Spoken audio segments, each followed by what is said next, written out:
My wife, suspecting I was cheating, agreed to participate in the TV show, unveiling the other half as part of the program. She teamed up with the producers and secretly installed 100 cameras in our home to broadcast my every move.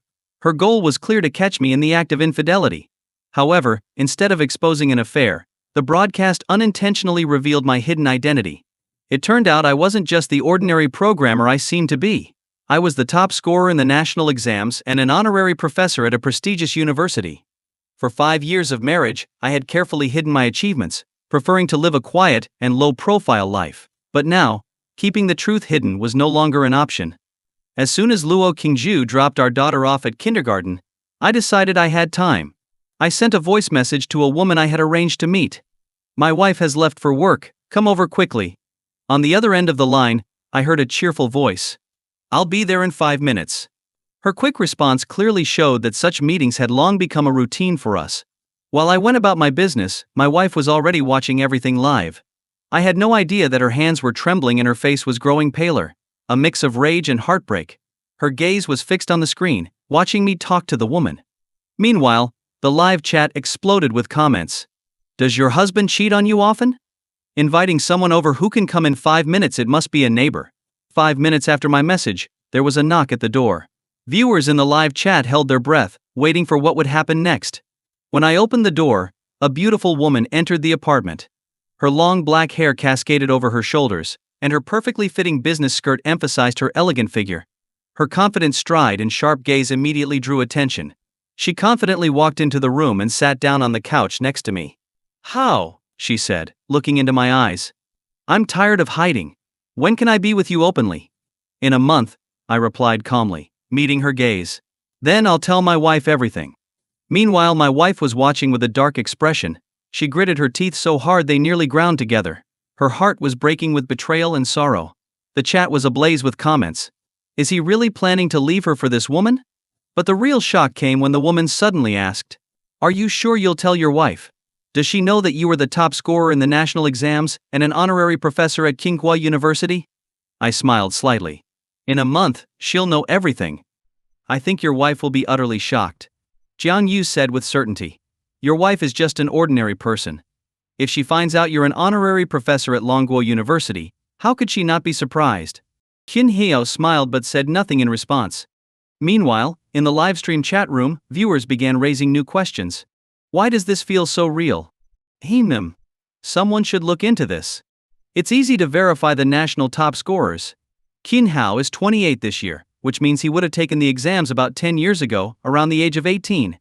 Just check the national top scorers from that time. Before long, some viewers in the livestream began digging through the internet.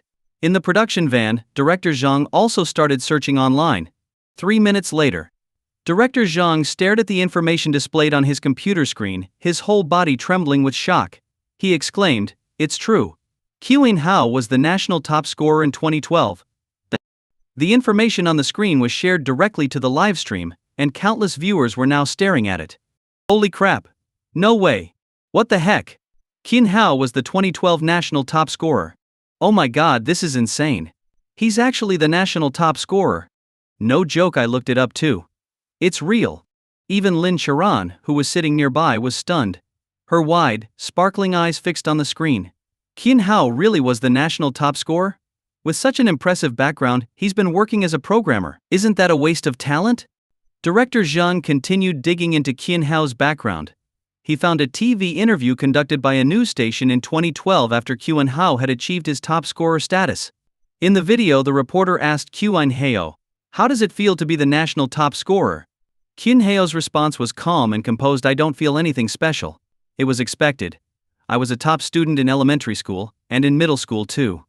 Except for Chinese, my scores in all other subjects were always perfect." The reporter was left momentarily speechless. At that moment, countless viewers in the livestream also watched the 10-year-old interview. "Ho, that's insane. Except for Chinese, he always scored perfectly in every subject. Incredible. If he lost points in Chinese, it must have been in the essay section. Legendary. I'm speechless. This guy has real skills, no arguing with that." Back in the production van, Luo Qingju was dumbfounded. She stared at the information about Qin Hao on the screen and the old interview footage. Her mind was reeling.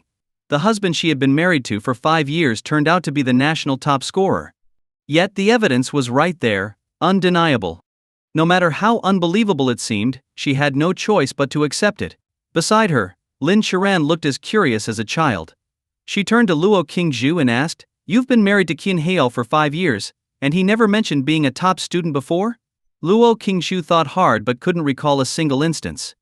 She firmly replied, "He never said he was a top student, and he definitely never mentioned being the national top scorer." Lin Charan and director Zhang were stunned. The national top scorer. Anyone with such an honor would surely brag about it at least a little, right? Especially during courtship, wouldn't they flaunt it to impress their partner? But Qin Hao, not even a single word about it. The livestream chat was full of similar discussions. If I were the national top scorer, I'd definitely show off a bit. Qin Hao didn't even brag once? Yeah, if it were me, I'd flaunt it to my girlfriend, make her admire me. This guy is unbelievably low-key.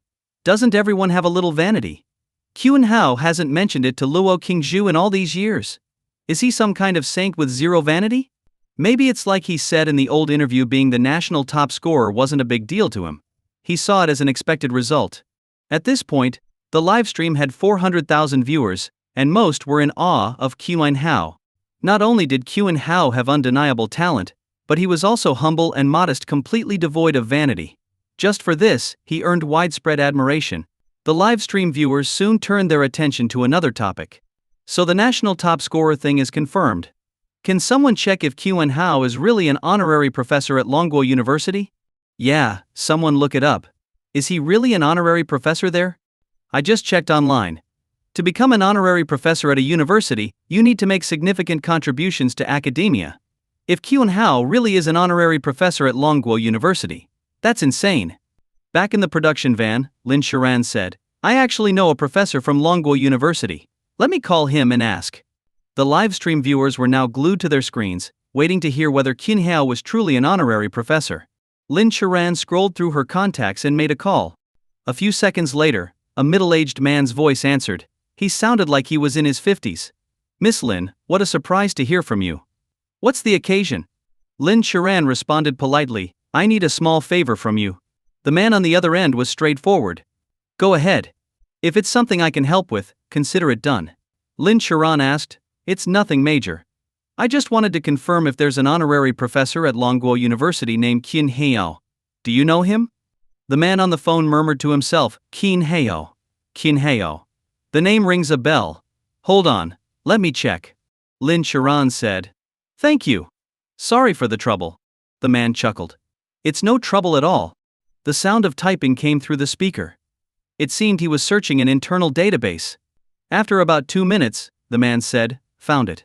Longguo University does indeed have an honorary professor named Qin Hao. He was appointed 5 years ago.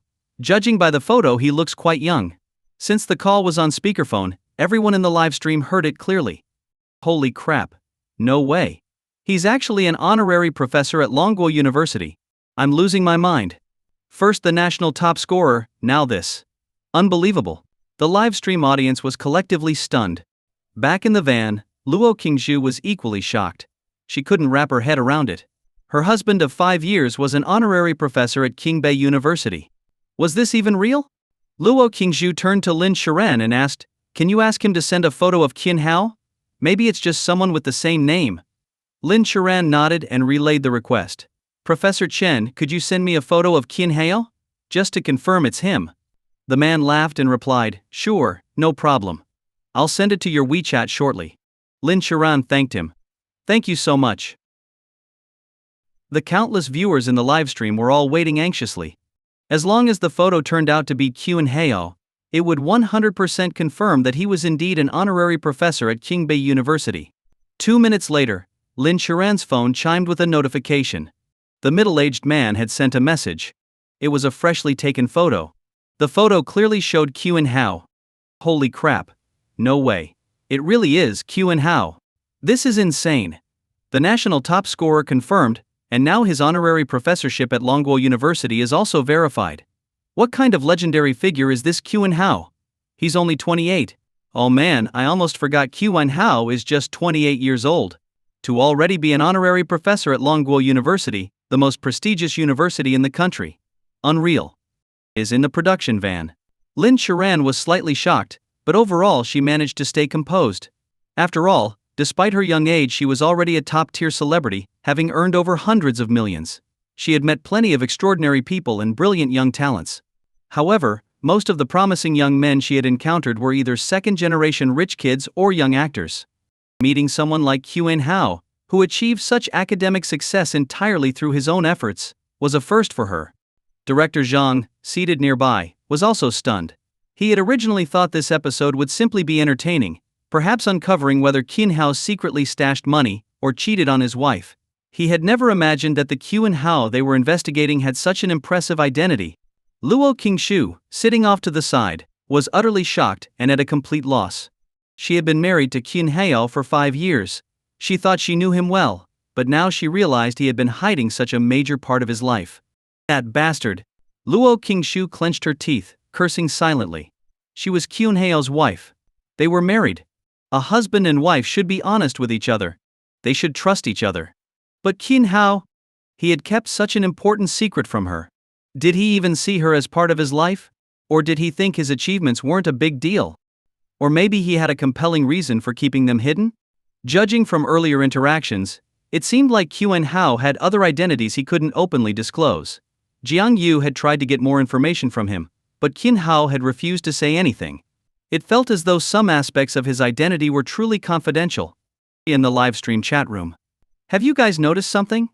Doesn't it seem like Kyun Hao has other hidden identities? It's like he can't reveal them.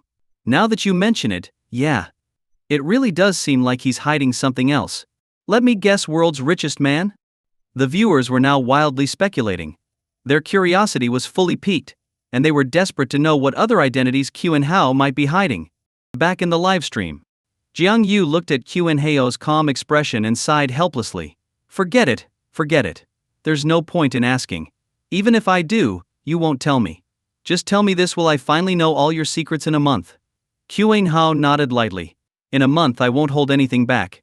In a month, not only would his status as a national scholar and his research achievements be revealed, but many other things as well. For example, the fact that he had developed an HIV vaccine, or that he had created a drug capable of curing most types of cancer, and so much more. Jiang Yu's eyes sparkled with anticipation. All right, I'll wait for that day. I just hope your hidden identities don't disappoint me. After all, I've been curious about you for 5 years. Kyun Hao chuckled at her enthusiasm and asked, what if my real identity ends up disappointing you? Jiang Yu responded seriously, if you disappoint me, I'll want to beat you up. Kyun Hao was speechless. Really? Of course. Jiang Yu said shamelessly. It's like when I'm in bed with my husband, and I'm really in the mood, but then he suddenly fails. I'd want to kick him out of bed. Kyun Hao was at a loss for words. The livestream viewers burst into laughter at their exchange. This woman is hilarious. She says whatever comes to mind. Her relationship with Kyun Hao must be special. Even if they're not lovers, they're definitely close. Haha. Well? It's out now, the whole world knows her husband doesn't perform. Elmao, I wonder if her husband is watching this livestream. Wait. Am I the only one who noticed she's married? What a pity. I thought she was my goddess. Turns out, she's taken. Haha, isn't that even better? Didn't you hear her complain about her husband? Step aside, let me take over. In the production van. Luo Qingshu had been consumed by thoughts of Kyun Hao's identity.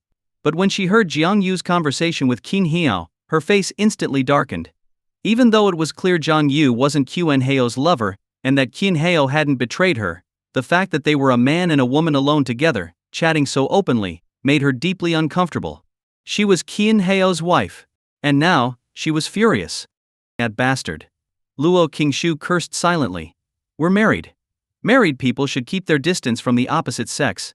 She had already decided that when they got home, she would make a fuss, give Kyun Hao a hard time, and make him shower her with attention until she was satisfied. Back in the livestream, Jiang Yu looked at Kyun Hao and said, I want to have a state banquet for lunch. At least 5 dishes and a soup. Kyun Hao smiled faintly. When have I ever not cooked something delicious when you visited?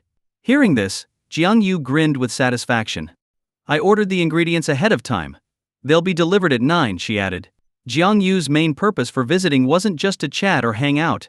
It was to eat Kyun Hao's cooking.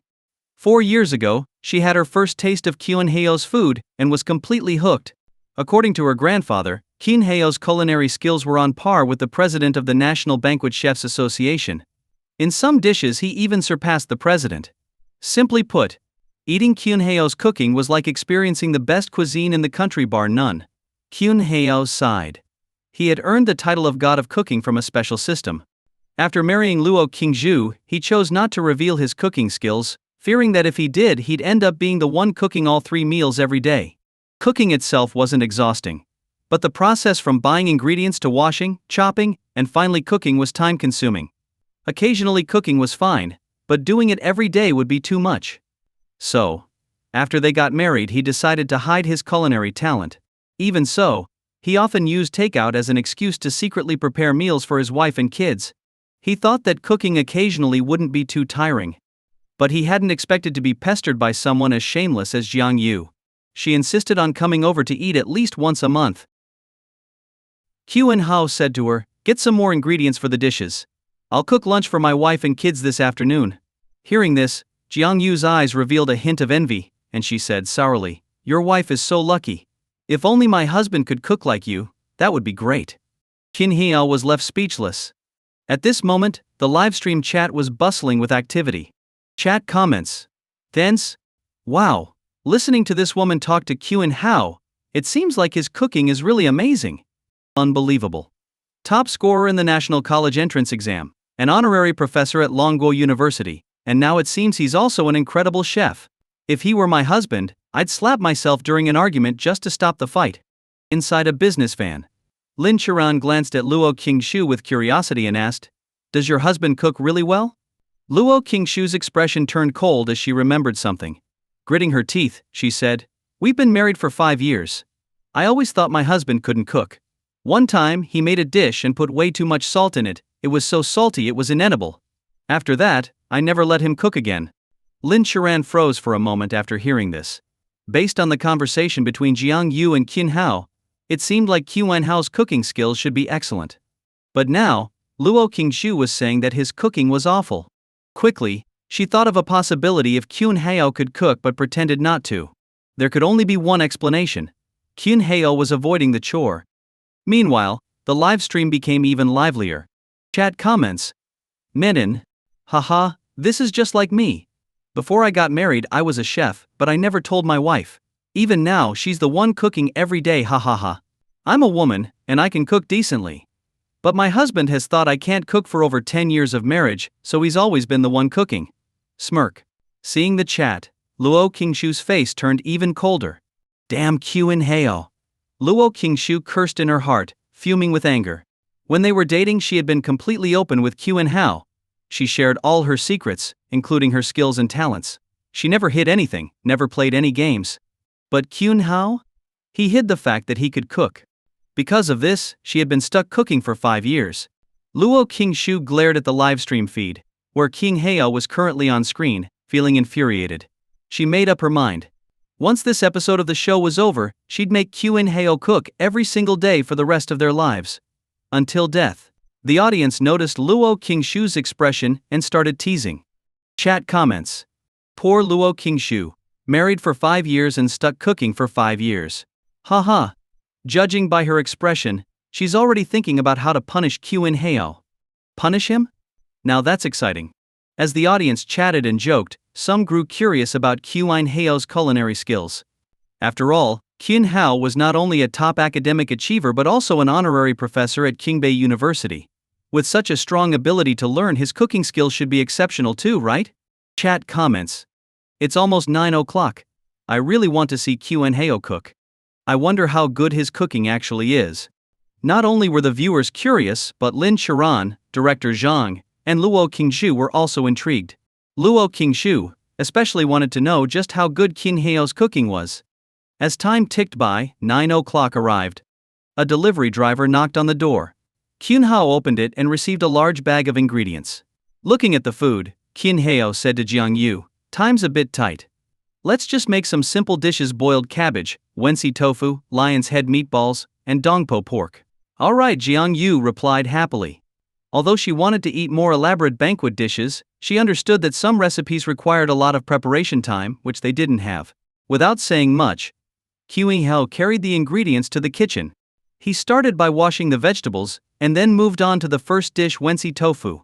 Placing a block of silken tofu on the cutting board, he picked up a knife and began slicing the tofu into fine threads. Wensi tofu is a test of knife skills. It requires cutting the tofu into 5,000 fine strands. Even a small mistake could ruin the dish. The livestream audience was once again in awe. Chat comments. Wow. Those knife skills are insane. It's like he's a professional chef. Amazing. Inside the business van, Luo Qingshu watched Kyung-heo's knife skills and felt her teeth grinding in frustration. Bastard. Scoundrel. She cursed inwardly. Although she wasn't a professional chef, after cooking for so many years, she could tell from Kyung-heo's movements that his culinary skills weren't just passable, they were excellent. He had clearly been lying to her all along about not being able to cook. Next to her, Lin Sharan found the situation amusing and teased, "Now that you know your husband can cook and has been lying to you all these years, what are you going to do?" Luo Qingshu's face turned frosty, and she said coldly, "Once this show ends, I'll make him cook every single day for the rest of his life." Hearing this, the livestream audience burst into laughter. Chat comments. Haha. I can already imagine how miserable Kyung-heo's life will be. 3 meals a day, every day, forever. Poor Kyung-heo doesn't even know that his wife has uncovered his secret. Haha. In the livestream feed, Kyung-heo was still busy in the kitchen. After slicing the tofu, he moved on to slicing chicken into fine strips, which also required precision. Jiang Yu walked into the kitchen and watched Kyung-heo cook. To her, it felt like watching a performance, almost like an art form.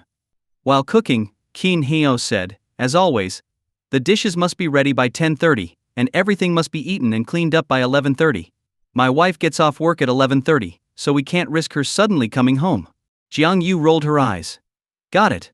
The livestream audience burst into laughter again. Chat comments. Chat comments. This feels like an affair. If we didn't know the truth, Luo Qingshu would definitely think Kyung-heo was cheating if she saw this. Yeah, it totally looks shady. Easy to misunderstand. Inside the business van, Luo Qingshu heard Kyung-heo's words and couldn't help but laugh in anger. Afraid she'd suddenly come home. Fine. She decided to mess with him. Next to her, Lin Sharan noticed Luo Qingshu's mischievous look and chuckled. "Qingshu, are you planning to mess with Kyung-heo?" Luo Qingshu nodded. "Once he's finished cooking everything, I'll call him and say I'm coming home soon." Lin Sharan imagined the scene and couldn't help but burst into laughter.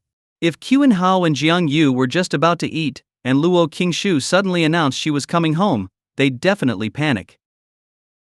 And in the kitchen, Jiang Yu suddenly thought of something and said to Kyung-heo, "The other day, I heard my grandpa mention that the president of the Dragon Nation Chefs Association once competed in cooking with you. He even admitted that your skills surpassed his by a bit." Kyung-heo remained calm and replied indifferently, "That did happen. But when he said my skills were slightly better than his, he was just being modest. If you ask me, our levels are about the same." "That's already amazing," Jiang Yu said, looking at Kyung-heo with admiration. He was the top scorer in the National College entrance exams, an honorary professor at Kyungbei University, and now, he had cooking skills comparable to the president of the Chefs Association. On top of that, he was handsome. In the livestream chat, the president of the Dragon Nation Chefs Association. Isn't he the top figure responsible for state banquet dishes? Is this for real? The president of the Chefs Association is at the pinnacle of the culinary world. And Kyung-heo's cooking is on par with his. How would we know? You'd have to taste their dishes to find out whose is better. I don't buy it. Kyung-heo isn't a professional chef. No matter how good he is, he can't be on the same level as the president. Agreed. Cooking takes years of practice and constant learning. Kyung-heo's main job isn't cooking, so he can't have the practical experience to match someone like the president of the Chefs Association. The viewers found it hard to believe. The idea seemed too far-fetched. Even in the business van, Lin Sharan and Luo Qingshu were skeptical. No matter how good Kyung-heo's cooking might be, it didn't seem possible for it to rival the president of the Chefs Association. And in the live stream, Kyung-heo continued cooking quietly while Jiang Yu watched from behind, chatting with him occasionally. The viewers kept their eyes glued to the screen, observing Kyung-heo's every move. Chat comments. Even though I doubt Kyung-heo's cooking can match the president's, His knife skills and overall technique seem better than most chefs I've seen. Yeah, watching him cook is like watching an artist at work. You wouldn't even want to eat it because it's so beautiful. Kyun-hao worked steadily, and by 10:30 a.m., the dishes were ready. They looked vibrant, aromatic, and mouth-watering enough to make anyone's appetite surge. At the dining table, Kyun-hao served 2 bowls of rice and sat down. He glanced at Jiang-yu and said, "Hurry up and eat. Finish quickly and leave." Jiang-yu rolled her eyes and replied leisurely, "Your wife isn't coming home for lunch. What's the rush?" Kyun-hao looked at her seriously and said, "You must leave before 11:30. Even though she's not supposed to come back, sometimes she shows up unexpectedly." Jiang-yu was speechless. "Even if she sees us, it's not a big deal, right? We're just having a meal together. It's not like we're doing anything wrong." Kyun-hao raised an eyebrow and replied, "We're innocent, but my wife has to believe that too." Jiang-yu. "Fine, I'll eat quickly." Jiang-yu relented. In the business van, Luo Qingshu picked up her phone and called Kyun-hao. In the middle of eating, Kyun-hao saw the incoming call from his wife and immediately felt a sense of foreboding. He answered, keeping his tone calm. "Hi honey. What's up?" Luo Qingshu said. "The power went out at the office, so I'm getting off work early. I'll be home in 10 minutes to cook lunch. Don't order takeout." Hearing this, Kyun-hao froze and panicked. His wife was coming home. "All right, got it," Kyun-hao said. Luo Qingshu added, "I'll be home in about 9 minutes." Kyun-hao's heart raced even more. "Got it. I'll wait for you to cook when you get back," he said hurriedly before ending the call. He then turned to Jiang-yu, who was still eating, and said urgently, "Stop eating. My wife will be here in a few minutes." "What?" Jiang-yu was startled and instantly flustered. If Luo Qingshu saw her and Kyun-hao eating alone together, no matter how innocent it was, she wouldn't believe them. Kyun-hao quickly packed the food into containers, handed them to Jiang-yu, and said, "Take these and leave, quickly." Okay. Jiang-yu grabbed the bag of containers, put on her shoes in a hurry, and left in a flash. Kyun-hao then rushed to clean up, washing the dishes and airing out the room. Within 3 minutes, he had tidied up everything and sat on the couch, breathing heavily. He glanced at the clock and sighed in relief. Close call. In the live stream chat. "Haha. I can't stop laughing. This looks exactly like a scene from a love affair. Haha. Legendary." The woman said earlier that it wouldn't matter if they got caught, but she ran out faster than anyone else. Haha. In the business van, Lin Sharan and director Zhang were laughing as well. Luo Qingshu, meanwhile, had a satisfied smirk, enjoying a sense of revenge. But it wasn't enough. She picked up her phone and called Kyun-hao again. Kyun-hao, seeing another call from his wife, felt confused but answered, "Honey, where are you?" Luo Qingshu replied, "Oh, the power's back at the office. My manager told me to return to work, so I won't be coming home after all." Kyun-hao felt like he'd been trampled by a herd of wild horses. This was too much. "All right, I understand," Kyun-hao said, trying to sound calm. "Okay, have lunch by yourself. I'm hanging up now." Luo Qingshu ended the call. After hanging up, Kyun-hao clenched his fist and waved it triumphantly. In the livestream chat. "Ha ha ha. Kyun-hao must be feeling so defeated right now. He worked so hard to cook those dishes, but barely got a bite. This episode is gold." In the business van, Luo Qingshu was in high spirits. Kyun-hao had brought another woman home for lunch, even if it was innocent. Still, it made her uncomfortable. Now, seeing his panicked reaction, she felt much better. Director Zhang was thrilled as well. The episode had gone beyond expectations. The livestream audience had exceeded 500,000 viewers, and the numbers were still climbing. Director Zhang smiled at Luo Qingshu and said, "On the first day of the show we learned that your husband was a top scorer in the college entrance exams, an honorary professor, and an excellent cook. Judging by this, he might be hiding even more secrets. Maybe we'll uncover them in the next few days." Luo Qingshu couldn't help but feel curious after hearing that. What else was her husband hiding? Even Jiang-yu didn't seem to know. If it was about hiding his status as a top scorer in the college entrance exams, or as an honorary professor at Longguo University, that could be explained by Kyun-hao simply not caring about those titles. Hiding his cooking skills could be explained by his reluctance to cook every day. These all made sense. But if he was hiding something else, what could the reason be? Not only was Luo Qingshu wondering, but Lin Sharan and director Zhang were also speculating. Countless viewers in the livestream were trying to guess what other identity Kyun-hyo could be hiding, and why he would hide it. Analyzing it from every angle, it seemed unreasonable. The world's richest man? The richest man in Longguo? Impossible. How old was Kyun-hyo? Only 28 years old. Based on the earlier conversation between Jiang Yu and Kyun-hyo, it seemed like he had been hiding his identity for 5 years. 5 years ago, Kyun-hyo was only 23 years old. At 23 he had just graduated from college. We can't guess now, so let's slowly uncover Kyun-hyo's secrets, Lin Sharan said with a smile. In the live stream, Kyun-hyo sat on the sofa, looking conflicted. He was a little hungry. He wanted to cook something simple for himself but was afraid Luo Qingshu might suddenly come home. If Luo Qingshu found out he could cook, he was certain she would make him cook every day. Would she, after cooking for 5 years, continue to cook once she knew he could? Ah. Kyun-hyo sighed, feeling torn. After some hesitation, Kyun-hyo picked up his phone and sent Luo Qingshu a message. Wife, are you coming home for lunch? In the business van, Luo Qingshu received the message and felt puzzled. Why was he asking? Did Kyun-hyo have something planned? Luo Qingshu, what's up? Kyun-hyo, if you're coming home for lunch, we can eat together. If not, I'll order takeout. Luo Qingshu, staring at the message, seemed to guess something. She replied. Maybe I'll come back. Kyun-hyo. Kyun-hyo, can you be clear? Are you coming back or not? Luo Qingshu sent a confused emoji. Why do you need a clear answer? If you're hungry, just eat first. Kyun-hyo was exasperated. Kyun-hyo, fine. I'll order takeout. Luo Qingshu? Okay. Kyun-hyo glanced at the clock. It was now 10:40 a.m. His wife's lunch break started at 11:30 a.m. Her office wasn't far from home, just a 10-minute drive. That meant if she did come home for lunch, she'd arrive around 11:40. 1 hour is plenty of time, Kyun-hyo thought to himself. He decided he would cook one dish, eat, and clean up within an hour. Kyun-hyo immediately went to the kitchen and started making stir-fried pork with vegetables. In the business van. Manhwa, Lin Sharan smiled at Luo Qingshu. Your husband's cooking again. Do you think he calculated the time and figured he could finish cooking and eating before you get off work? A faint smile appeared on Luo Qingshu's lips. I think so too.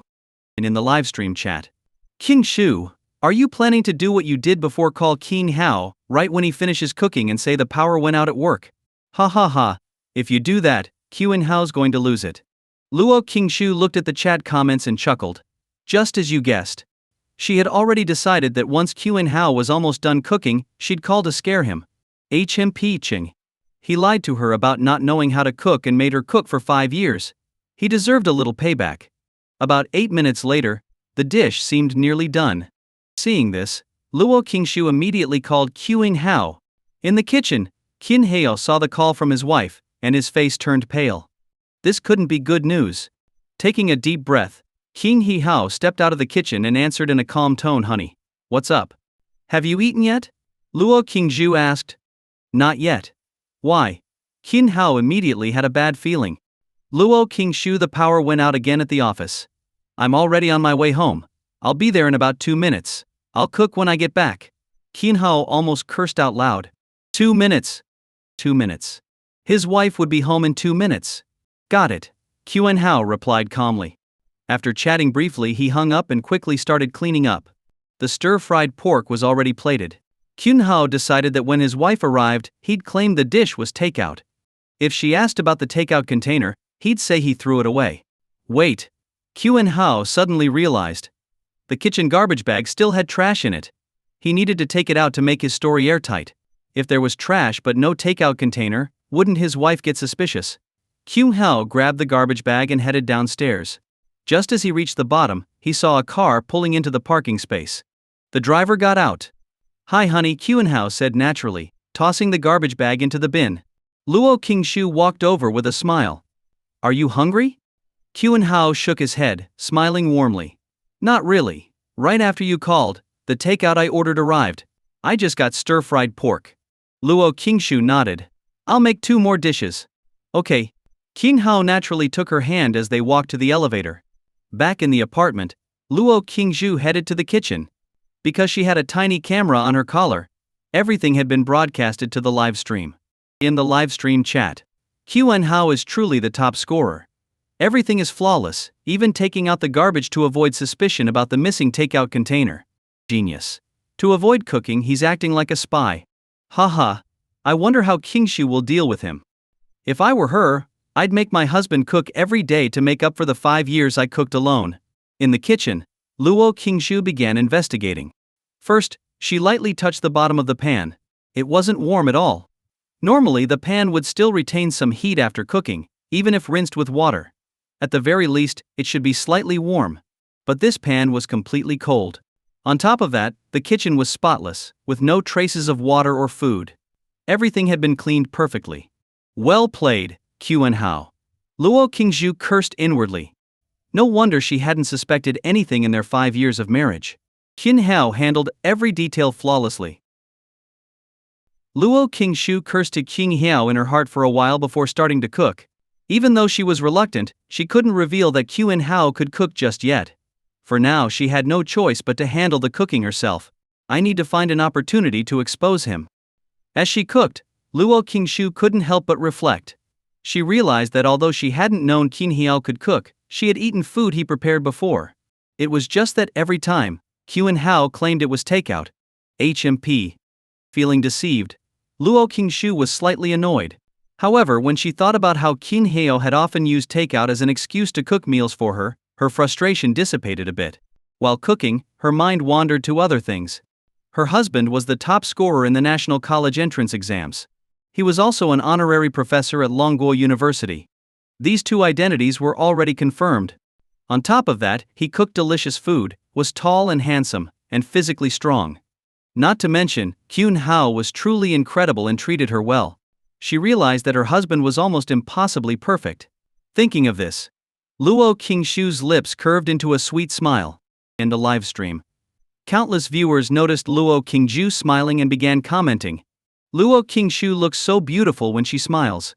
That smile is so sweet. Is she daydreaming about something? If Quen Hao were my husband, I'd smile like that every day too. He's a top scorer, an honorary professor, tall, handsome, and a great cook. Any woman would be overjoyed to be with a man like him. Ah, such a goddess, and she's already married. Some viewers tried to find faults in Quen Hao, but couldn't pinpoint a single one, at least not yet. After a while, Luo Qingshu finished cooking. She made 2 dishes: stir-fried tomatoes and eggs, and smashed cucumbers. With the stir-fried pork Quen Hao had prepared earlier, there were now 3 dishes in total. Hubby, get the rice and utensils, Luo Qingshu called from the kitchen. Hearing this, Quen Hao immediately served the dishes and rice. The two of them sat down to eat. Luo Qingshu took a bite of the stir-fried pork, savoring the flavor. Her appetite was immediately whetted. At that moment, she wanted to expose Quen Hao's cooking skills and make him cook for her every day. But after thinking it over, she decided against it for now. She couldn't reveal this secret on the show, she'd have to find another opportunity later. Eat more, Luo Qingshu said, placing food onto Quen Hao's plate. Quen Hao looked up to find Luo Qingshu gazing at him with a blissful expression. Seeing this, Quen Hao couldn't help but smile faintly. Looking at her, he said, "Wife, we've been married for 5 years now. How do you feel these 5 years have been?" Luo Qingshu thought about the past 5 years and smiled sweetly. "I've been very happy." Quen Hao grinned self-assuredly. "Of course. Anyone who married me would be happy." Luo Qingshu rolled her eyes and snapped. "You're so full of yourself." "It's true though," Quen Hao said seriously. "Think about it, don't women like tall, handsome men? I meet all those criteria, don't I? Plus, I'm loyal to you and never fool around. And I'm strong, picking you up is as easy as lifting a pillow. Where else could you find someone like me?" Luo Qingshu's cheeks flushed red. Normally she wouldn't have been embarrassed, but this was being live-streamed. So many viewers were watching. "Just eat your food." Luo Qingshu glared at Quen Hao, trying to change the subject. In the livestream chat. "Oh my, Quen Hao is strong. OMG, OMG. I can't believe it.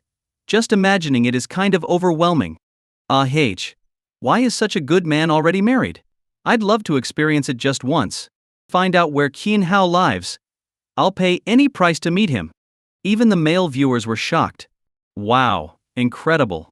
I can't help but imagine my goddess Luo Qingshu with Quen Hao every day. Sorry, I shouldn't, but I can't stop. Amazing. Luo Qingzhu is so lucky. In the production van outside the community, Director Zhang heard Qin Heo's comments about his strength and Luo Qingzhu's reaction, and he was convinced Qin Heo wasn't exaggerating. As a man, Zhang couldn't help but feel envious. Next to him, Lin Shiran was equally stunned. Since it was a live stream, her reaction was caught on camera, and her face turned slightly red with embarrassment. In the chat. Haha, Lin Shiran, why are you blushing? This is a classic celebrity moment, I recorded it. Lin Shiran, you're not falling for Qin Heo too, are you? Lin Shiran covered her face with one hand, trying to stifle her laughter. She composed herself and said, "Don't be ridiculous. I haven't known Luo Qingzhu for long, but we're already friends." Her response only fueled the chat further. Friends' husbands are even better. Haha, if you become best friends with Luo Qingzhu, Qin Hao would be your best friend's husband. Lin Shiran was at a loss for words. Back at the table, Qin Hao was slightly puzzled. Why would Luo Qingzhu be embarrassed by what he said? They'd been married for 5 years. What hadn't they talked about before? He didn't dwell on it too much though. Instead, he placed more pork on Luo Qingzhu's plate, smiling contentedly. He loved these quiet, happy moments and hoped their life could always be this way. After they finished eating, Qin Heo said to Luo Qingzhu, "I'll do the dishes. Do you want to freshen up?" Luo Qingzhu blushed again and glared at him. "No. I want to rest for a bit this afternoon." "All right," Qin Hao said with a grin. "I was just thinking of pampering you a little more. Get lost. Go do the dishes." Luo Qingzhu snapped, her face red with embarrassment. This was still being live-streamed. She regretted coming home for lunch. Now, all of Qin Heo's quirks were on full display for the world to see. Qin Heo chuckled and went to clean the dishes. In the livestream chat. So envious. Their life is just too perfect. Ah, youth. When will I get to experience such a wonderful man? After Qin Hao finished cleaning up the dishes, he sliced some watermelon and brought it out. Each of them took a piece and began eating. After taking a couple of bites, Luo Qingzhu looked at Qin Hao and said, "Hubby, I want to buy a house." Qin Hao paused for a moment, then looked at her and asked, "Why do you want to buy a house? Our 180 square meter home is more than enough, isn't it?" Luo Qingzhu's expression turned a bit serious. She looked at Qin Hao and said, "The house is for our son." Qin Hao was visibly surprised. He looked at Luo Qingzhu and asked anxiously, "Are you pregnant?" Luo Qingzhu rolled her eyes at him. "Not yet. But didn't we say before that we want to have a son? If we do, we'll need to prepare a house for his future marriage." Qin Hao nodded. "All right, let's buy it next month." By the 1st of next month, his identity would be revealed, and he wouldn't have to hide anything from Luo Qingzhu anymore. When the time came, he would buy not just one house but two. One for their future son, and one for their future daughter. Perfect. Seeing that Qin Hao agreed, Luo Qingzhu started calculating the costs. A 120 square meter, 3-bedroom apartment should be enough. It'll probably cost around 1.5 million. I've got 650,000 in my account. Qin Hao nodded lightly. Luo Qingzhu continued, "We can use 600,000 for the down payment and leave 50,000 for living expenses." Qin Hao nodded again. Luo Qingzhu calculated further. Participating in the Exploring the Other Half show would earn her 100,000 in cash. However, she wouldn't receive the money until the show ended at the end of the month. By next month, she would have around 750,000 in her account. With 750,000, they could pay the 600,000 down payment and keep 150,000 for living expenses, mortgage payments, and emergencies. They would need to keep some money in reserve. Luo Qingzhu sighed softly. Qin Hao noticed and asked, "What's the sigh for?" Luo Qingzhu lazily leaned back on the sofa and said, "If we didn't plan on having a son, we wouldn't need to prepare a marriage house for him. Without that expense, life would be a lot easier. But now, since we want a son, we have to prepare a marriage house, which means we'll have to budget carefully in the future." Qin Hao looked at her and said, "We don't have to have a son." "No way." Luo Qingzhu replied firmly, her expression serious. "Among the 3 great filial duties, failing to continue the family line is the greatest failure. I can't let the Qin family lineage end with you. If they only had a daughter, she would eventually get married. And when that happened, any children she had would take her husband's surname. This would mean the Qin family line would effectively end." Qin Hao smiled and shook his head. "Silly, these days, it's common for families to have only one daughter. Many of those daughters, when they marry, keep their household registration in their maiden family's name, and have 2 children, one with the father's surname and one with the mother's surname. Hearing this, Luo Qingshu froze for a moment. That was true. If their daughter had 2 sons, one could have the surname Qin. But then she thought of something and shook her head. What if our daughter doesn't have 2 sons? We can't force her to keep having children, can we? I'd rather just have a son myself. Besides, I'd love to have a son anyway. That way, we'd have both a son and a daughter. Qin He was speechless. Fine, then we'll have a son, Qin Hao said, pulling Luo Qingshu into his arms. His tone turned gentle. How about now? Luo Qingshu blushed slightly. Let's wait until we buy the house. If I get pregnant now, things will get too hectic. Qin Hao nodded. All right, then we'll buy a house next month. Oh, by the way, honey, I've taken on more projects recently. From now on, I'll be making at least 30,000 a month. I'll hand over 25,000 to you every month. Really? Luo Qingshu sat up straight, her eyes lighting up with excitement. 30,000 a month. Plus her 10,000 monthly income, their household income would be over 40,000 a month. In that case, buying a house wouldn't feel so overwhelming. Would I lie to you? Qin Hao smiled at Luo Qingshu, his heart aching slightly. Earlier, when Luo Qingshu was calculating their finances so meticulously, worrying about the down payment and their future expenses, he couldn't help but feel a pang of sympathy for her. At this moment, Luo Qingshu threw her arms around Qin Hao in a tight hug. With their combined income exceeding 40,000 a month, even having a son wouldn't strain their finances too much. Previously, she had wanted to have a son and buy him a marriage house, but doing so would have meant scrimping and lowering their quality of life. Additionally, with aging parents who might eventually need medical care, she felt the need to set aside money for emergencies. Thinking about all the future expenses had made her anxious, which was why she had signed up for exploring the other half. She hadn't expected to be selected. Now, she could earn 100,000 from the show. As for the show's exploration of Qin Hao, she hadn't thought much of it at first, assuming there was nothing noteworthy about him. She just wanted the 100,000. After the show ended and she got the money, she planned to tell Qin Hao everything. She believed that when Qin Hao learned she had earned 100,000, he would be thrilled. After all, 100,000 was no small amount. In the livestream chat, the mood shifted. At first I was envious of Qin Hao and Luo Qingshu, thinking they were too perfect. But now, seeing Luo Qingshu worrying about buying a house, I realized they're just ordinary people too.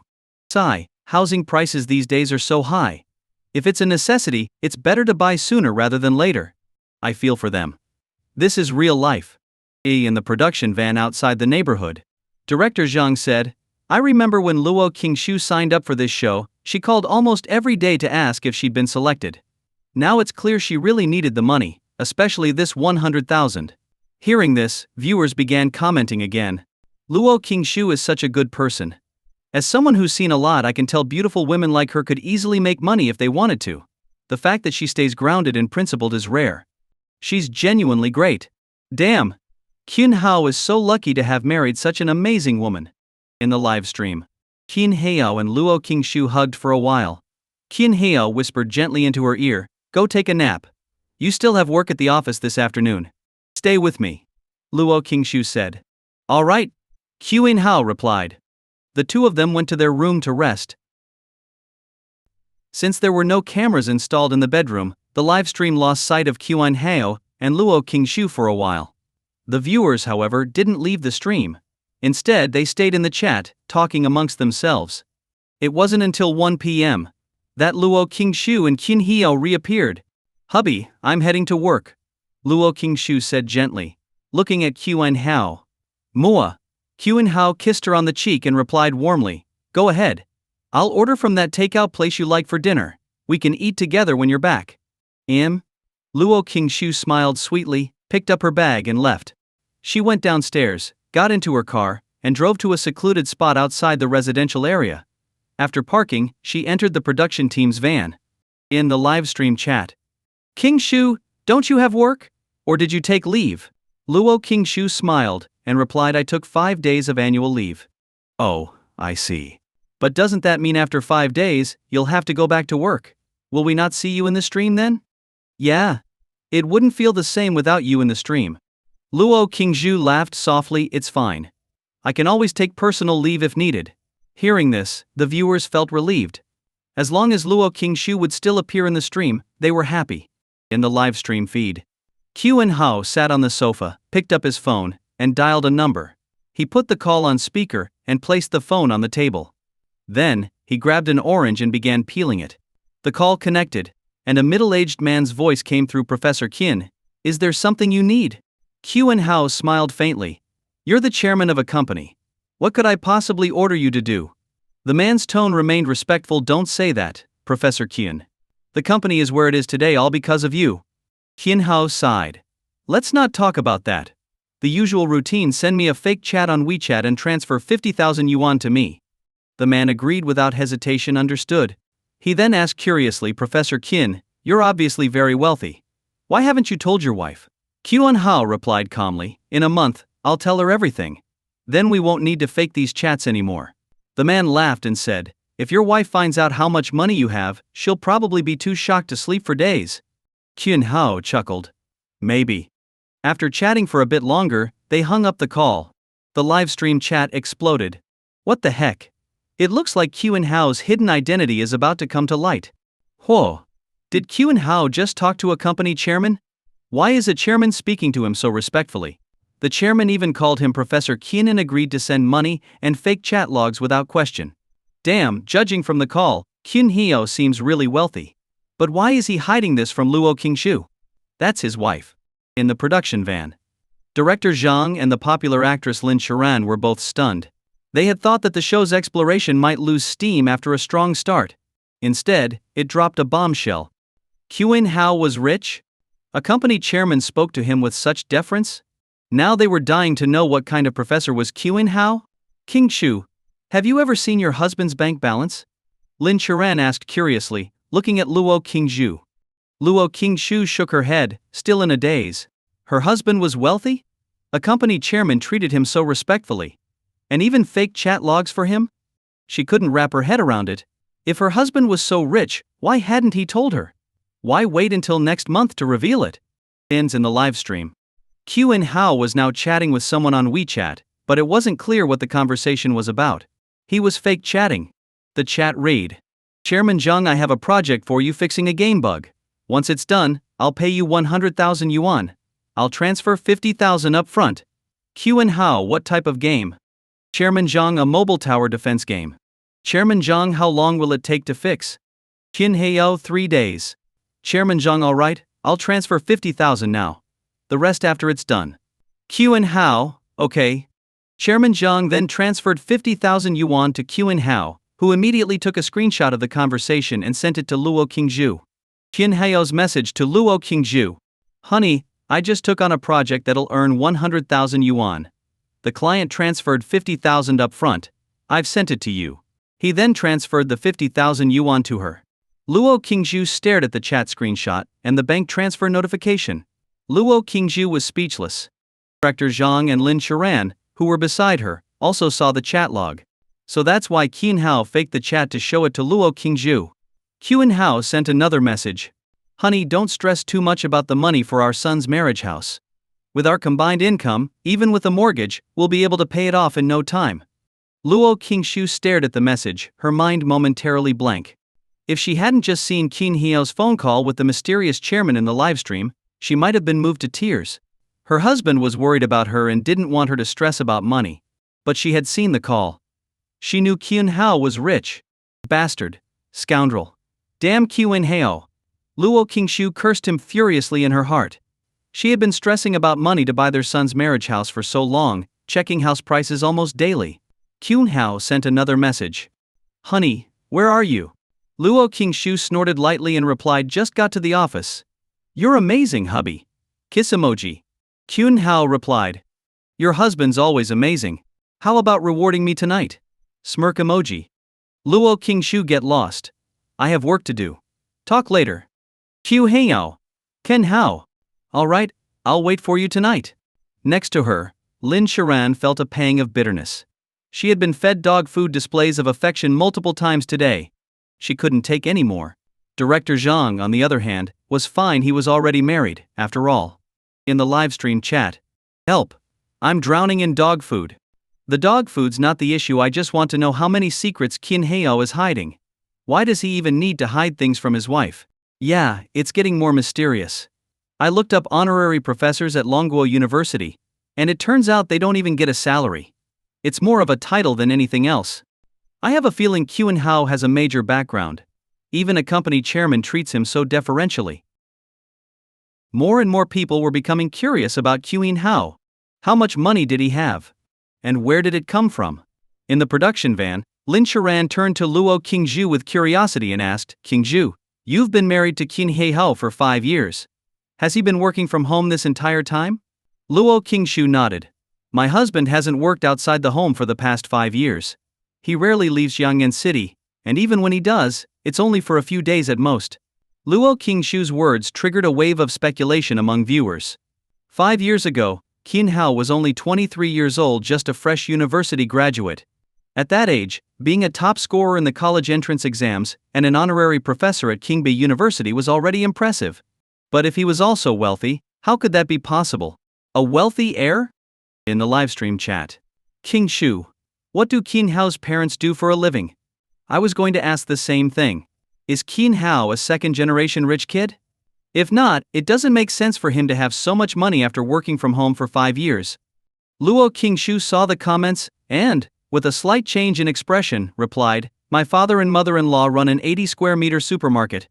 They've been running it for over 10 years, so my husband isn't a rich heir. At most, he comes from a modest middle-class family."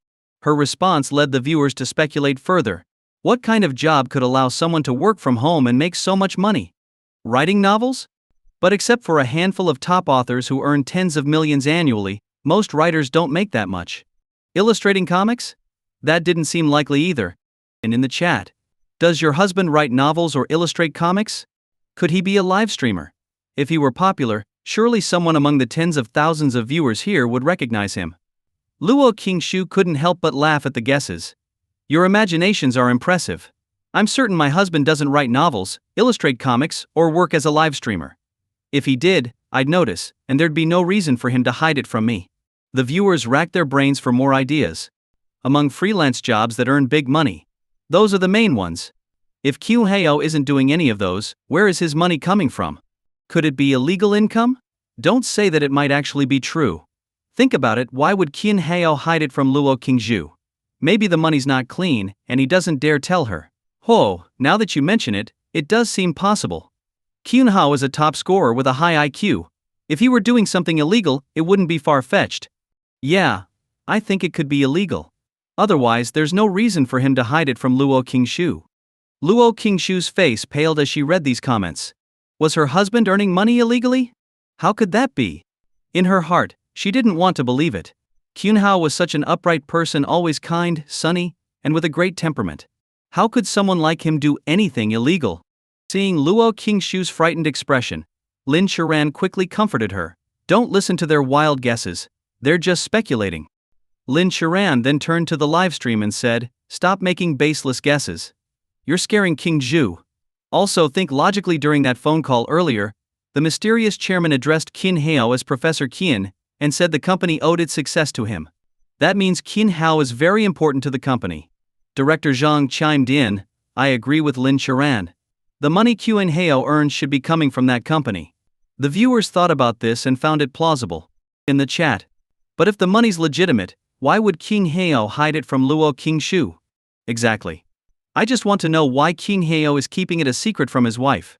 When Qin Hao's identities as a top scorer and an honorary professor were revealed, it made sense that he didn't mention them to Luo Qingzhu because he didn't care about those titles. But if he's wealthy, why hide it? Lin Churan smiled and added, "Think carefully about that phone call." The chairman was also confused. He asked Qin Hao why, despite being wealthy, he was keeping it from his wife. It's not just us, it's a mystery to him too. Director Zhang nodded. The chairman knows Qin Hao is wealthy, which means he knows where the money comes from. So we can rule out the possibility that the money is illegal. The viewers were somewhat convinced by this reasoning but still felt perplexed and frustrated. In the chat, my 150 IQ brain can't figure out why Qin Hao is hiding this. My head is about to explode. I just can't figure it out. Luo Qingzhu let out a sigh of relief. She had been truly terrified by the earlier speculation that her husband was involved in illegal activities. For a moment, she even thought about forfeiting the show's 100,000 yuan and ending the live stream entirely. Fortunately, the viewers' speculation had shifted to another direction. Looking at the live stream feed, Luo Qingshu's eyes were filled with confusion. She had been married to Qin Heiyao for 5 years and thought she knew him well. But now? She was starting to feel like she didn't know him at all. Qin Hao was like a puzzle, a mystery she couldn't solve. In the live stream feed, Qin Hao was reclining on the sofa, leisurely eating an orange while watching TV. He appeared relaxed and content. The reason he staged the fake chat and transferred 50,000 yuan to Luo Qingshu was simply because he couldn't bear to see her worrying about money. But Qin Hao wasn't an ordinary researcher. He was an academician who had developed multiple cutting-edge technologies critical to the nation. Until he received official clearance, he couldn't reveal a single word about his work, not explicitly, not implicitly. He wasn't allowed to disclose that he was a researcher, as even a small hint could lead to speculation. Only those directly involved, who had undergone extensive vetting, knew of his true identity, and even they only knew parts of it. 1 more month, Qin Hao thought to himself. 5 years of marriage, it's okay to wait 1 more month. Just then, Qin Hao's phone rang. He glanced at the screen and answered the call. Qin Hao laughed. "Uncle Wang, what made you think of calling me?" The voice on the other end chuckled. "Qin Hao, it's been a while since we've seen each other. I've missed you. How about I come over tomorrow, and we have a drink?" Qin Hao chuckled. "Uncle Wang, if you want my cooking, just say so." Uncle Wang laughed heartily. "All right, I won't hold back, then." The two chatted for several minutes before ending the call. In the Jiangnan City Patrol Chief's office, Wang Zhiguo, the caller, leaned back in his chair with a faint smile and muttered to himself, exploring the other half. Interesting. A short while ago he had received instructions from higher-ups to visit Qin Hao tomorrow and subtly reveal part of his identity on the show. He only knew that Qin Hao had developed a cure for cancer. He was certain that once the world learned of Qin Hao's achievement, it would cause a global sensation. However, his orders were not to fully expose Qin Hao's identity, just to make an appearance and boost the show's popularity. Qin Hao was unaware of all this. He leisurely ate an orange while watching TV, living a relaxed and comfortable life. In the livestream chat, "Someone's visiting Qin Hao tomorrow, and he called the person Uncle Wang Qingshu. Do you know this Uncle Wang? Haha, will it be like that woman earlier, saying something shocking and revealing another one of Qin Hao's identities?" Luo Qingshu read the comments and tried to recall, but eventually said, "I've never heard of anyone called Uncle Wang." Lin Sharan, sitting beside her, looked at her with some exasperation. "How many of Qin Hao's acquaintances do you even know?" Luo Qingshu thought for a moment and replied, "I've met some. At a class reunion 2 years ago, I met about 20 of Qin Hao's classmates. But I can't remember what they look like anymore." Lin Sharan face-palmed and asked, "What about Qin Hao's friends? How many of those do you know?" Luo Qingshu answered confidently, "Just one, but that friend is living abroad now." Lin Sharan was curious. If Qin Hao's only friend is overseas, doesn't that mean he's usually bored at home? Luo Qingshu nodded, a trace of concern in her voice. "That's why I always come home right after work. I don't want him to feel lonely. When I have days off, I spend time with my husband and our daughter." Lin Sharan was speechless. "Well, that sounds like a dull life." But Lin Sharan continued, "It seems Qin Hao has plenty of friends. You just don't know about them." Hearing this, Luo Qingshu's expression turned colder. There was Jiang Yu from earlier. And now there was this Uncle Wang, who had just called Qin Hao. It seemed like they were both very familiar with Qin Hao, yet she knew nothing about them. In the livestream chat, "Qingshu, I feel bad for you. Your husband keeps everything from you, his identity, his past, the people he knows. You know nothing. Honestly, Qin Hao hiding so much from his wife is really unfair." "Exactly. What kind of identity requires him to hide it from his own wife? A spy? That doesn't make sense either. If he were a spy, how could he be home all the time?" Luo Qingshu read the comments and felt a pang of grievance. She was Qin Hao's legitimate wife. They even had a child together. She had been completely open with Qin Hao, but him? He hid everything from her. Even his friends, she only knew of one. "Let's wait and see. My husband said he'd tell me everything next month. If his explanation isn't convincing, I won't forgive him so easily," Luo Qingshu said coldly, her tone firm. Some viewers in the livestream started stirring things up. "Qingshu, when you say you won't forgive him easily, does that mean you'll divorce him? Or will you stop letting him touch you? Sleep in separate beds? Luo Qingshu rolled her eyes at the comments and replied irritably, "You're overthinking it. Divorce is out of the question, and we won't sleep in separate beds. At most, I just won't talk to him." The tens of thousands of viewers collectively sighed. That's what you call not forgiving him easily. Just ignoring him? In the livestream feed, Qing Hao was still sitting on the sofa, eating peanuts while watching TV, looking completely at ease. The viewers couldn't help but envy him. Damn, this is the life, beautiful wife, lovely daughter, and he spends his days relaxing, watching TV. This is too good to be true. Yeah, some women online complain about being housewives, saying it's exhausting and that they lose themselves. Honestly, I don't get it. Those women are just being dramatic. With automatic washing machines and robot vacuums these days, what's so hard about being a housewife? Cooking 3 meals a day? Do men have it easier? Damn. I wish I could be a stay-at-home husband. It looks so comfortable. Luo Qingshu glanced at the comments but didn't say anything. Her attention was focused on Qin Yao in the livestream. 5 years of marriage, and he claimed to be a programmer working from home. But where was the work? All she saw was him eating peanuts, snacking on sunflower seeds, and watching TV. The more she thought about it, the angrier she got. Qin Hao had tricked her too thoroughly. It wasn't until 3 p.m. that Qin Hao finally got up and went to the kitchen. Their daughter had told him that morning that she wanted food from a certain takeout place, which, of course, meant she wanted his cooking. Their daughter loved chicken, so Qin Hao decided to make chicken hot pot. First he wiped the clay pot clean with a towel, then added the chicken hot pot sauce he had prepared himself. He placed the chicken pieces into the pot, stirred them evenly, and let them marinate for half an hour. While waiting, Qin Hao peeled 8 cloves of garlic, sliced some onions and prepared a block of tofu, celery, dried bean curd, and vermicelli. With all the ingredients ready, he waited for the chicken to finish marinating. When the chicken was ready, he placed the clay pot on the stove, added onions, garlic, celery, and dried bean curd, then covered it and let it simmer over medium heat. At the same time, Qin Hao began preparing another dish, sour fish soup. Both were simple homemade dishes. The viewers watched as Qin Hao expertly deboned the fish, his knife skills leaving them in awe. Those knife skills are amazing. That woman earlier said the president of the Dragon Nation Chefs Association once competed with Qin Hao and admitted Qin Hao's skills were slightly better. Is that true? There's no way to verify that. Even if Qin Hao is an honorary professor at Qingbei University, how would he have the chance to meet the president of the Chefs Association, let alone compete with him? Yeah, this can't be proven. Let's drop it. The viewers discussed the topic briefly before moving on. In the production van, Lin Sharan turned to Luo Qingshu and asked curiously, "Your husband cooks under the guise of ordering takeout. You've been eating his food for 5 years. How does it taste?" Luo Qingshu replied, "It's delicious. In our first year of marriage, my husband ordered takeout once, and I was amazed. It was the best food I'd ever had, even better than what I'd had at restaurants. From then on, I often asked him to order from that place. Now I know it was him cooking all along." Lin Sharan looked puzzled. "Didn't you ever ask where that restaurant was?" Luo Qingshu's face darkened. "I did, and I even went to that place. But every time it was closed. My husband said the owner was laid back and only opened occasionally.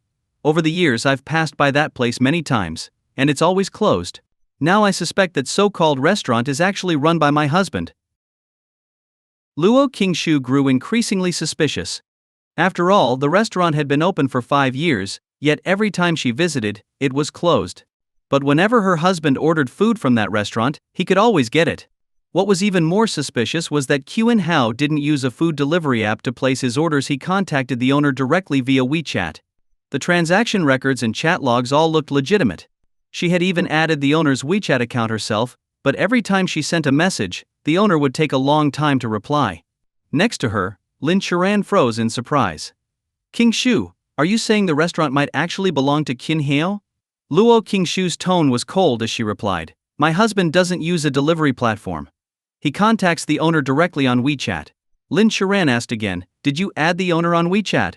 "I did," Luo Qingshu said through gritted teeth. "But every time I sent a message, the owner would take forever to reply." Lin Sharan was stunned and started analyzing out loud. "So, this restaurant has been open for 5 years, but every time you passed by, it was closed. When you messaged the owner, they always replied late. Yet Qin Hao could order food from them easily." She continued, "Now that we know your husband might be wealthy, opening a restaurant would be easy for him.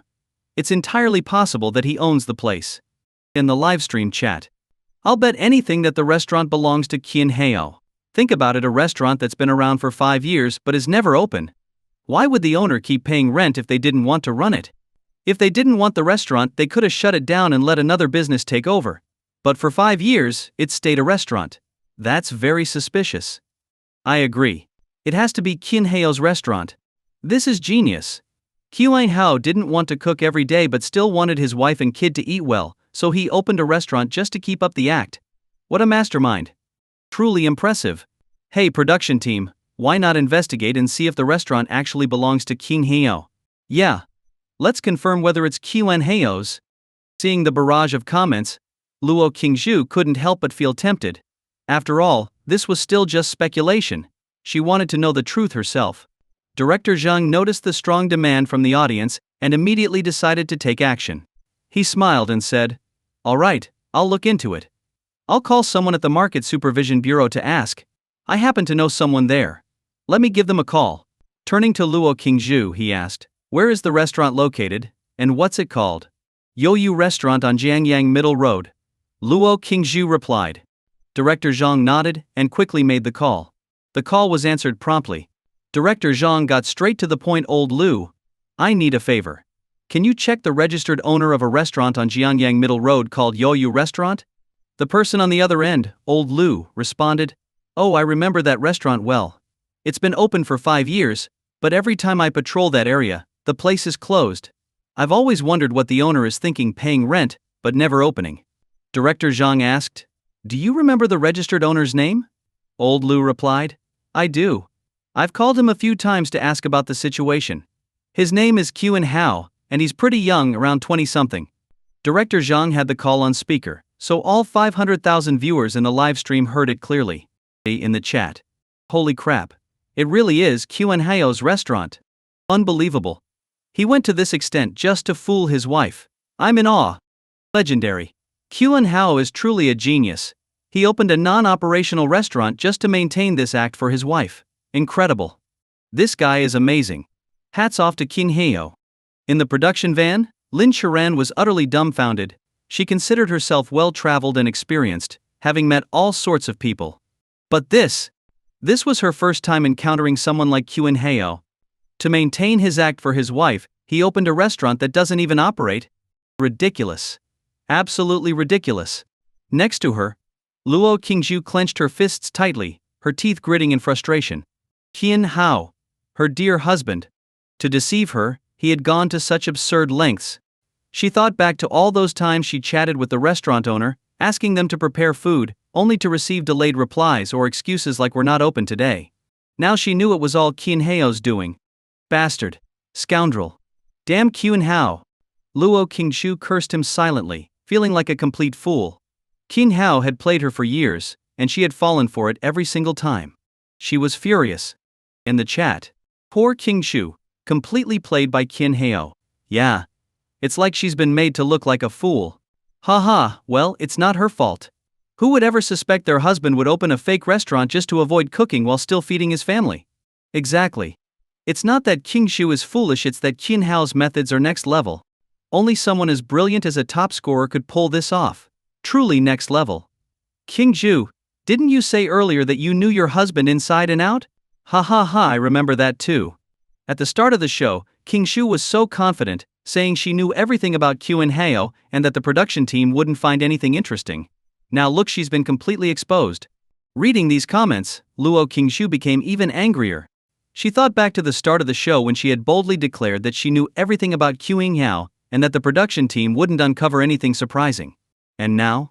It was only the second day of filming, and she felt like a fool, completely outplayed by her husband. Bastard. Luo Qingzhu swore to herself. She was determined to make Kyun Heo pay tonight. In the chat, "Qingzhu, can you tell us how Kyun Heo managed to win you over? Or should I say, how he tricked you into marrying him? Haha, yeah, did he fool you in any other way? Like tricking you into staying over or something?" Luo Qingzhu read the comments and thought back to how she had been tricked terribly by Kyun Heo the first time. Kyun Heo had claimed to live alone and said he was bad at keeping his place tidy, even sending her photos of a messy, disorganized room. Feeling sorry for him, she went to his place to help clean up. The result? She fell for his trap completely. Kyun-heo had deliberately messed up his room just to lure her over. The livestream viewers were very curious about how Luo Qingshu and Kyun-heo got together. During their first time getting a hotel room, was Luo Qingshu proactive, hesitant, or tricked by Kyun-heo? Luo Qingshu glanced at the chat but didn't respond to the question. After a while, the chicken hot pot and sour fish soup were ready. Kyun-heo checked the time. It was time to pick up their daughter from school. He left the house. With Kyun-heo gone, the livestream no longer showed him, prompting viewers to speculate. In the chat, where's Kyun-heo going at this hour? Could it be for some secret business? Should the production team follow him to find out? Luo Qingshu calmly explained, he's gone to pick up our daughter. He'll be back in about 20 minutes. Oh, that's all? I thought it was something mysterious, but he's just picking up his kid from school. Now I'm really curious about who this Uncle Wang visiting Kyun-heo tomorrow is. Since he's called Uncle Wang, he must be at least 45 years old, right? Probably. Still, it feels odd that Kyun-heo, being so young, would hang out with someone that much older. Not really. In workplaces or factories, it's common for people to eat and chat with someone 20 years their senior. Luo Qingshu looked at the chat. She was curious about Uncle Wang too. In their 5 years of marriage, Kyun-heo had never mentioned him. As time passed, it was soon 5:30 p.m. The time when Luo Qingshu would usually get off work. She turned to Lin Sharan and director Zhang. I'm heading home now. See you tomorrow. All right, they replied with smiles. When Luo Qingshu got home, little Qin Shiyu, who had been sitting on the sofa, happily ran up to her and said, Mommy, Daddy ordered chicken hot pot and sour fish soup. Luo Qingshu ruffled Qin Shiyu's hair, a faint smile on her face. But deep down, she grumbled to herself. Ordered takeout? Yeah, right, it's obviously your dad's cooking. Daughter, your dad has fooled the two of us so badly. Kyun-heo walked over and smiled at Luo Qingshu. Dinner's ready. Luo Qingshu smiled back but couldn't help sneering inwardly. Keep acting. You're really good at it. Unaware of Luo Qingshu's thoughts, Kyun-heo went to the kitchen to bring out the dishes. Luo Qingshu served the rice. Once the three of them sat down to eat, Qin Shiyu happily devoured the food. Luo Qingshu, on the other hand, looked at Kyun-heo and casually asked, Hubby, why is it that whenever I message the restaurant owner asking for food, they either take a long time to reply or say they're not open, but whenever you order they always cook for you? Kyun-heo smiled naturally and looked at her as he replied. However, he carefully observed her reaction, wondering if she was suspicious. Seeing nothing unusual in her demeanor, he explained, that's not always the case. Sometimes, when I try to order, the owner also takes a long time to respond. The owner has 2 WeChat accounts and only logs into the work one when the restaurant is open. It's normal for them to reply late. Luo Qingshu nodded. I see. That owner is really laid back, running the restaurant so casually. I was even thinking of ordering food from them for lunch tomorrow at the office, to share with my coworkers. Hearing this, Kyun-heo took out his phone, opened WeChat, and called the restaurant owner's account. After a few rings, no one answered. Kyun-heo hung up and said, the owner didn't pick up. They're probably not logged into this account. We'll just have to wait and see. Luo Qingshu sighed but internally thought he's really putting on a show so convincing. If I didn't already know the truth, I might have believed him. In the livestream chat. Wow. He's acting so well. What a waste of talent, he should have become an actor. Men's words are lies, all lies. If men could be trusted, pigs would climb trees. LOL, isn't this exhausting? Pretending like this every day? I don't think it's exhausting, it's actually pretty entertaining. On screen, Kyun-heo and his family ate dinner. Afterward, Kyun-heo cleaned up the dishes while Luo Qingshu sat on the sofa with Qin Shiyu, watching cartoons. The scene made the viewers envious. A warm family, a wife and kid, and a cozy home life may be simple, but it looks so happy. Yeah, this is true happiness. It makes me want to get married too. I want to get married too, especially if it's to someone like Kyun-heo. Handsome, good at cooking, what more could you ask for? In the production van, Lin Sharan felt a pang of envy. Even though she was a popular actress, dating was nearly impossible. Her company forbade her from dating, fearing she'd lose fans. But her contract was nearing its end. Once it expired, she wouldn't renew it, then she'd finally have her freedom. Back in the livestream feed. After cleaning the dishes, Kyun-heo sat on the sofa and draped an arm over Luo Qingshu's shoulders. He said softly, Why don't you and our daughter go take a bath? Luo Qingshu glanced at him. I don't feel like it tonight. Why not? Qin Hyo asked, puzzled. 3 days ago, Luo Qingshu's period had ended. Normally, this would be a time when she'd be interested. She didn't seem tired either, everything seemed normal. Luo Qingshu just replied indifferently, I just don't want to. Qin Hao nodded slightly, though he was still confused. We've been married 5 years, and every time after your period.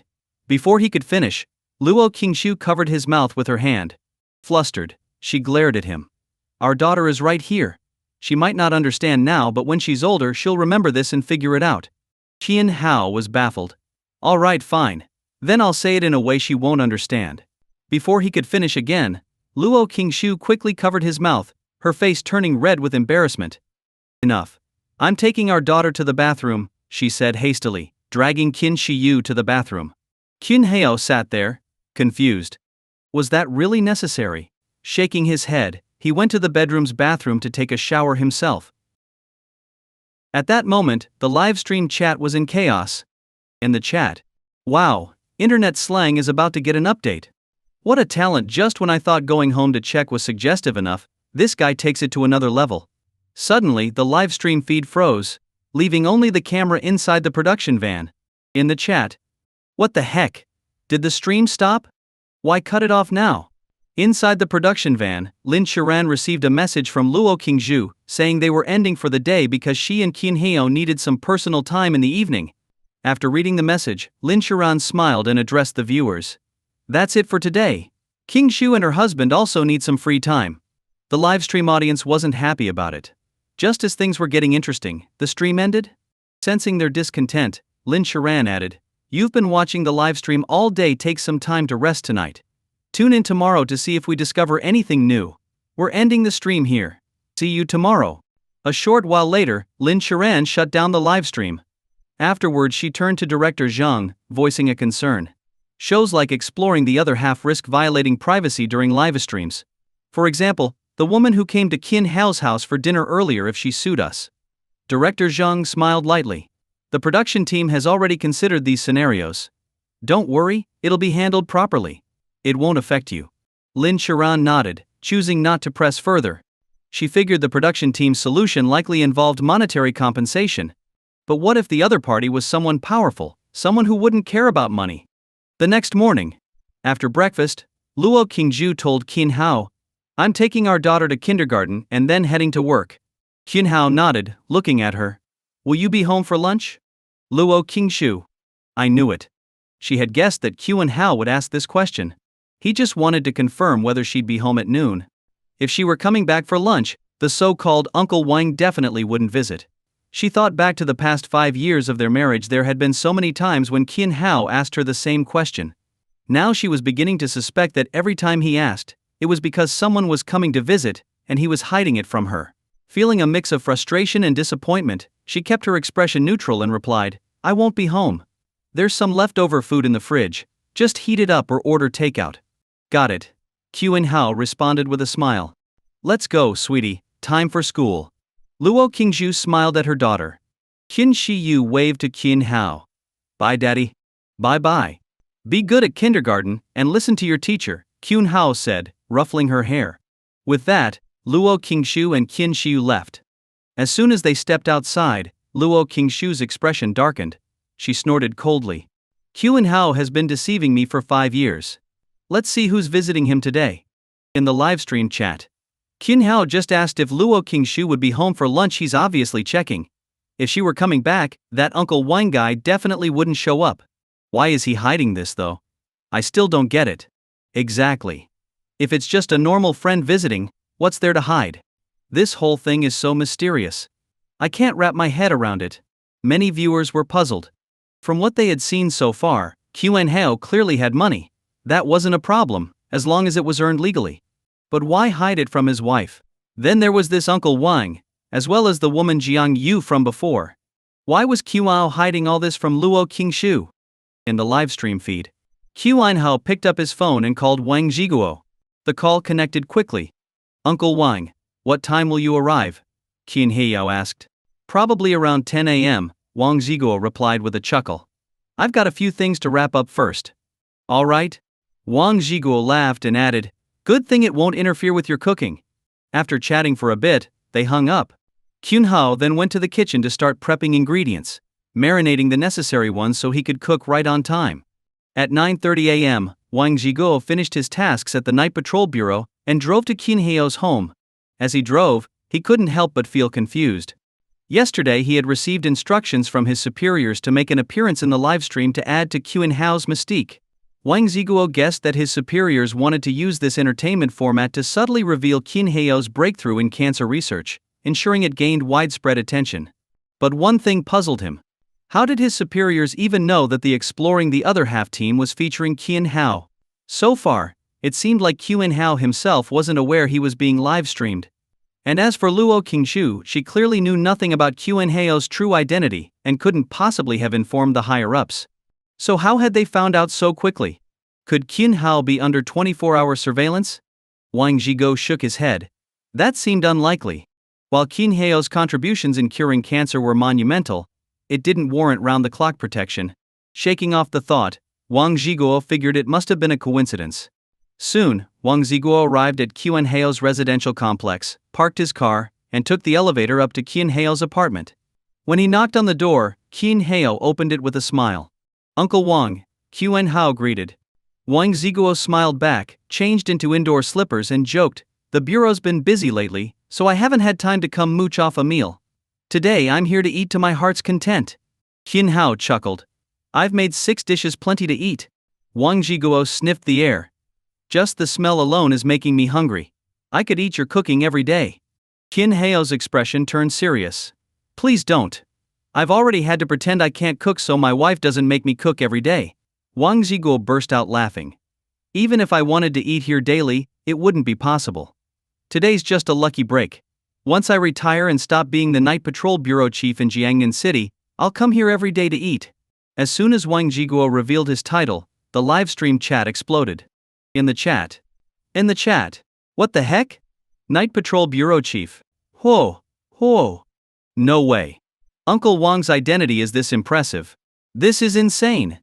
Inside the production van, Director Zhang was stunned. He knew shows like Exploring the Other Half often risked invading privacy.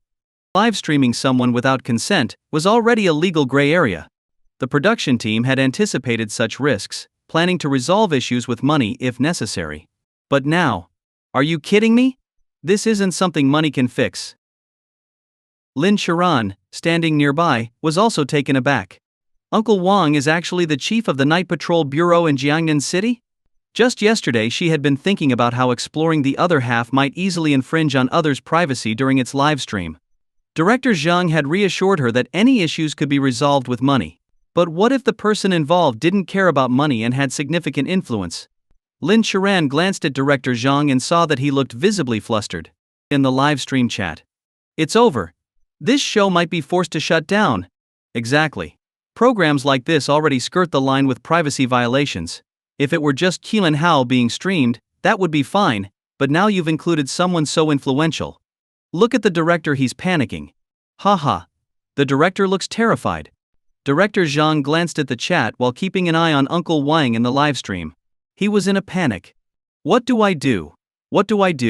Stop the stream? Or continue? If they stopped now, the losses would be enormous. He had spent 10 million yuan just to bring in the popular celebrity Lin Sharan as a guest. If the show stopped broadcasting now, it would be a disaster. But if they didn't stop. This Uncle Wang. Director Zhang's mind raced, 2 opposing thoughts battling within him, one urging him to stop, the other to continue. His head throbbed as the dilemma raged on. Finally he gritted his teeth and decided, "We continue. I'll take full responsibility for any consequences. Besides, there's no solid proof yet that this Uncle Wang is actually the Night Patrol Bureau Chief."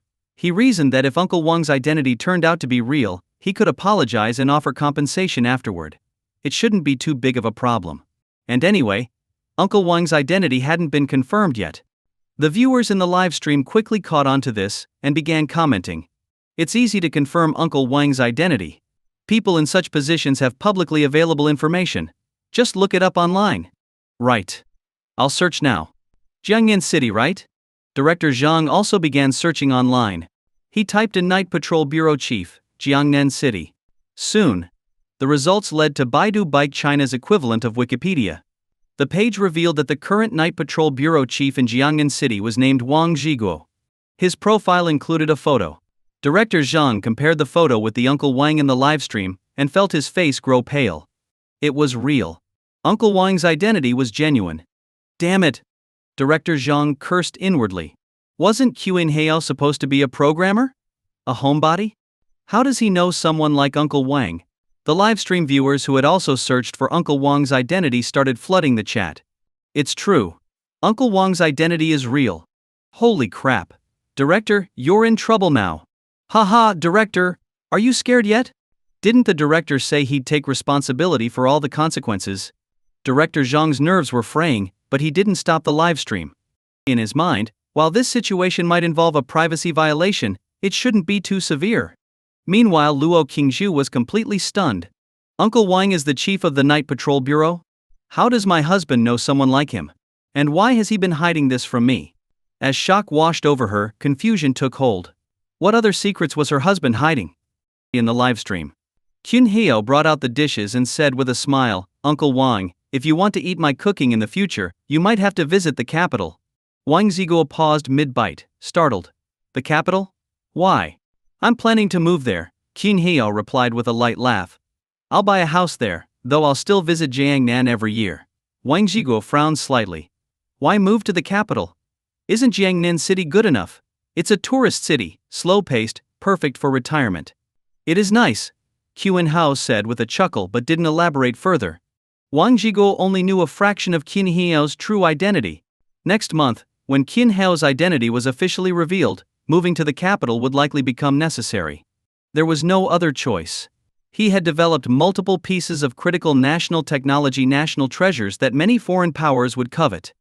Staying in Jiangnan City would pose risks to his family's safety, and he didn't want to take that chance. That said, the final decision would depend on the situation. In the livestream chat, Qun Hao is moving to the capital next month? Houses there cost a fortune. A decently sized one could easily cost tens of millions. No kidding. If Qun Hao's planning to buy property in the capital, he must have over 30 million yuan. Otherwise, how could he afford it? Inside the production van, Lin Churan turned to the bewildered Luo Qingzhu and asked curiously, has your husband mentioned moving to the capital before? Luo Qingzhu was still in a daze. Uncle Wang is the chief of the Night Patrol Bureau. And now Qun Hao says he's moving to the capital to buy a house. But I know nothing about any of this. Qun Hao has never told me. Her confusion deepened. Is this even the same husband I've been married to for 5 years? Since the start of the show, she had felt increasingly unfamiliar with him. The image she had of her husband no longer matched reality. Her husband was supposed to be an ordinary man, a programmer. So why? Why is he the national top scorer? Why is he an honorary professor at Qingbei University? Why does he have so much money? Why is a company's CEO so respectful to him? And why does he know someone as influential as Uncle Wang? Qingzhu? Lin Churan called again, seeing Luo Qingzhu lost in thought. Snapping back to reality, Luo Qingzhu looked at her. What is it? Lin Churan repeated her question, did your husband ever mention moving to the capital? No. Luo Qingzhu replied softly, shaking her head. She drifted back into silence, lost in her thoughts. Is this even the Qun Hao I know? Watching Luo Qingzhu's dazed expression, Lin Churan sighed inwardly. Luo Qingzhu had been married to Qun Heo for 5 years, thinking she knew him well. But now, any woman in her position would likely feel just as bewildered upon discovering her husband was nothing like they had imagined. In the chat. Poor Qingzhu. Yeah, she's had it rough, being lied to like this. Men are all liars. But honestly, Qun Hao seems really impressive. Some viewers began reflecting on Qun Hao's qualities. He's definitely remarkable. His looks are outstanding and his achievements, national top scorer and Qingbei honorary professor, are enough to boast about for a lifetime. Judging from what we've seen, he probably has a net worth of at least 30 million yuan. And now he's close to someone as high profile as Uncle Wang. His connections are top-notch. Agreed. Qun Hao is truly exceptional. He excels in every aspect.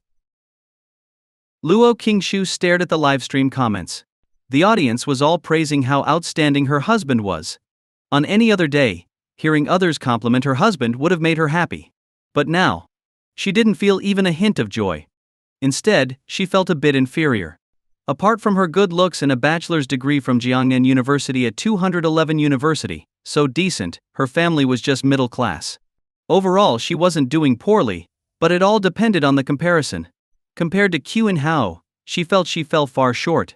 Luo Qingzhu couldn't stop herself from overthinking. When I get older and lose my youthful beauty, will Qin Hao still want me? Would he? Before, she would have confidently told herself that Qin Hao would never do anything to betray her. But now, she wasn't so sure. The livestream comments showed some viewers' curiosity. Qingzhu, what's your education background? Qingzhu, what does your family do? Qingzhu, what kind of job do you have? Luo Qingzhu's mind buzzed as she read the questions. Why were they asking her this now? Did they think she wasn't good enough for Qin Hao? No matter what, we're already married, and we have a 4-year-old child. She took a deep breath, calming herself, then smiled faintly and replied, I graduated with a bachelor's from Jiangnan University. My parents run a small shop, nothing fancy. The viewers quickly responded. Graduating from Jiangnan University is pretty good, it's a 211 university. Not bad at all. Qingzhu, don't feel inferior. Someone as exceptional as Qin Hao is extremely rare. Seeing the supportive comments, Luo Qingzhu felt a little better. In the live stream, Wang Zhigul was enjoying the meal. He glanced at Qin Hao and complimented, this is the best food I've ever had. Not even the high-end restaurants can compare. If you became a chef, you'd probably earn at least 50,000 yuan a month. Qin Hao chuckled. I've never considered being a chef, it's too exhausting working day and night. Plus, the hours wouldn't align with my wife and kids' schedule. I want to spend more time with them. Hearing this, Wang Zhigul praised him again, not bad. After 5 years of marriage, you're still so devoted to your wife. You're quite the family man. Qin Hao smiled lightly and said nothing. Wang Zhigul wasn't wrong, he did love his wife and value his family. But there was another reason he wanted to spend as much time with them as possible. Next year, he would be returning to his work. 5 years ago, after developing multiple critical national technologies, Qin Hao had intended to continue working on new projects. However, Minister Li had persuaded him otherwise. At the time, Minister Li told him, "You're already 23. It's time to find a girlfriend. If you keep working non-stop, who knows when you'll get around to settling down." Hearing this, Qin Hao thought it made sense. So, he returned to Jiangnan City, began living a more normal life, got married, and had a child. The past 5 years of marriage had been incredibly fulfilling for him. But now, with his identity about to be revealed, the change was necessary. Since he'd soon be resuming his work, it was better for Luo Qingzhu to know the truth so he could work without worry. Qin Hao smiled at Wang Zhiguo and said, Uncle Wang, eat as much as you can. Don't leave leftovers, or I'll have a hard time explaining it to my wife. Wang Zhiguo laughed. Don't worry. I skipped breakfast and came hungry, I'll finish everything. After a couple more bites, Wang Zhiguo glanced at Qin Hao and chuckled. Your wife still knows nothing about your past, does she? Qin Hao nodded lightly. He had hidden it well. Plus, Luo Qingzhu was a bit of a romantic, trusting him completely and letting her guard down around him. That made it easier to keep things from her. Wang Zhiguo laughed. If your wife finds out you're the national top scorer and an honorary professor at Qingbei University, won't she be stunned? Qin Hao chuckled. It's not that big of a deal. Those are pretty average titles. Wang Zhiguo was speechless. Those are average? Well, compared to Qin Hao's other achievements, they were. After all, curing cancer was an extraordinary accomplishment. Wang Zhiguo looked at Qin Hao, curious. Do you plan to hide the truth from your wife forever? Qin Hao shook his head and replied calmly, I'll tell her everything next month. Wang Zhiguo paused, surprised. You'll tell her everything? Qin Hao nodded. Hearing this, Wang Zhiguo couldn't help but feel confused. 4 years ago, he had signed a confidentiality agreement regarding Qin Hao's work on curing cancer. At the time, he wondered why such an achievement needed to be kept secret. It wasn't like it was a military weapon. Now it seemed that the higher-ups were planning to publicize Qin Hao's accomplishments. The fact that Wang Zhiguo had been instructed to appear on the show, and Qin Hao's statement about revealing everything suggested as much. Even so, Wang Zhiguo couldn't shake his confusion. Why did curing cancer need to be a secret in the first place? After finishing the meal, Wang Zhiguo smiled. Let's clean up together, 2 people will be faster. Qin Hao laughed. Uncle Wang, just rest. I'll take care of it, it won't take long.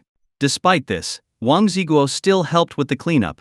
After 10 minutes, they were done. Wang Ziguo patted Qin Hao's shoulder with a smile. Xiao Hao, I've known you for 10 years now. Back when you became the national top scorer, you made Jiangnan City proud. If you ever need help, don't hesitate to ask. Qin Hao nodded in acknowledgement. The two chatted for a while before Wang Ziguo excused himself, saying he had other matters to attend to. In the livestream chat. So Uncle Wang met Qin Hao because of the national top scorer achievement. That explains how they know each other. But from what Uncle Wang said earlier, he clearly knows more about Qin Hao's other identity. I thought he might reveal it, but nope. Damn, I just want to know what Qin Hao's other identity is. Why all the secrecy? Inside the production van, Director Zhang's thoughts diverged from the viewers. He was debating whether to stop Wang Ziguo and apologize in person. After much internal conflict, he stepped out of the van and called one of the show's investors. Director Zhang, the show has hit a snag. Before he could finish, the investor interrupted, I know. Just focus on your job. I'll handle the rest. Director Zhang, all right. Hanging up, Director Zhang felt a wave of relief. If the investor said it could be handled, then there shouldn't be any issues. Meanwhile, back in the van, Luo Qingshu was still watching the livestream feed of Qin Hao. From what Uncle Wang had said earlier, it was clear Qin Hao had another identity. But what is it? No matter how hard she thought about it, she couldn't figure it out. At this moment, Qin Hao was the only one left in the room. He boiled a kettle of water, sat on the sofa, brewed himself a cup of tea, and turned on the TV, looking relaxed and at ease. The countless viewers in the livestream focused on Qin Hao. While many envied his laid-back lifestyle, they felt he was too much of a homebody, with no apparent hobbies or interests. Some viewers started posting comments. Qingshu, is your husband a homebody? He's been at home for the past 2 days. Yeah, he seems very reclusive. Does he have any hobbies? In the van, Luo Qingshu sighed softly and replied helplessly, my husband is quite a homebody. He rarely goes out, and even groceries are ordered online. Next to her, Lin Sharan imagined staying at home all day and felt like it would suffocate her. She wouldn't be able to bear it. The viewers reacted to Luo Qingshu's comment. Your husband is impressive, such a homebody, yet he knows so many powerful people. I'm always out and haven't met a single one. Being a homebody has its benefits. If my husband were as handsome as Qin Hao and always out playing, I'd feel uneasy. Come on, aren't we supposed to be discussing Qin Hao's hidden identity? What's there to discuss? Just guessing? Let's let things unfold naturally. Although the viewers were curious about Qin Hao's other identity, it was impossible to guess without more information. Luo Qingshu glanced at the comments without responding. Her eyes remained fixed on Qin Hao in the livestream feed. The more she looked at him, the more confused she felt. If it weren't for everything that had happened over the past 2 days, Qin Hao seemed no different from an ordinary person staying at home every day and picking up their child at school. But after the events of these 2 days, she felt even more bewildered. On the sofa, Qin Hao lay there watching TV. He was a bit bored. But if he went out, he'd feel even more bored. Without his wife and child accompanying him, there wasn't much fun to be had. On top of that, because of his identity, there was always a group of people protecting him 24/7 in secret. Being watched while trying to have fun outside made him feel uncomfortable.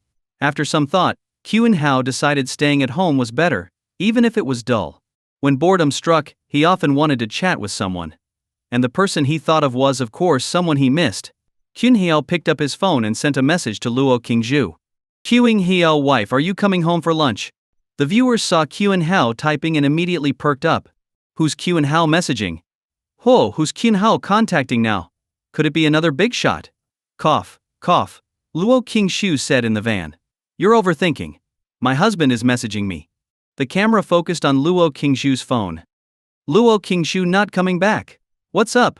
Qin Hao, I miss you, grinning face. Luo Qingshu sweat face, are you that bored at home? Qin Hao, yeah.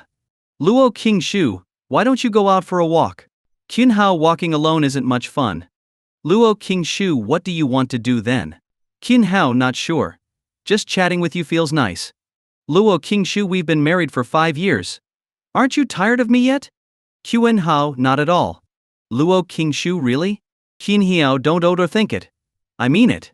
Luo Qingshu, but what if you keep things stable at home while playing around outside? Qin Hao, no way. That's impossible. Luo Qingshu, why not?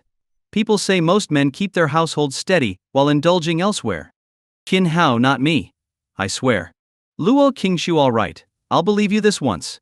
Seeing their chat, the viewers couldn't help but feel envious. Damn, suddenly getting hit with dog food.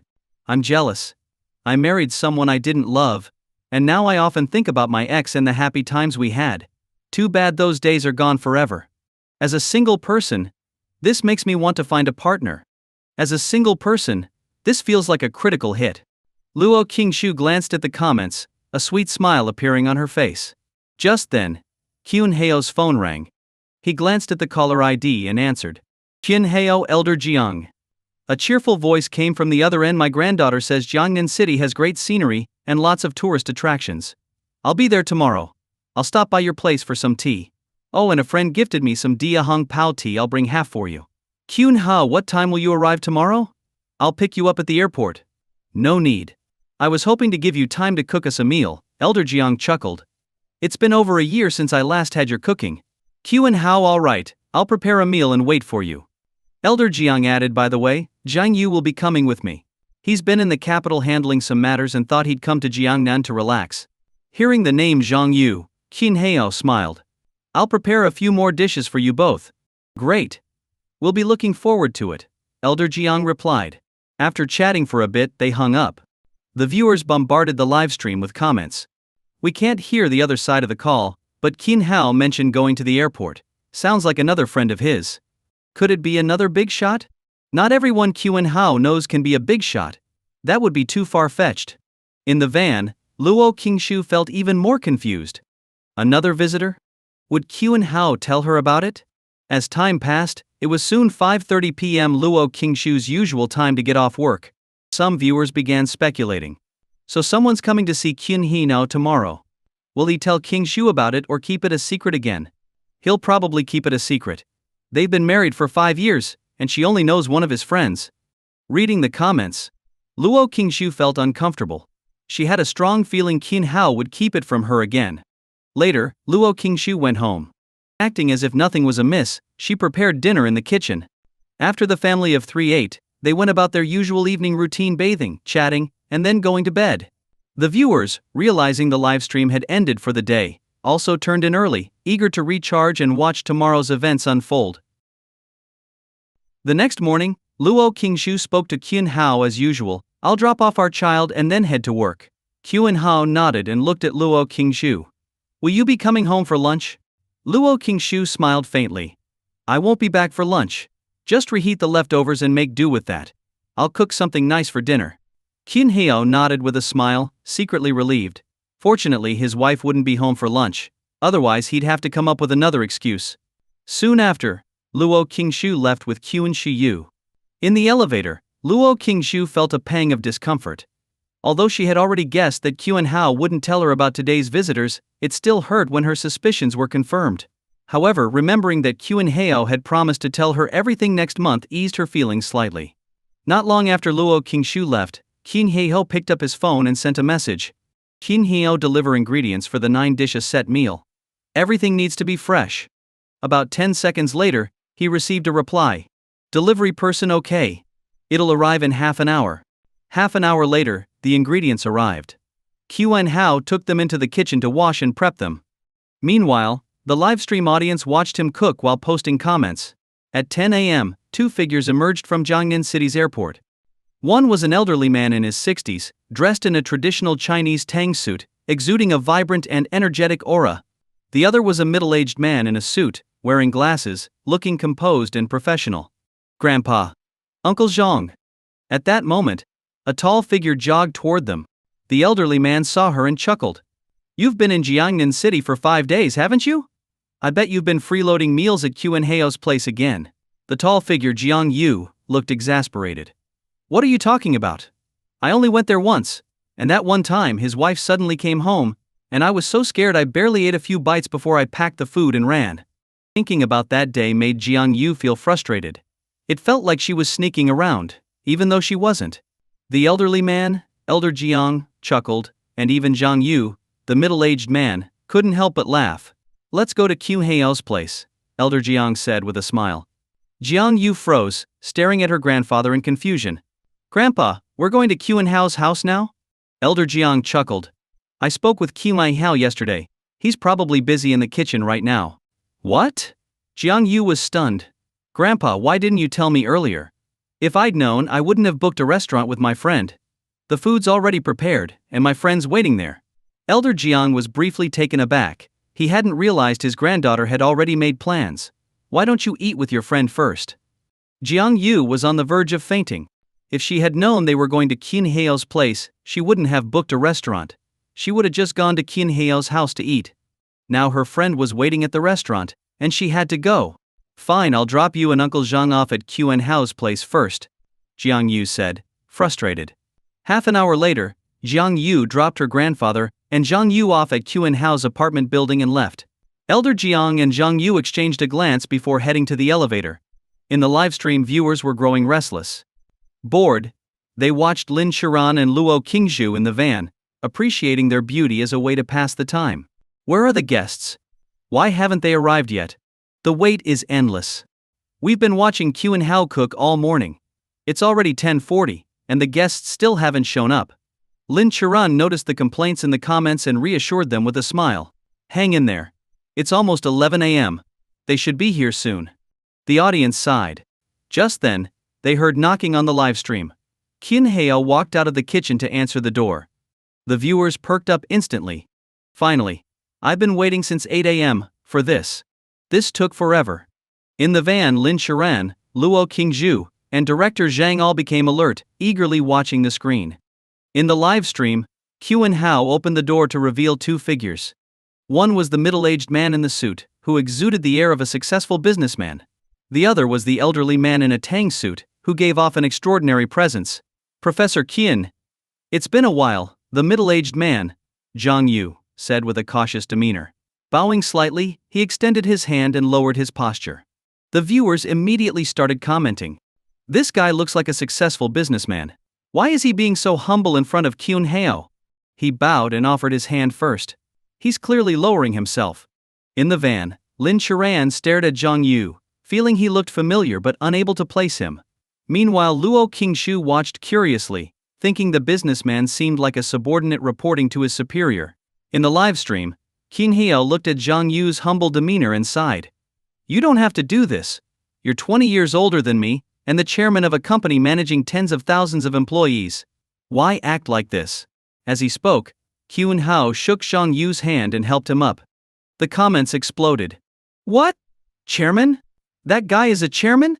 A chairman managing tens of thousands of employees? That's a massive company. Why is a chairman acting so deferential to Hao? In the van, Lin Shiran was stunned. She had met many CEOs and professors in her career, but never had she seen a chairman bow to a professor, especially not a chairman of such a large company. Director Zhang was equally dumbfounded. What kind of professor could command this level of respect from a chairman? As for Luo Qingzhu, she was even more confused. Over the past few days, she had come to realize her husband was mysterious and impressive, but seeing a chairman bow to Hao was still a shock. This wasn't like the interaction with Police Chief Wang from before. At least with Wang, it felt like an elder interacting with a younger friend. But this chairman acted like a subordinate greeting his superior. The middle-aged man, Zhang Yu, still looked uneasy. His gaze toward Hao was complicated, with a mix of respect and deep gratitude. In Zhang Yu's heart, Hao wasn't just someone he admired, he was his benefactor, his entire family's savior. 4.5 years ago, Zhang Yu's daughter was diagnosed with cancer. Despite undergoing all the advanced treatments available, the doctors ultimately told him that her time was limited 6 months at the shortest, a year at the longest. As a father, Zhang Yu was helpless, watching his daughter suffer without being able to save her. At the time, he was in utter despair. Then, he heard news that gave him a glimmer of hope. A medical experiment was looking for 100 cancer patients to participate in a drug trial. This experimental drug was specifically designed for cancer treatment. Zhang Yu learned that the drug's mechanism worked by completely cutting off cancer cells' access to nutrients from the human body, effectively starving the cells to death and achieving a cure. When he heard this explanation, it sounded plausible. Without hesitation, he signed the consent form for his daughter to participate in the clinical trial. After undergoing treatment with the experimental drug, something miraculous happened. His daughter's cancer was completely cured. Within half a month, all the cancer cells had disappeared. Later, Zhang Yu learned that the person who had developed the drug and solved the problem of cancer was named Culinary. Moreover, the subsequent mass production of the drug was handled by Culinary company. From that moment on, Zhang Yu began interacting with Culinary directly. He felt both admiration and deep gratitude for Culinary.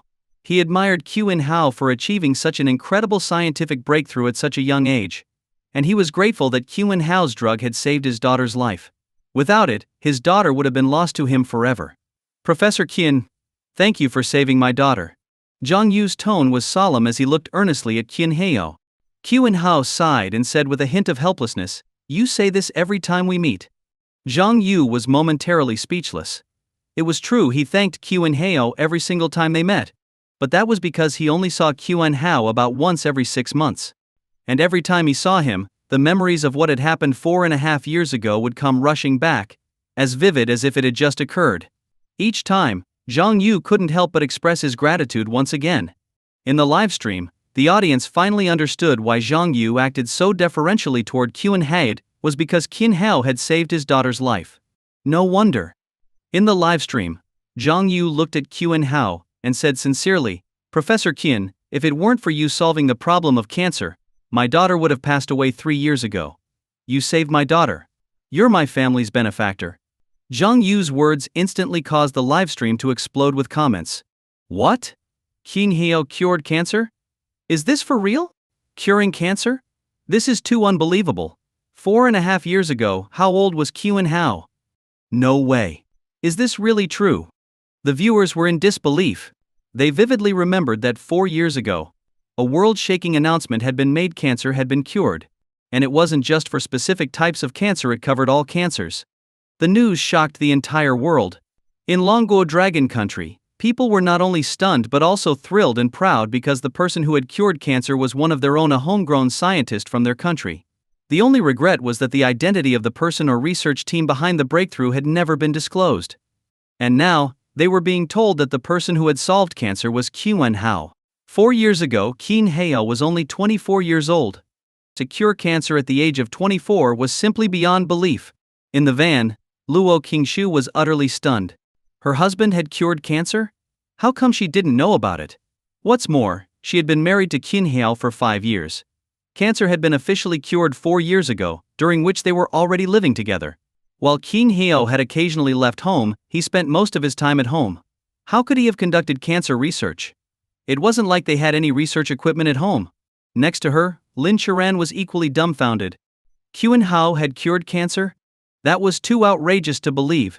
Even Director Zhang, sitting nearby, found it difficult to accept. It seemed far too improbable. Sure, Culinary was a national college entrance exam top scorer, which meant he was exceptionally intelligent. But no matter how smart someone was, curing cancer at the age of 24 seemed utterly impossible. The livestream viewers were abuzz, with some beginning to question the authenticity of the claim. Honestly, is this a hired actor by the production team? Are they just trying to create a dramatic effect? Yeah, I'm starting to think this might be staged.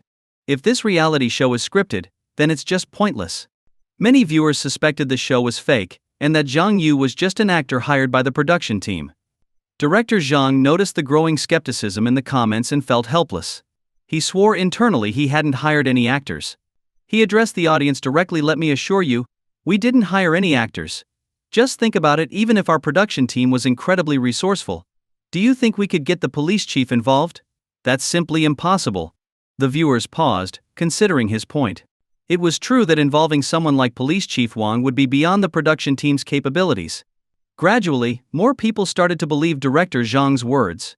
In the livestream, Culinary looked at Zhang Yu with a hint of exasperation. "I'm a researcher. Solving cancer or tackling challenges like it is just part of my job." Zhang Yu remained serious and replied, "Regardless, you're my benefactor. My family's benefactor." Culinary sighed at Zhang Yu's words and said helplessly, "All right, let's stop talking about this.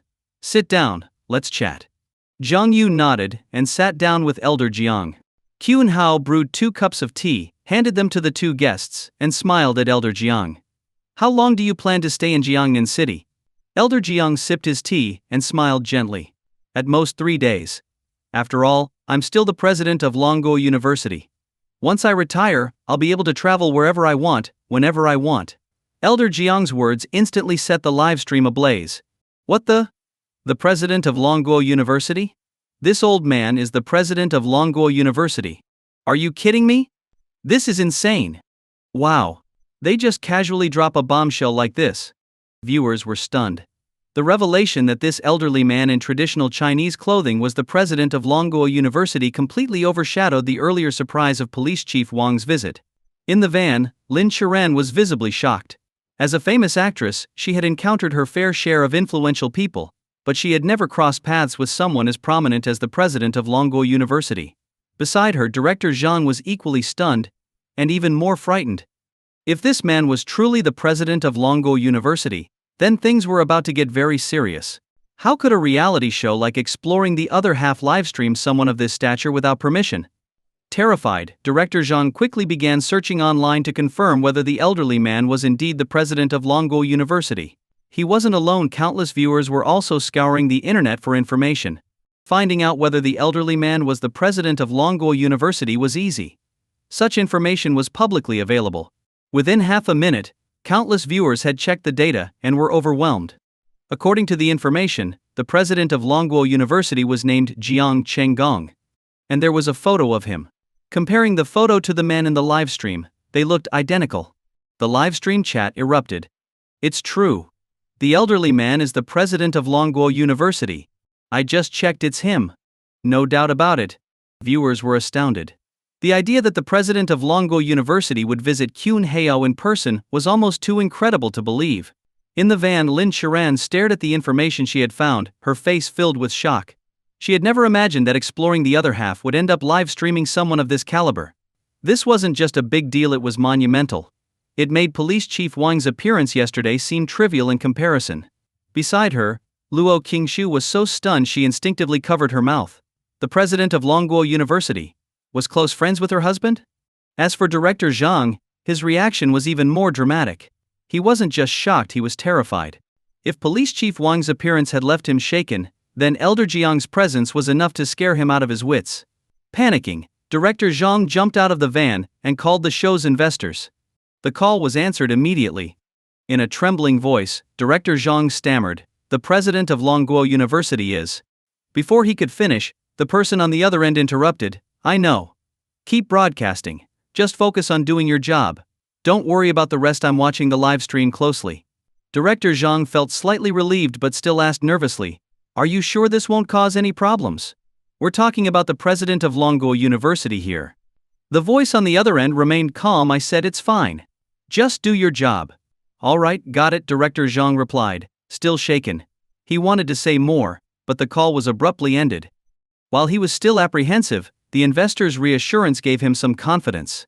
But he couldn't help wondering just how powerful were these investors. Could they really handle someone as influential as Jiang Chenggong? Back in the livestream chat, speculation was rampant. "I have a feeling Culinary really did cure cancer. Think about it, everyone who visits him seems to know about some hidden aspect of his identity. Yeah, it's starting to look like Culinary really did solve cancer. If this old man is the president of Longguo University, that practically confirms it, doesn't it?" Most viewers now believe that Culinary had cured cancer, though the idea that he had done so at the age of 24 was still mind-boggling. In the van, Luo Qingshu was still struggling to process everything. She had been with Culinary for the past 5 years. If he had cured cancer, how had he done it? He spent most of his time at home. Without any research equipment, how could he possibly conduct such groundbreaking work? In the live stream, Culinary, Jiang Chenggong, and Zhang Yu continued chatting as they ate. At one point, Zhang Yu stood up, raised his glass, and said seriously to Culinary, "Professor Qin, thank you again for saving my daughter. This toast is for you." Culinary sighed, stood up as well, and clinked glasses with Zhang Yu without saying a word. After taking a sip, they both sat back down. Culinary then raised his glass and said, "Over the years, I've troubled you a lot, always asking you to fake chat with me on WeChat to fool my wife." Zhang Yu chuckled. Culinary had indeed asked him to fake conversations for years to maintain the facade of a legitimate income source. The two clinked glasses again before resuming their conversation. Meanwhile, in the live stream chat, viewers were piecing things together. So this is the mystery CEO Culinary was fake chatting with before. Haha. Poor Qingshu has been so thoroughly deceived. In the van, Luo Qingzhu was stunned. So for the past 5 years, her husband had been faking conversations with this CEO to deceive her? As the realization hit her, she couldn't help but feel a mix of shock and disbelief. Yet the bigger question remained, had her husband really cured cancer? If he had, how had he done it while spending most of his time at home? There were no research facilities, no equipment. Could he really have achieved such a feat through sheer mental effort alone? Back in the livestream, King Heo looked at Zhang Yu and asked, "Are you staying in Jiangyan City for 3 days with Elder Jiang?" Zhang Yu shook his head. "I have to head back to Dong Province tomorrow afternoon. There's still a lot of work at the company that needs my attention. But once I retire as chairman of Dongzhou Pharmaceutical Group, I'll have more time to visit you." His words immediately piqued the curiosity of the viewers. The president of Longguo University had already been identified, but Zhang Yu's identity remained a mystery. Soon, countless viewers began searching online for information about the chairman of Dongzhou Pharmaceutical Group. Zhang Dao immediately began searching online, typing furiously as his heart pounded. He prayed silently that this wasn't yet another high-ranking figure. 30 seconds later, Zhang Dao's face turned pale. He had found information about Dongzhou Pharmaceutical Group. Dongzhou Pharmaceutical wasn't a private company, it was a state-owned enterprise. The chairman's name was Zhang Yu. The information also included photos of Zhang Yu. Zhang Dao compared the images to the Zhang Yu in the livestream. They were identical.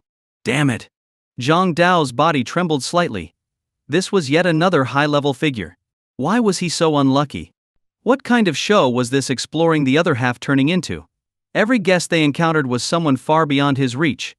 Zhang Dao considered calling the investors to ask if the show should continue, but then remembered that the boss of the investors had been watching the livestream closely. If they needed to shut it down, they'd definitely call him first. With that thought, his nerves settled slightly. Meanwhile, Lin Shiran and Luo Qingzhu were also looking at the information online. Both were deeply shocked. Everyone visiting Culinary seemed to be someone extraordinary. "Look at this, Dongzhou Pharmaceutical Group is the company producing the cancer medication," Lin Shiran suddenly said. Zhang Dao and Luo Qingzhu quickly focused their attention on the details. Dongzhou Pharmaceutical Group was responsible for the mass production of Cancer Begon, the cancer treatment drug that had stunned the world 4 years ago. The viewers in the livestream also noticed this connection. Their hearts trembled. What did this mean? It practically confirmed that Qin Hao was indeed the person who had conquered cancer. With both the president of Longguo University and the chairman of Dongzhou Pharmaceutical present, their authority alone was proof enough. Qin Hao is incredible. Unbelievable. Total respect. Qin Hao, you're amazing. Countless viewers were in awe. For someone in their early 20s to solve a problem of global significance like cancer was simply unprecedented. There was no one else like him in the world. In the van, Lin Shiran felt genuine admiration for the first time. At just 28, she had already earned over 100 million yuan. While impressive, it was nothing on a global scale. But Qin Hao? At only 28, he had already achieved a world-changing milestone. She felt she was not only outclassed by Qin Hao, but also that no one her age in the world could match his accomplishments. Luo Qingzhu was equally shocked. Although she still had some doubts, everything so far pointed to the fact that her husband had indeed conquered cancer. Apart from her shock and lingering questions, she couldn't help but feel a growing sense of pride. Her husband was truly extraordinary. In the livestream, Qin Hao, Jiang Chenggong, and Zhang Yu continued chatting over their meal. Jiang Chenggong looked at Qin Hao with a smile and said, "What do you think your wife's reaction will be when she finds out you conquered cancer?" Qin Hao imagined the scene and chuckled. She probably wouldn't believe it. "We've been married for 5 years, and she's always thought I was just a programmer. If I suddenly tell her I was the one who conquered cancer, she'd likely question how I did it. After all, she thinks I've been working from home all this time. She'd wonder where I conducted my research, especially since our home doesn't have any research equipment." Zhang Yu and Jiang Chenggong couldn't help but laugh. "So, where did you conduct your research?" Qin Hao smiled. "There's another apartment in this building that I use exclusively for research. Once my wife leaves for work, I head there." In the van, Luo Qingzhu suddenly understood. So there was another apartment. That's where Qin Hao had been conducting his research all along. Back in the livestream, the three continued chatting. Jiang Chenggong looked at Qin Hao with admiration and said, "I've lived most of my life, but you're the most remarkable young person I've ever met. At 24 you conquered cancer. Few at your age devote themselves entirely to scientific research." Kyun Hao shook his head modestly. Everyone has their own ambitions. Some people want to make money, some want fame, and others prefer a simple life. Even in research institutions, there are still a few people my age who are fully dedicated to research. Jiang Chenggong nodded and asked, "What's your ambition?" Qin Hao smiled briefly, then grew serious. His voice became firm. "My ambition is simple. I want to make healthcare accessible to everyone. I want to end the suffering caused by illness. I want to." Halfway through his sentence, Qin Hao stopped himself, realizing that he couldn't reveal certain things to Jiang Chenggong and Zhang Yu. While they knew he had conquered cancer, they were unaware of his other research achievements. Until he received approval from his superiors, he couldn't say a word neither explicitly nor implicitly. Jiang Chenggong and Zhang Yu were deeply moved by Kyun Hao's words. In this era, how many people's ambitions were solely focused on alleviating human suffering and ensuring healthcare accessibility? Not many. Especially not someone as young as Qin Hao. For a moment, both men felt Kyun Hao's greatness. Unlike those in the pharmaceutical industry who pursued profit, Qin Hao's vision was pure and selfless. In the livestream, the viewer count had already reached 700,000. Hearing Kyun Hao's words, many felt genuine respect and admiration. Some viewers, especially those who had previously been obsessed with celebrities, began to reevaluate their values. They realized that the true heroes weren't the stars they had idolized but people like Qin Hao, who quietly worked to make the world a better place. In the business car, Lin Sharan looked at Kyun Hao in the live broadcast with a deep sense of respect in her eyes. At first, when she learned that Kyun Hao was a top scorer in the National College Entrance Examination and an honorary professor at Qingbei University, she merely thought he was impressive. Later, when she discovered that Kyun Hao had conquered cancer, she felt even more admiration for his remarkable achievements at such a young age. But now, hearing Kyun Hao say that his ideal is simple to ensure everyone can afford treatment and no one suffers from illness, she found him truly great. Director Zhang felt the same. At this moment, he sincerely admired Kyun Hao. Beside them, Luo Qingshu was deeply moved.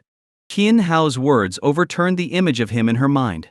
She had never imagined her husband had such ideals, had taken action long ago, and had already achieved them to some extent. At this moment, she felt that Kyun Hao was truly great, standing even taller in her heart. She even had the urge to bow down to him in reverence. As for the live broadcast room, it was flooded with comments. Thousands of messages per second scrolled across the screen. Some began to send unified comments. Respect to Professor Qin. Respect to Professor Qin. Respect to Professor Qin. The audience in the live broadcast room sincerely typed these comments. Qin Hao made them feel admiration from the bottom of their hearts. At this moment, they became his fans, even fanatical ones. In the live broadcast, Jiang Lao stood up, raised his glass with a serious expression and respectful eyes, and said solemnly, "Professor Qin, I toast to you with this glass of wine." Beside him, Zhang Yu also stood up, raising his glass with a similar expression, and said in a deep voice, "Professor Qin, I must also toast to you." Seeing their seriousness, Kyun Hao felt slightly embarrassed. He quickly stood up and said, "Please, sit down and talk. There's no need for this." But Jiang Lao shook his head and said firmly, "Just for your words, Professor Qin, I must toast to you." Jiang Lao even changed his tone, addressing Qin Hao with the respectful Nin, and formally calling him Professor Qin. Normally he wouldn't act this way, but after hearing Qin Hao's words he couldn't help but feel immense respect. Qin Hao, seeing this, felt helpless. He raised his glass, looked at Jiang Lao and Zhang Yu, and said sincerely, "Jiang Lao, Chairman Zhang, you both also serve the people and contribute to our nation. I toast to you as well." With that, Kyun Hao drank a full glass of liquor in one go. Seeing this, Jiang Lao and Zhang Yu also drained their glasses of liquor. Afterwards, the three of them made similar expressions, smacking their lips at the spiciness. Once they sat down, they began to chat casually. Jiang Lao looked at Kyun Hao with curiosity and asked, "Professor Qin, when did you start having such an ideal?" Beside him, Zhang Yu also looked at Kyun Hao with curiosity. Recalling the past, Kyun Hao said, "To be precise, it was when I was 16 years old. That year my mother was hospitalized. I went to the hospital every day and saw a lot of heartbreaking things in the inpatient department." As he reminisced, Kyun Hao continued, "I remember seeing a man in his 30s with late-stage lung cancer. The hospital had issued him a critical condition notice. His wife and children knew he had only a few days left and were crying in grief." He added, I also saw a young woman in her 20s diagnosed with brain cancer. The doctors said it was treatable, but it required a huge amount of money. The young woman, upon hearing the cost, broke down. She didn't want to burden her family and eventually jumped from the 6th floor of the inpatient department. At this point, sadness flickered in Qin Hao's eyes. There are many diseases in this world. Some can be cured without great expense, while others require significant costs. How many people, after being diagnosed with cancer, end up bankrupt trying to afford treatment? And how many people can't even scrape together enough money, even if they were to bankrupt themselves? Even with money, some illnesses are simply incurable. Jiang Lao and Zhang Yu fell silent upon hearing this. Having lived longer, they had witnessed even more tragedies. In the past, there were many who couldn't afford treatment. Some families used up all their savings to treat illnesses. Others chose to take their own lives to avoid burdening their loved ones. Such stories were common. Reflecting on this now, it was deeply saddening. In the business car, Luo Qingshu and Lin Sharan listened to Qin Hao's words, their eyes glistening with tears. Though young, both had seen people around them lose their lives to illness or witnessed families shattered by disease. Thinking about it was heartbreaking. Meanwhile, the live broadcast had 700,000 viewers. Among them, some had experienced cancer themselves, or had family members or loved ones battling it, or had even lost someone to it. Hearing Qin Hao's words, many couldn't help but recall their own experiences or memories of those close to them who had suffered from cancer. My wife was diagnosed with late-stage cancer 4.5 years ago. If only she could have held on for another half year, until the cancer drug was mass-produced, she might still be alive. Darling, I miss you. The kids miss you too. I hope you're happy in heaven. I'll come to see you in a few years. My grandfather died of cancer. He was very good to me, and I loved him deeply. After his diagnosis, my uncles refused to pay for his treatment. My family couldn't afford it alone. After my grandfather passed, we cut ties with them completely. I was lucky. When I was diagnosed with cancer, the news about the breakthrough had just come out. Soon after, I used the new treatment and have been cured for years now. If it weren't for that breakthrough, I'd probably have been dead for a long time. My family was the same. My grandmother had cancer, and we just couldn't afford treatment. In the end, she passed away. Cancer treatment used to cost a fortune. Thanks to Professor Qin, now it's much cheaper. For only 10,000 yuan you can be cured. Including hospital fees, it's probably less than 20,000. Among the audience, countless viewers who had directly or indirectly experienced cancer knew how terrifying it was. Like a blood-sucking parasite, it drained families financially. The pain of chemotherapy was also unbearable. At this moment, many couldn't stop thinking of the past, recalling their loved ones and moments they had shared. Some couldn't hold back their grief, and began crying bitterly.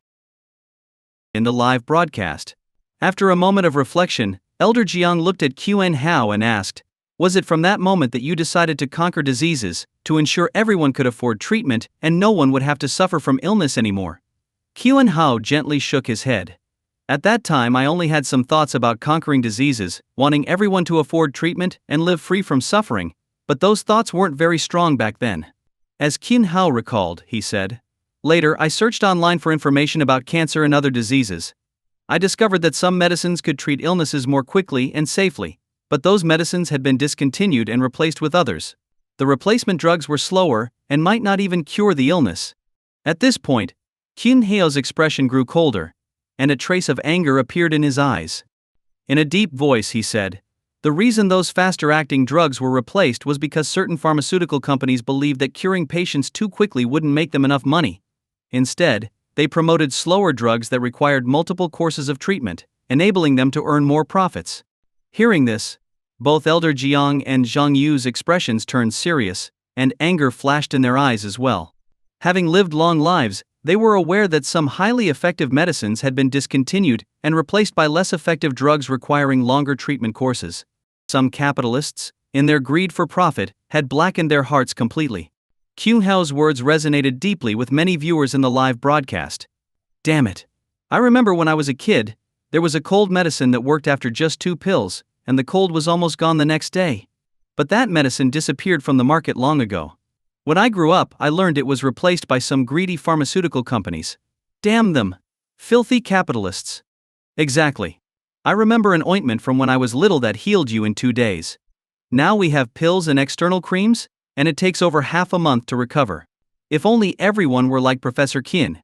To those heartless companies, I have just one thing to say. Filthy capitalists. The live broadcast was filled with curses. Those who had experienced such injustices poured out their anger. Even viewers who hadn't experienced it or were unaware of these things before felt furious upon hearing this. In the live broadcast, Culinary continued, "From that moment, I made up my mind if I ever had the chance, I would develop the best and most affordable medicines. I not only want everyone to afford treatment, but I want them to be cured. More importantly, I want to drive those heartless pharmaceutical companies out of business so they can no longer exploit people's hard-earned money." Good. Elder Jiang couldn't help but clap his hands.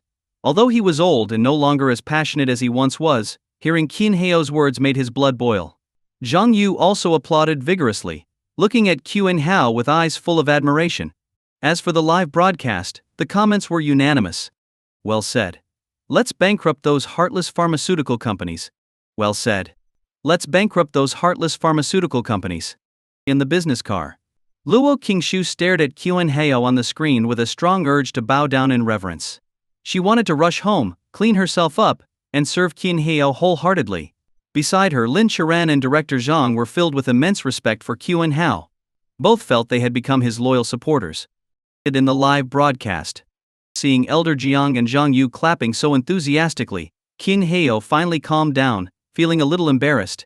Elder Jiang, Chairman Zhang, let's sit down and talk," Qin Hao said, slightly sweating. He hadn't expected such strong reactions from them. Elder Jiang looked at Qin Hao with deep respect and said, "Having someone like you in the Dragon Nation is a blessing for our country and its people." Qin Hao was a little embarrassed. "Elder Jiang, you're overpraising me." "Not at all." Elder Jiang shook his head. "If you hadn't conquered cancer and lowered the cost of medicine, just think how many families would have gone bankrupt trying to treat illnesses.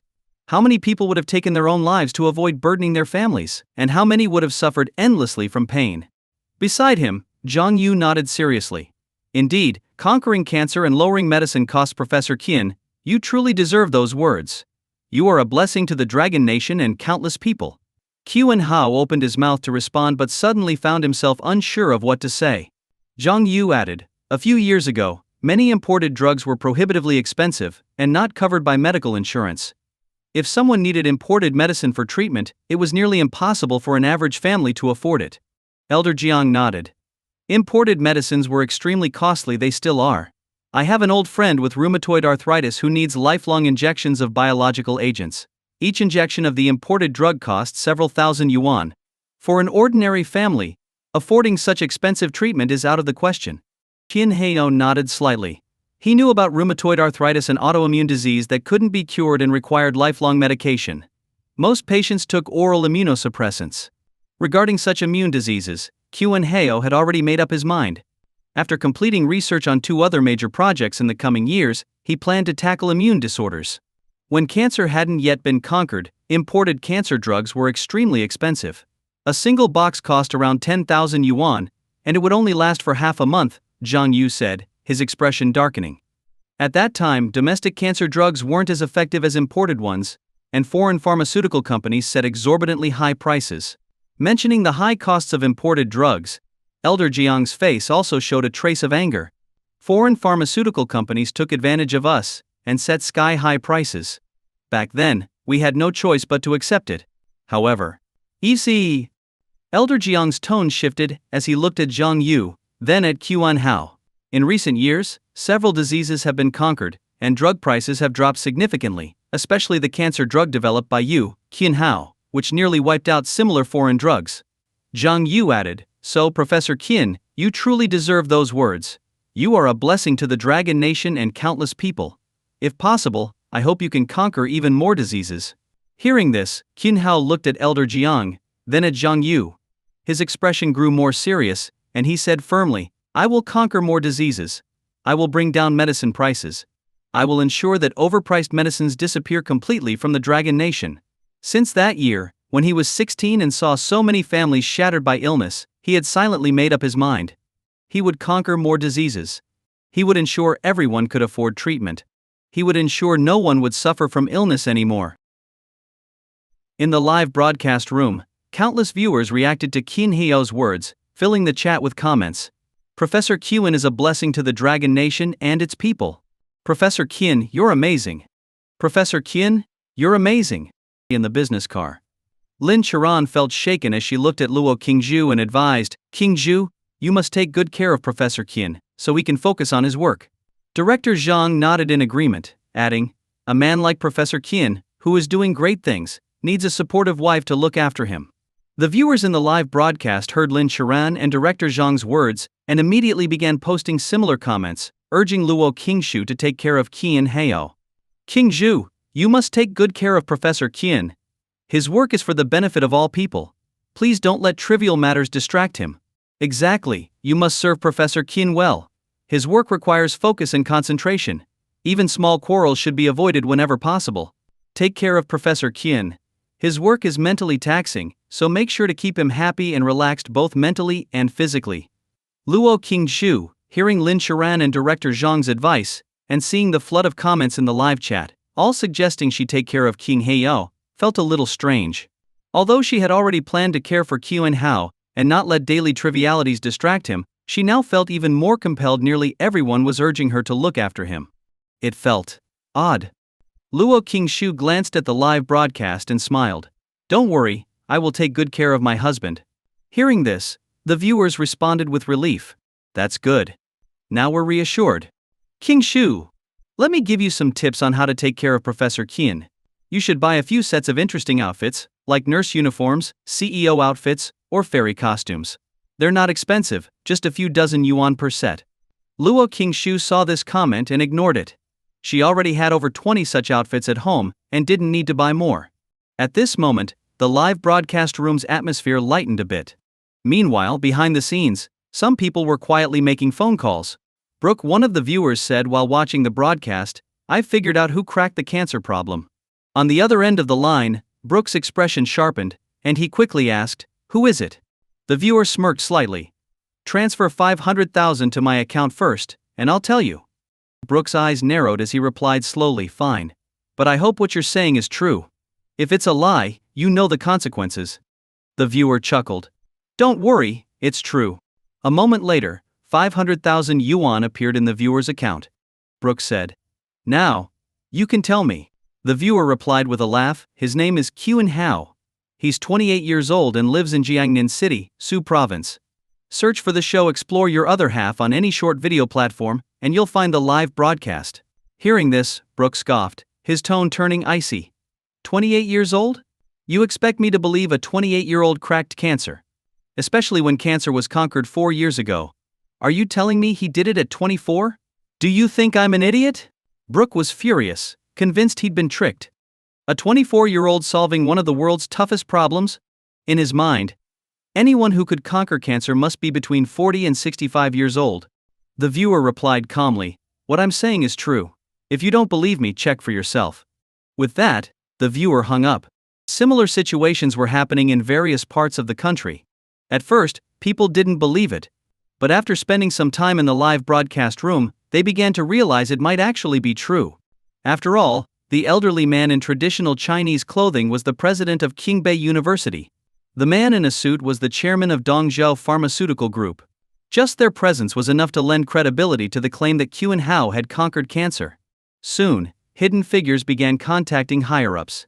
Those higher-ups, upon learning the news, immediately issued orders get close to Qian Hao secretly, offer him an annual salary of $100 million, and invite him to develop other disease treatments. The upper echelons were desperate to recruit Qian Hao. He was incredibly young.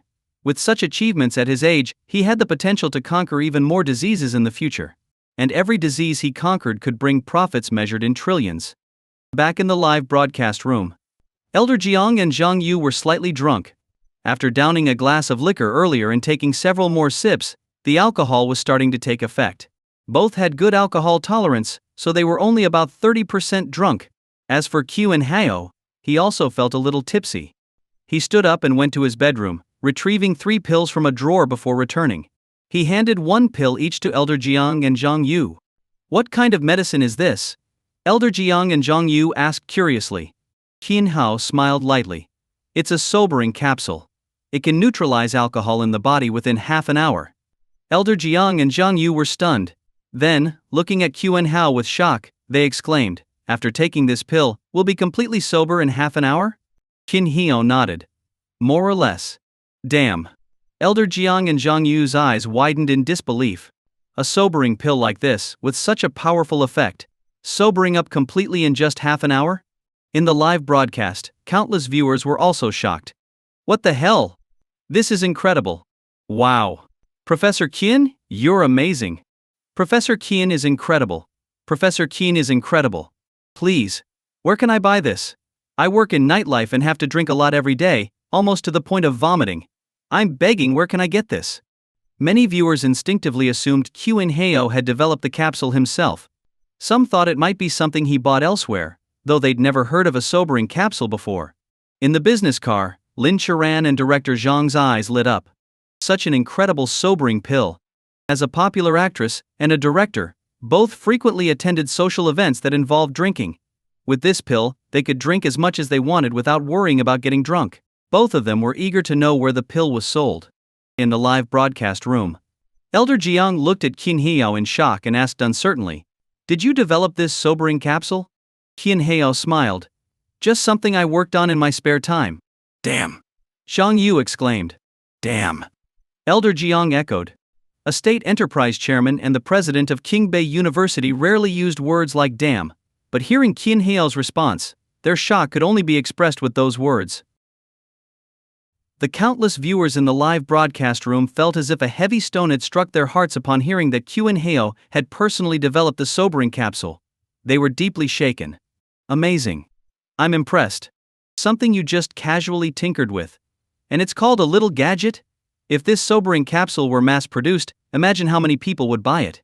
Every household would need a box. Professor Qin is incredible. Professor Qin, you're amazing. Among the viewers were some major business owners, including a few pharmaceutical company executives. Hearing about the sobering capsule's powerful effects, many couldn't help but have certain thoughts. If they could get their hands on the formula and production methods for the sobering capsule, it alone could bring them enormous profits. After all, the sobering capsule isn't a one-time use medicine. Every day, how many people drink alcohol? Every day, how many people get drunk? Especially now that driving under the influence is prohibited, if there were sobering capsules, people could drink even if they were driving. The potential profits were enormous. In the business car, Lin Charan and director Zhang were both deeply shaken. They couldn't believe that Qin Hyo himself had developed this medicine. Lin Charan was eager to get some sobering capsules and looked at Luo Qingzhu with a pleading expression.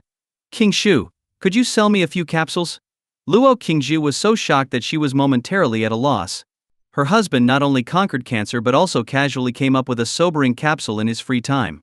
He spoke about it as if it were no big deal. But she knew very well that if this medicine were put on the market, its sales would be astronomical. "Qingzhu?" Lin Charan called her again after seeing her lost in thought. Luo Qingzhu snapped back to reality and said to Lin Charan, "I'll check when I get home. If I find any, I'll bring some for you tomorrow morning." Next to her, director Zhang shyly chimed in, "I'd like a few capsules too." Luo Qingzhu chuckled. "All right, I'll check at home tonight." The viewers in the live broadcast room heard Luo Qingzhu's response and started posting comments, all wanting sobering capsules. "Qingzhu, I want sobering capsules too. I'm my boss's secretary, and I often have to drink on behalf of my boss at social events. It's awful. If only I had sobering capsules. Ah, I want some too." Seeing the comments, Luo Qingzhu spread her hands helplessly and said, "There's nothing I can do. I don't think there are many sobering capsules at home." The viewers were disappointed but quickly started making strong suggestions. "We strongly recommend putting sobering capsules on the market. Yes, this medicine needs to be launched as soon as possible. It would truly benefit humanity. I feel like hospitals' emergency departments could really use this. Some people drink so much they're on the verge of death. With sobering capsules, the chances of saving them would probably increase significantly." Luo Qingzhu saw the comments and replied, "That's something my husband has to agree to. Also, the show is still ongoing and won't end until the end of the month. My husband doesn't know we've been live streaming him. I'll bring it up with him next month." Some viewers became curious after hearing her response. By the way, the fact that Professor Qin conquered cancer is already widely known. He'll probably find out he's been live streamed in a day or two. Yeah, with how fast information spreads nowadays, even if Professor Qin doesn't usually browse short videos, some browser notification or news pop-up might tell him. He'll probably find out soon. In the business car, Director Zhang laughed softly after seeing the comments. Professor Qian might not find out about the live stream anytime soon. We've blocked viewers from the local area, so people in Jiangnan City can't see this broadcast. One viewer responded, but what if a browser notification or news segment on TV pops up, and he happens to see it? Director Zhang froze for a moment after seeing the comment. That's right. Such a big revelation exposing the person who conquered cancer would definitely make the news. If it ended up on the news and Qin Heo saw it, the show wouldn't be able to continue. But on second thought, it wouldn't be a loss. After all, they had already uncovered the fact that Qin Heo was the one who conquered cancer. And now, there was also the sobering capsule. Everything worth exposing had already been revealed. Even if they continued filming Qin Heo afterward, there probably wouldn't be much left to expose. Director Zhang chuckled and said, if Professor Qian finds out he's been live streamed, it'll just mean the first season of Explore Your Other Half has ended successfully. So far, this season has been very rewarding. The viewers agreed with this reasoning but still wanted to continue observing Qin Heo. As long as we can keep watching Professor Qian, that's enough. In the live broadcast room, hearing Elder Jiang and Zhang Yu both exclaim damn, Qin Hao was momentarily stunned, finding it quite amusing. Elder Jiang, at his age, and as the president of Qingbei University, actually said damn. And Zhang Yu, a national enterprise chairman, also said it. In Qin Hao's impression, Zhang Yu was a calm and composed person, so hearing him say damn was truly surprising. Take the medicine first, Qin Heo said, pouring warm water for the two of them before taking a capsule himself. Elder Jiang and Zhang Yu immediately took their capsules as well. Previously, they were about 30% drunk. Now the alcohol was starting to hit harder, pushing them to 50%. After taking the capsule, Elder Jiang and Zhang Yu carefully monitored how they felt. At first, there was no noticeable effect. But after 10 minutes, Elder Jiang exclaimed in astonishment, I feel much more sober now. Same here, Zhang Yu said, equally shocked. I was about 50% drunk before, but now I feel like I'm only 10% drunk. Elder Jiang nodded and looked at Qin Hao with even more admiration. Professor Qian, you're amazing. He gave Qin Hao a thumbs up. Qin Hao felt slightly awkward. To him, the sobering capsule was just a small thing he came up with in his spare time. Compared to the cancer treatment he developed, it seemed insignificant. He didn't think it was anything particularly impressive. Zhang Yu, on the other hand, was filled with even greater respect for Qin Heo. He asked, Professor Qian, do you plan to mass-produce the sobering capsule? Qin Heo nodded lightly. It can be mass-produced. This medicine has plenty of practical applications. Hearing this, Zhang Yu was delighted. Qin Heo added, we can discuss the specifics of collaboration next month. All right, Zhang Yu replied. The viewers in the live broadcast room were thrilled to hear that the sobering capsule might soon be mass-produced and sold in pharmacies. I work in nightlife. Finally, I won't have to feel so awful from drinking every day. I'm in business and have too many social events. One time, I drank so much that I got a stomach perforation and almost didn't make it. If sobering capsules hit the market, I'll buy 100 boxes at once. The viewers in the live broadcast room were all excited. If the sobering capsules were to hit the market, many said they'd buy 10 boxes at once, or even more. With these sobering capsules, who would fear drinking? Drink as much as you want. It doesn't matter how much. At this moment, in the live broadcast room, Qin Heo, Elder Jiang, and Zhang Yu were still chatting. They chatted until 1 p.m., at which point they had nearly finished their conversation. Qin Hao said, I'll tidy up the dishes. No need. Zhang Yu quickly stood up and looked at Qin Hao with a serious expression. Professor Qin, I'll handle the dishes. Qin Hao smiled awkwardly. How can I let you? Cleaning up the dishes doesn't take much time. But Zhang Yu didn't give Qin Hao the chance, immediately starting to clean up while saying, you and Elder Jiang keep chatting. Didn't Elder Jiang bring some Dia Hong Pao tea?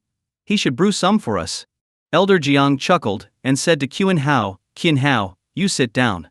Let Zhang Yu handle the dishes. I'll brew a pot of tea, and the three of us can enjoy it together. Seeing that Zhang Yu had already started tidying up, Qin Hao felt a bit embarrassed, but since it had come to this, he couldn't say much more. He simply said, I'll get the tea set. After Qin Hao brought over the tea set, Elder Jiang began preparing the tea. Having been a tea enthusiast for many years, Elder Jiang's tea brewing skills were excellent. Meanwhile, Zhang Yu had already gone to the kitchen to wash the dishes. In the live chat, comments began to flow. Chairman Zhang is so considerate. What a great guy. If only I were Professor Qian. Da Hong Pao. Damn. I'll probably never get to try that tea in my lifetime. I've always heard Da Hong Pao is amazing. I wonder what it tastes like. Is Da Hong Pao better than soda? The viewers started casually chatting about the tea. In the business car, Lin Charan curiously asked Director Zhang, have you ever tried Da Hong Pao? Director Zhang, watching the broadcast, couldn't help but swallow and said, I've never had it. The production of Da Hong Pao is so limited. Even though it has a set price, it's not something money can easily buy. I'd love to taste it just once. Lin Charan also swallowed, craving it. Even as a celebrity worth hundreds of millions, she had never been able to drink Da Hong Pao. She wondered what it tasted like. King Shu, you're lucky, Lin Charan said enviously to Luo Qingzhu. That Da Hong Pao belongs to Elder Jiang, and he'll likely leave some for Qin Hao before he departs. Luo Qingzhu was also tempted. Though she had never tasted Da Hong Pao, its reputation preceded it. It was said to be not only expensive but also almost impossible for ordinary people to purchase. A while later, Qin Hao, Elder Jiang, and Zhang Yu were enjoying the tea. Watching them in the live broadcast, viewers couldn't help but swallow. The scene was tantalizing. Just then, Qin Hao's phone rang. He glanced at the caller ID before answering. Qin Hao, Chairman Shen, what brings you to call me? On the other end, Chairman Shen chuckled, Professor Qin, I just got off the plane and arrived in Jiangnan City for some business. I'll finish up today, and I was thinking of visiting you tomorrow. Would that be convenient? Qin Hao felt a little exasperated. What's been going on these past few days? Every day, someone comes to visit him, and he has to cook meals. First, it was Jiang Yu. Then Uncle Wang, followed by Jiang Yu's grandfather, Elder Jiang, and Zhang Yu. And now, the chairman of Westlake Pharmaceutical Group, Shen Xiao, was coming. Qin Hao replied, It's fine, it's fine. Elder Jiang and Chairman Zhang are here as well. On the other end, Chairman Shen sounded puzzled. Elder Jiang? Chairman Zhang? Qin Hao chuckled. Elder Jiang is the president of Qingbei University. As for Chairman Zhang, you should know him, he's the chairman of Dongzhou Pharmaceutical Group. Hearing this, Chairman Shen was surprised. I didn't expect Zhang Yu to be there as well. Great, I'll visit you tomorrow morning. Qin Hao smiled. All right, see you tomorrow. After chatting for a bit, they hung up. Zhang Yu curiously asked, Who was that? Qin Hao smiled. Shen Xiao. You should know him, right? Oh, it's him, Zhang Yu said with a chuckle. We're old acquaintances. Elder Jiang, on the other hand, didn't know Shen Xiao and remained silent. Qin Hao sighed lightly and said, I've been married to my wife for 5 years, and for those 5 years, I've been lying to her, saying I don't know how to cook. I just didn't want to end up cooking every day. And now, these past few days, I've been cooking non-stop. Zhang Yu quickly said, Why don't we go to a fancy restaurant tomorrow? That way you won't have to tire yourself out. Qin Hao waved his hand with a smile. Guests are guests, I'll make sure to host properly. Besides, restaurant food isn't as good as what I cook myself. Honestly, this setup is nice, chatting, relaxing, enjoying a simple life. Then I'll be looking forward to another feast tomorrow, Zhang Yu said with a laugh. He had to admit that Qin Hao's cooking was truly delicious. Even though it was just simple home-cooked food, the flavors surpassed those of many high-end restaurants. Elder Jiang laughed as well. Looks like I'll get to enjoy another meal too. Qin Hao smiled. By 5 p.m., Elder Jiang and Zhang Yu understood that Qin Hao was keeping some things hidden from Luo Qingzhu. They decided it was better not to say too much without higher-level approval, to avoid unnecessary speculation from Luo Qingzhu. Qin Hao handed his car keys to Zhang Yu. Take my car back. See you tomorrow morning. All right, Zhang Yu said with a smile, taking the keys. Qin Hao walked them downstairs and watched as they drove off. Returning home, he sat on the couch and brewed another pot of Da Hong Pao to enjoy at his leisure. Just then his phone rang again. Glancing at the caller ID, Qin Hao saw it was Dean Li. Whenever Dean Li called, it was usually about something important. Qin Hao answered and got straight to the point. Dean Li, is there something urgent? On the other end, Dean Li chuckled lightly. Professor Qin, I'm calling to formally notify you of something. Please prepare yourself mentally. Qin Hao's expression grew serious. Dean Li, what's the notification? Dean Li's tone also became more solemn. I've received instructions from higher-ups. Early next month, in October, your identity will be publicly revealed, and at the same time, 4 space carriers will be officially unveiled. Kim Hyo was momentarily stunned. On October 1st, his identity would be revealed, along with the unveiling of the 4 space carriers. The engines used by stealth fighters were developed by him. The space carriers were also his creation. However, since their completion, the space carriers had never been made public and had remained classified. The space carrier is a type of strategic national weapon, inspired by aircraft carriers, commonly referred to as carriers. Aircraft carriers at sea can carry fighter jets and are accompanied by various warships, forming a carrier battle group. They are essentially mobile military bases. The downside, however, is their slow speed. The space carrier not only addresses the issue of slow mobility but also achieves extremely high speeds. A space carrier can operate outside the atmosphere and, in a vacuum, reach speeds of Mach 25. This means it can circle the Earth in just 90 minutes. The space carrier is also equipped with stealth fighters, laser cannons and other technologies, effectively making it a high-speed mobile military base. Kyun Hao could already imagine the global shock that would follow once the space carriers were officially unveiled. On the phone, Minister Lee continued. 15 billion people in the Dragon Nation will witness it all. Kyun Hao couldn't help but picture a stunning and unforgettable scene in his mind. The space carrier is massive, with a length of 1,000 meters. Especially when all 4 space carriers appear simultaneously, the visual impact will be astonishing. Minister Lei's tone turned solemn. Professor Kyun, you've been working quietly for 10 years. On that day, the entire world will know your name. Kyun Hao remained silent. He hadn't developed these strategic weapons for fame or recognition. If given a choice, he'd prefer to keep a low profile, avoiding a situation where he couldn't go out without being recognized by everyone. Still, he understood the higher-ups had their considerations. Since they decided to reveal his identity, he would cooperate. In his heart, he did want to show off a little, not to the whole world but to his wife. He wanted to see Luo Qingju's shocked and awestruck expression, imagining her bowing down to him in admiration. Thinking about his clueless wife, the more he thought about it, the cuter she seemed. He looked forward to seeing her reaction when she learned the truth. Kyun Hao chatted with Dean Lee for about 10 minutes before ending the call. In the live broadcast room, the comments section was lively. Viewers, noticing Kyun Hao's changing expressions during the call, grew increasingly curious about who he was talking to. When Professor Kyun first answered the call, he seemed serious. Then he looked like he was deep in thought, and later, he smiled for no apparent reason. What's going on? I don't know who he's talking to, but his expressions are priceless. He went from serious to lost in thought to suddenly smiling, like he thought of something happy. I thought Professor Kyun's identity was already fully exposed. Why does it feel like there's more to it? There shouldn't be anything else. As amazing as Professor Kyun is, considering his age, conquering cancer must have taken a lot of time. Plus, developing the sobering capsule would have required even more effort. Most viewers believed there wasn't much else to reveal about Kyun Hao. They continued watching the broadcast, eager to see his reaction when he discovered he'd been live-streamed by the program crew.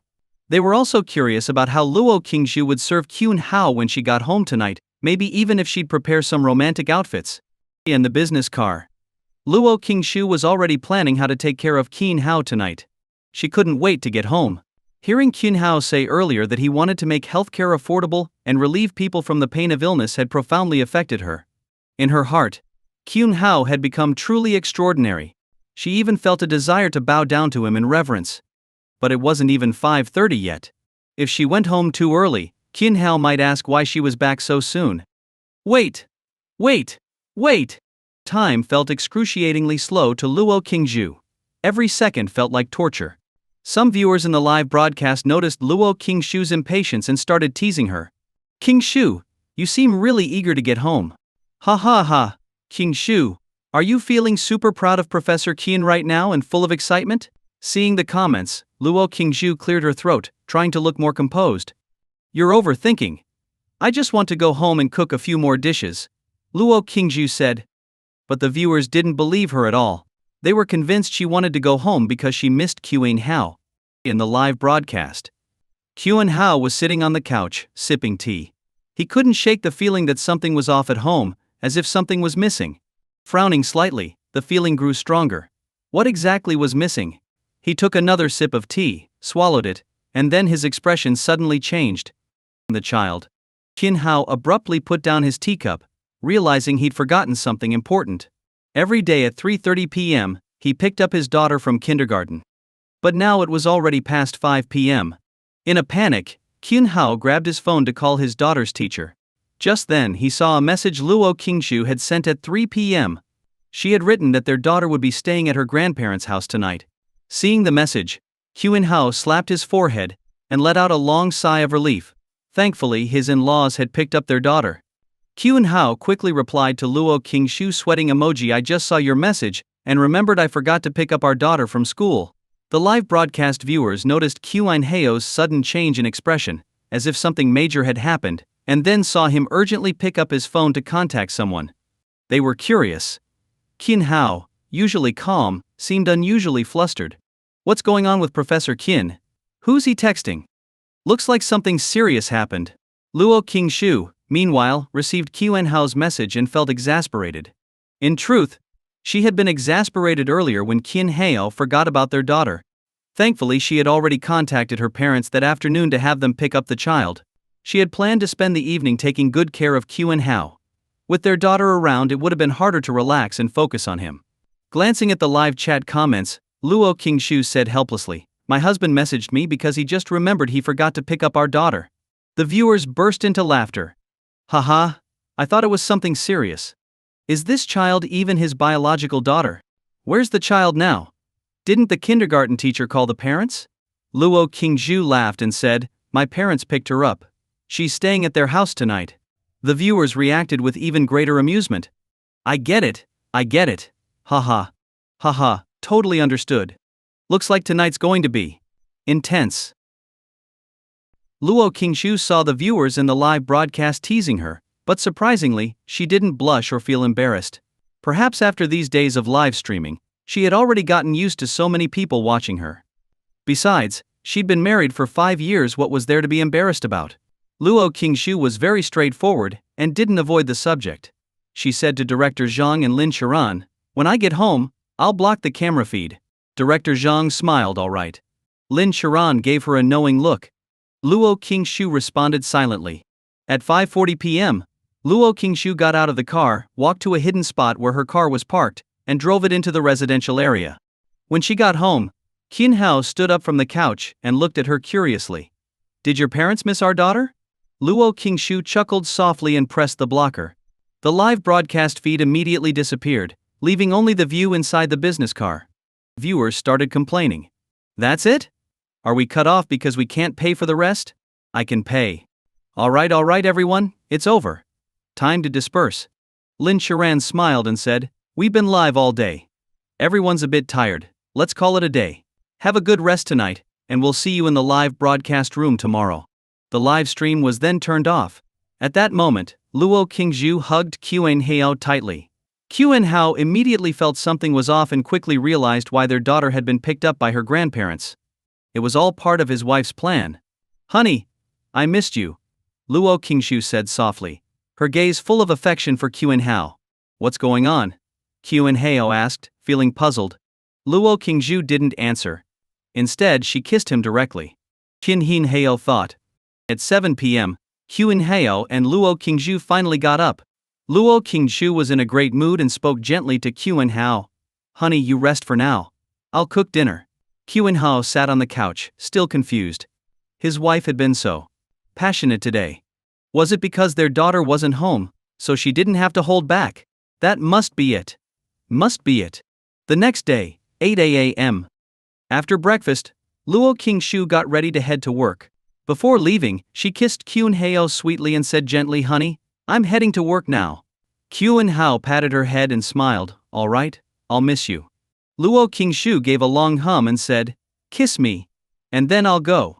Kyun-hao leaned in and kissed her lightly on the lips. Luo Qingshu discreetly pressed the blocker and waved goodbye. "I'm off. I'll miss you too." Kyun-hao smiled as he watched her leave. After the door closed, Kyun-hao sat on the couch and thought about last night and this morning, smiling happily. The moment Luo Qingshu deactivated the blocker, there were already 300,000 people in the live broadcast room. The live stream had been running, but earlier it only showed Lin Sharan and Director Zhang. Now that the feed included Kyun-hao's home, viewers flooded the comments section. "Professor Kyun's smile is so cute. I admire him. Professor Kian, are you tired from last night? Tired or not, does it matter? What man wouldn't enjoy that kind of tired? Haha, Professor Kian's smile is really charming, so approachable and down to earth. He doesn't feel distant or unapproachable at all. Exactly. He's so relatable. Unlike some people who earn just 10,000 yuan a month and act like they're better than everyone else. A while later, Luo Qingshu entered the business car. Lin Sharan noticed how happy she seemed and how radiant she looked. With a teasing smile, Lin Sharan asked, "Qingshu, you're glowing today. What kind of tonic did you have?" Luo Qingshu remained silent. The viewers in the live broadcast started to chime in. Luo Qingshu ignored them.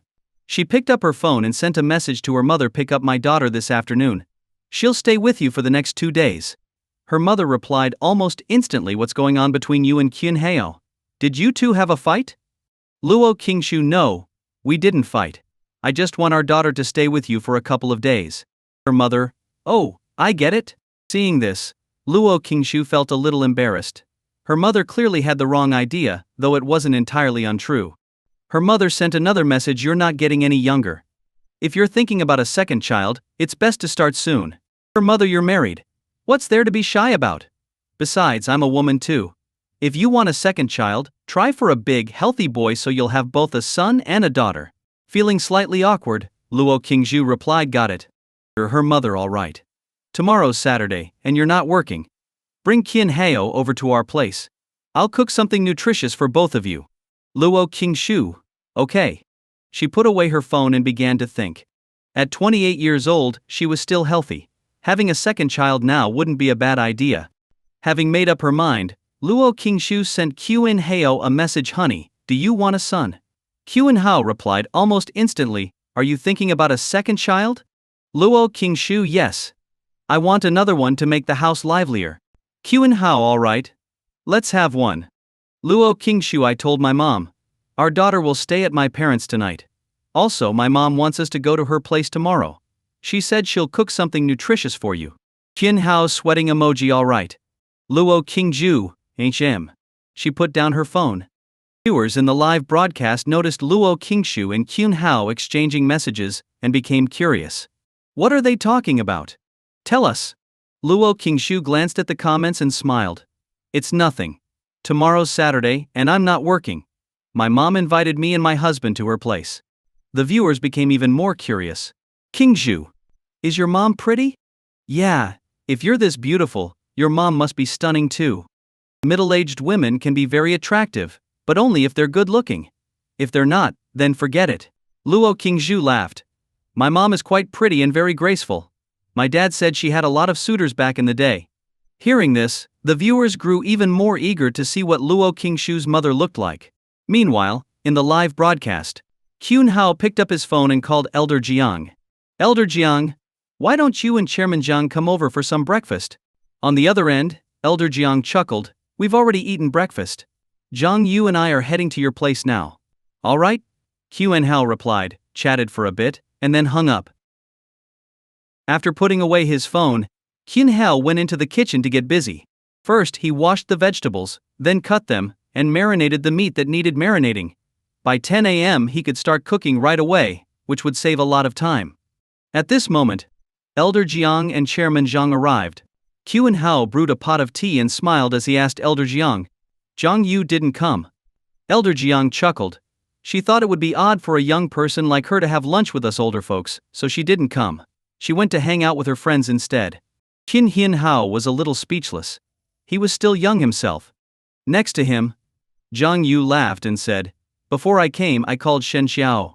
He should be arriving shortly." Kyun Heo nodded lightly. Zhang Yu curiously asked, "Professor Kyun, how do you know Shen Xiao?" Zhang Yu had met Kyun Heo because he was the chairman of Dongzhou Pharmaceutical Group, which mass-produced the cancer drug Kyun Heo developed. But as for Shen Xiao, although he was the chairman of Westlake Pharmaceutical Group, Kyun Heo hadn't developed any other drugs, so how did they meet? Kyun Heo smiled. "I met him at a banquet. He happened to come to Jiangnan City for some business and decided to drop by to see me. There were some things Kyun Heo couldn't say too much about, but everything would be made public on October 1st. Zhang Yu nodded.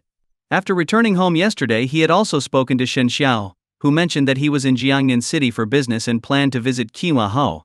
However, Zhang Yu still felt there was something odd about Shen Xiao, though he couldn't pinpoint what it was. About 10 minutes later, there was a knock at the door. It must be Shen Xiao, Zhang Yu said with a smile, standing up. Elder Jiang also stood up. Qin Hao smiled as he walked to the door and opened it. Standing before him was a middle-aged man in a suit and tie, wearing glasses and a warm smile. Professor Qin. It's been a while, Shen Xiao said with excitement and enthusiasm. In his left hand he carried 2 transparent gift boxes containing 2 ginseng roots, while his right hand extended for a handshake. Qin Hao shook his hand and smiled. It has been a while. Come in and have a seat. I've brewed a pot of Da Hong Pao tea. Let's try it together. Shen Xiao was momentarily stunned. Da Hong Pao? He'd only had Da Hong Pao once before, and that was because someone else shared it with him. Once inside, Shen Xiao saw Zhang Yu and hugged him warmly before exchanging pleasantries. Let me introduce you, Qin Hao said with a smile. This is Jiang Chenggong, the president of Qingbei University. Hearing this, Shen Xiao enthusiastically shook hands with Elder Jiang. I'm Shen Xiao, chairman of Westlake Pharmaceutical Group. Elder Jiang smiled. I heard about you from Zhang Yu yesterday. Let's all sit down and chat, Qin Hao said with a smile. The group sat down, chatting while sipping tea. Meanwhile, the viewers in the live broadcast room were impressed but no longer overly shocked. Knowing that Qin Hao had conquered cancer, it didn't seem surprising that he had connections with influential figures like National Enterprise Chairman. Professor Qin's connections are incredible. This is the advantage of being in elite circles. You get to know all kinds of powerful people, which makes things much easier when problems arise. But Professor Qin earned his place in the elite circle through his own abilities. There's nothing to envy or be jealous about. As long as you're capable, you can enter not just elite circles but even the very top tier. Some viewers became curious and asked Lin Sharan. Sharan, which circle do you belong to? You're probably in the elite circle too, right? Isn't that obvious? Lin Sharan is a top celebrity worth hundreds of millions. The people she interacts with must also be rich or powerful, so she's definitely in the elite circle. Lin Sharan, seeing the comments, gently shook her head and smiled. Actually, as a celebrity, I'm not entirely in the elite circle, but I'm not in the middle tier either. Let's say I'm halfway into the elite circle. Although she was a star with many fans and connections, she was still not quite at the level of the true elites in business and politics. The viewers were surprised to hear this. If Lin Sharan wasn't considered fully in the elite circle, then who was? Seeing their confusion, Lin Sharan laughed and explained, in the entertainment industry, I'm in the top tier. But in the broader business elite circle, I'm just average. With this explanation, the viewers began to understand and didn't dwell on the matter further. They continued watching the broadcast. In the live stream, the 4 men were sipping Da Hong Pao and chatting. Shen Xiao looked at Zhang Yu and curiously asked, How did you meet Professor Qin? Zhang Yu chuckled. Like you, I met him at a banquet. Zhang Yu couldn't disclose the true reason. Without approval from higher-ups, he wasn't allowed to reveal a single word. Shen Xiao nodded, then smiled mysteriously. When I talked to you on the phone last night, I said I met Professor Qin at a banquet, but that was a lie. Zhang Yu raised an eyebrow and gave Shen Xiao a puzzled look. Why would you lie to me? Shen Xiao grinned and said, Because I signed a confidentiality agreement. I'm not allowed to reveal anything about Professor Qin, however. Chairman Shen, Qin Hao interrupted, his tone turning stern. Without authorization from higher-ups, no hints or disclosures were allowed, whether direct or indirect. Mentioning the confidentiality agreement was enough to make people speculate. Technically, Shen Xiao had already violated the agreement, which was a serious matter. Hearing Qin Hao's tone and seeing his stern expression, Shen Xiao froze. What was going on? Why did it seem like Professor Qin was unaware of the situation?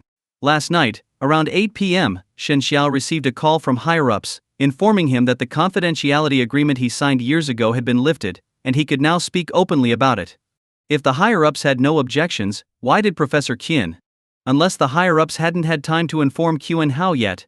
Next to them, Zhang Yu and Elder Jiang were shocked by Shen Xiao's mention of the confidentiality agreement and Qin Hao's serious reaction. In an instant, countless thoughts raced through their minds. If Shen Xiao had signed a confidentiality agreement related to Professor Qin, Shen Xiao was the chairman of Westlake Pharmaceutical Group, which produced many drugs. In recent years, Westlake Pharmaceutical Group had mass-produced 2 groundbreaking drugs that shocked the world. One was a vaccine to prevent HIV. The other was a drug that could cure AIDS. The developers of other drugs had all been publicly acknowledged. Except for the person who conquered AIDS, they remained anonymous. Could it be? Elder Jiang and Zhang Yu felt a shiver run through them. A terrifying yet almost unbelievable thought took root in their minds. Could the person who conquered AIDS be Qin Hao? If that were true, Qin Hao's capabilities were utterly astonishing. Qin Hao conquered cancer and AIDS. And most importantly, how old is Qin Hao? He's only 28 years old. At this age, being able to conquer cancer and develop a sobering capsule was already incredibly rare and impressive. But to say that Qin Hao also conquered AIDS, could he still be considered human? Wouldn't that make him practically divine? The two men glanced at Qin Hao, then at Shen Xiao. Although they desperately wanted to confirm whether Qin Hao was the one who conquered AIDS, knowing something they weren't supposed to could bring them trouble. Shen Xiao was still a bit stunned. He looked at Qin Hao uncertainly and asked, "Professor Qin, didn't you receive the notification?" Qin Hao frowned slightly. Notification? He had received some notifications, but they didn't seem related to this. Seeing Qin Hao's reaction, Shen Xiao realized he hadn't been informed yet. But that didn't matter. What mattered was that Shen Xiao had been informed. Shen Xiao said, "Last night, I received a call from higher-ups. They said the confidentiality agreement about your work on AIDS had expired, and I could now disclose that you were the one who conquered it."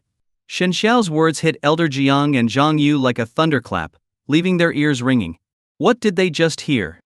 Qin Hao really was the one who conquered AIDS. In the live broadcast room, the comments section exploded with messages as countless viewers were left stunned. AIDS had been conquered by Qin Hao.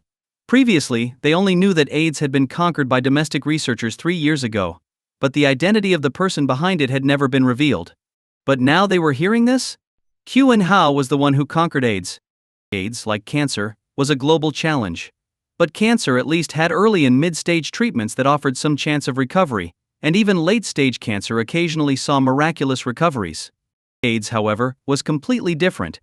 The HIV virus, being so primitive and simple, was also the reason it could replicate and mutate endlessly. In the past, over 200 AIDS vaccines were developed, but all of them failed during clinical trials. Then, 3 years ago, the Dragon Nation made a groundbreaking announcement: AIDS had been completely conquered. Initially, many people were skeptical, believing it was impossible. But over time, more and more AIDS patients were cured, and the doubts gradually faded. Holy crap! This is insane! AIDS was also conquered by Professor Qin? Damn! This is unbelievable! Are you serious? If AIDS was really conquered by Professor Qin, he's too important. We absolutely need to protect him. Professor Qin conquered cancer, AIDS, and even developed the sobering capsule. He's irreplaceable. And he's so young he might solve even more global problems in the future. Damn, I have chills. Is there really someone this incredible in the world? In the business car, Lin Chiran and Director Zhang were equally stunned, their scalps tingling. Was Qin Hao just too incredible? Luo Qingshu was also deeply shaken. AIDS had always been considered one of the world's greatest challenges. 3 years ago, when the news of its conquest was broadcast on television, short video platforms, and smartphone notifications, it was everywhere. At the time, she'd been curious and had looked into the history of AIDS, as well as the methods used to develop a vaccine and a cure. After learning about the complexities and the process, she realized just how difficult it was to conquer AIDS, far more difficult than she had imagined. And now she was being told that her husband was the one who conquered it. She felt shocked and confused. Was her husband just too amazing? Next to her, Director Zhang was already searching the internet for Shen Xiao's background. Based on what he had gathered so far, Shen Xiao was the chairman of Westlake Pharmaceutical Group. A quick search revealed that Westlake Pharmaceutical was the company that mass-produced the AIDS vaccine and cure. Additionally, the photos of Shen Xiao online matched the man in the live broadcast exactly. This was definitive proof that AIDS had indeed been conquered by Qin Hao. Director Zhang's scalp tingled as he addressed the live viewers. I just looked up Shen Xiao's information. He's indeed the chairman of Westlake Pharmaceutical Group. And yes, the AIDS vaccine and cure were mass-produced by Westlake Pharmaceutical. This confirms that AIDS was conquered by Qin Hao. Many viewers also conducted their own searches and confirmed that AIDS had been conquered by Qin Hao. Everyone felt chills running down their spines. Qin Hao was too incredible. Incredible. I'm convinced. Starting today, I'm a die-hard fan of Professor Qin. Anyone who dares to insult him, I'll chase them down and insult them back. Incredible. I'm in awe. Professor Qin is truly a genius. I beg the authorities to protect him at all costs. The viewers continued flooding the comments section with fervent messages, growing more and more fanatical. In the broadcast. In the broadcast. Elder Jiang and Zhang Yu were shaken to their cores, unable to calm down for a long time. Elder Jiang's body trembled, seemingly from overexcitement. He looked at Qin Hao and said in a trembling voice, Professor Qin. I'm speechless. Previously, Elder Jiang had admired Qin Hao and thought his aspirations were noble. Now, he felt completely awestruck. As the president of Qingbei University, Elder Jiang had made significant contributions, but compared to Qin Hao's scientific achievements, his own seemed utterly insignificant. He also understood that even if he were given another 50 years of life, he would still struggle to achieve anything like what Qin Hao had done. Beside him, Zhang Yu said nothing, but his expression and gaze were filled with profound admiration. Shen Xiao, seeing their reactions, couldn't help but feel a little shocked himself. Was this really necessary? He had been stunned when he first learned that Qin Hao had conquered AIDS, but he hadn't reacted as dramatically as Elder Jiang and Zhang Yu. Seeing their reactions, Qin Hao broke into a light sweat and said, "Calm down, both of you. Take it easy." Elder Jiang shook his head repeatedly. His hands trembled as he grabbed Qin Hao's hands and said, "Professor Qin." Before Elder Jiang could finish, Qin Hao helped him sit down and reassured him, "Elder Jiang, don't get too worked up. It's not good for your health. Yes, I conquered AIDS, but I'm not as amazing as you think. I built upon the work of countless researchers before me. To be honest, this wasn't just my achievement. Over the years, countless researchers contributed to our understanding of AIDS. I was merely standing on the shoulders of giants and took the final step." Elder Jiang gently shook his head after listening. "Professor Qin, you are too modest. Although past researchers gathered extensive data on AIDS through numerous experiments, why, despite all that data, were they unable to overcome AIDS? Why is it that only you succeeded in conquering it?" Qin Hao was silent. After some consoling, Elder Jiang's emotions gradually calmed down. The group sipped tea and engaged in casual conversation. Zhang Yu looked at Qin Hao with great curiosity. "Professor Qin, could you share your experience in overcoming AIDS?" Qin Hao glanced at the three of them, noticing their eager expressions. Taking a sip of tea, he finally began to speak leisurely. "When I first started this project, I reviewed all the available information on the subject. But reading materials is one thing, it's another to observe firsthand. So, I arranged for 10 AIDS patients to be brought in." He continued. "I observed the virus in their bodies, the replication speed of the HIV virus, and its mutation rate. Both were beyond imagination. Once the immune system identifies the virus, it produces antigens to attack it. By the time it reacts, the virus has already mutated. Then the immune system is gradually destroyed, its response capacity slows down, and the virus keeps replicating and mutating rapidly. Eventually, the immune system collapses." Elder Jiang, Zhang Yu, and Shen Xiao listened intently. Qin Hao spoke slowly, as if casually chatting. He went on, "In summary, the idea was to strengthen the immune system so that it can recognize HIV faster than the virus can replicate and mutate. At the time, this concept guided the development of the medication. The approach to creating a vaccine was different. HIV mutations are entirely random, with no discernible patterns, so developing the vaccine took an immense effort." Hearing this, Elder Jiang and Zhang Yu looked at Qin Hao with admiration. Although Qin Hao described it simply, the experimental process must have been incredibly complex. "Professor Qin," Elder Jiang began. "Stop," Qin Hao interrupted, waving his hand helplessly. "Let's not talk about this anymore. Let's chat about something else." Qin Hao seemed a bit overwhelmed by Elder Jiang's frequent exclamations of amazement. Elder Jiang was speechless. Meanwhile, in the livestream chat room, countless viewers were discussing Qin Hao and AIDS. "Professor Qin is so humble. It's hard to imagine someone who conquered 2 major global diseases being this modest. If it were me, I'd be bragging endlessly. I like this kind of Professor Qin. You all lack life experience. People like Professor Qin may appear modest and approachable on the surface, but deep down, they have a certain pride. It's just that this pride doesn't show in ordinary situations." Exactly. Humble yet truly competent people have an underlying sense of confidence. If someone claimed to surpass Professor Qin in his field, that hidden pride would surely emerge. Amazing, man. By the way, out of the 700,000 viewers here, has anyone had AIDS? Suddenly the chat room shifted focus, with many asking if anyone had experienced AIDS. At this moment, some people began sharing their stories. I had AIDS, but it's no big deal now it's cured. It's a long story. 10 years ago, I had a fling with a very forward woman. She was attractive, and I thought I'd hit the jackpot. Later, I found out she was being vengeful toward society. If not for Professor Kin conquering AIDS, my life would have been over. My experience is similar. Let me warn everyone to be careful when going out. If you're not particularly handsome or rich, and someone you've just met is overly enthusiastic, you should be wary. Be cautious. Thankfully, AIDS can now be treated, so it's not such a big deal anymore. I got it from my boyfriend.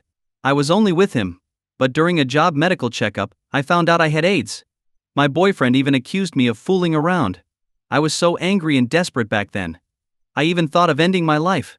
Thankfully, news of AIDS being conquered came out the next year. I'm deeply grateful to Professor Kian, he gave me a new life. My story's even worse. I was at an internet cafe and felt a sharp prick as soon as I sat down. When I stood up, I saw a blood-stained needle on the chair. The chat room, previously lively, suddenly fell silent.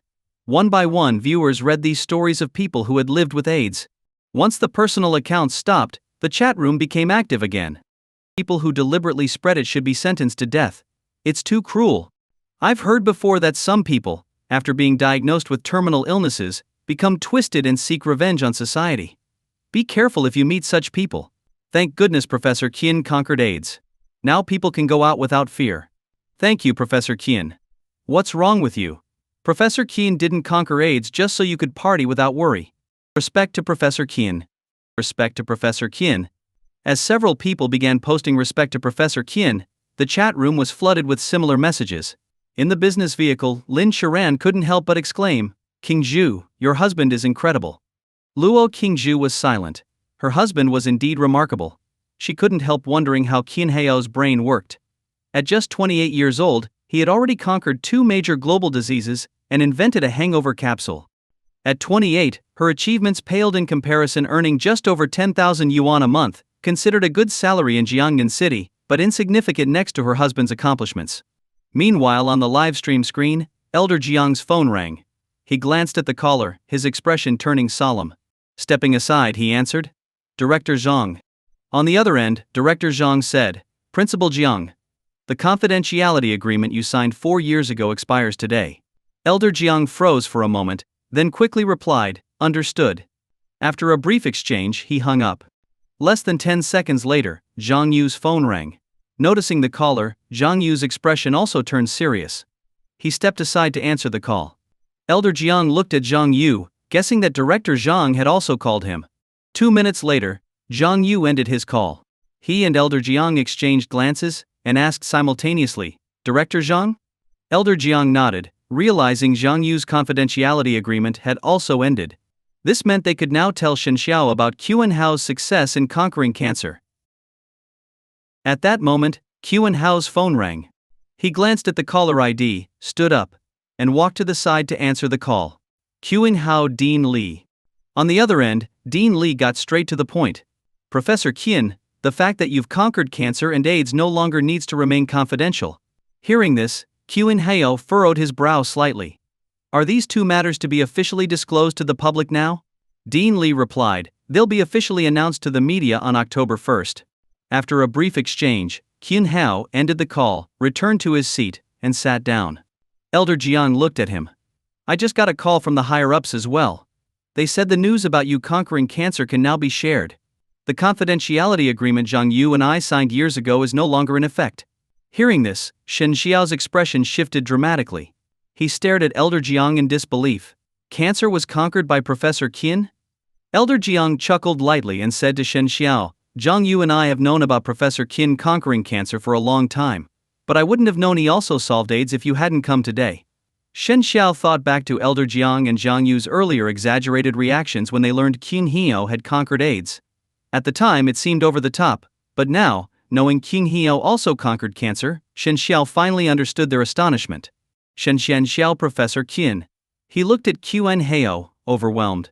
Qin Heo was only 28 years old, yet he had solved 2 of the world's most significant medical challenges back to back.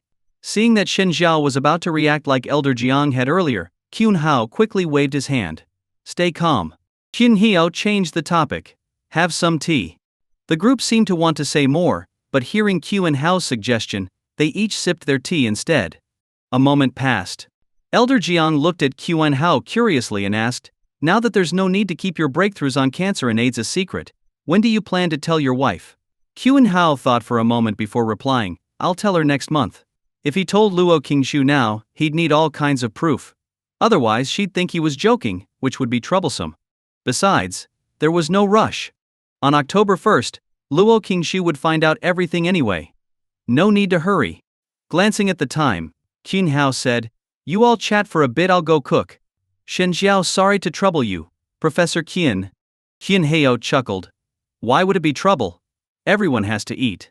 With that, Kyun Hao headed to the kitchen and got busy. Meanwhile, viewers in the livestream chatroom began discussing the situation. Having seen Elder Jiang, Zhang Yu, and Kyun Hao all receive calls, and overhearing mentions of confidentiality agreements, many realized that Kyun Hao's identity had previously been kept secret. Comment 1 Director, you're in big trouble. Professor Kyun likely didn't tell his wife, King Zhu, about conquering cancer and AIDS because he was bound by a confidentiality agreement. But now the show is live streaming him in full view of the world. Comment 2 The production team is definitely in trouble. If ignorance could be considered innocence and the livestream had King Zhu's consent, it might not have been such a big deal.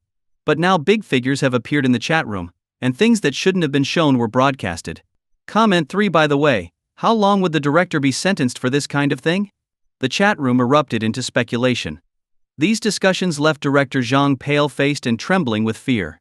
Sitting nearby, Lin Chiran saw the comments and immediately realized the gravity of the situation. Her expression turned pale as well, and she felt a growing sense of dread. "Luo Qingshu, didn't they just say my husband's breakthroughs in cancer and AIDS don't need to be kept secret anymore? It should be fine, right?" She tried to reassure the others, though she herself wasn't entirely confident. "I'm stepping out for a smoke," Director Zhang said, his face ashen. He got out of the car, lit a cigarette to calm his nerves, and called the investors. On the other end, the investor, Mr. Su, picked up immediately as usual. Director Zhang trembling. "Mr. Su, have you been following the livestream?" Mr. Su calmly, "Yes, I've been watching. It's no big deal. While Professor Kyun's breakthroughs in cancer and AIDS were previously confidential, the confidentiality agreements have just been lifted. As for other matters, I'll handle them." Director Zhang unsure. "Are you sure? We live-streamed the president of Qingbei University and 2 state-owned enterprise directors. This." Mr. Su still calm. "I'll take care of it. Focus on your job. I've been keeping an eye on the livestream." Despite the reassurances, Director Zhang couldn't shake his unease. What if it couldn't be resolved? Director Zhang, "Mr. Su, please give me a guarantee." He wanted to say he wanted to quit, but the contract he signed with the investors meant he couldn't stop the show without their approval. Otherwise, it would count as a breach of contract, with penalties too severe for him to bear. After a minute of silence, Mr. Su finally replied, "This has been approved by the higher-ups. They want to use the livestream to boost Professor Kyun's public profile." Hearing this, Director Zhang was stunned. His worries vanished instantly. So the livestream had been authorized by the authorities. He excitedly responded, "Mr. Su, I understand now." Mr. Su cautioned, "Don't spread this around. I'm telling you because the higher-ups just gave permission. They have their reasons. We just need to follow orders." Realizing this was top-down approval, Director Zhang felt a weight lift off his shoulders. He returned to the car, visibly relieved. Lin Chiran, still worried, asked, "Director Zhang, will everything be okay?" Smiling, he reassured her, "I just spoke with the investor. Mr. Su said it's fine. If Professor Kyun's identity couldn't be disclosed, we'd be in trouble.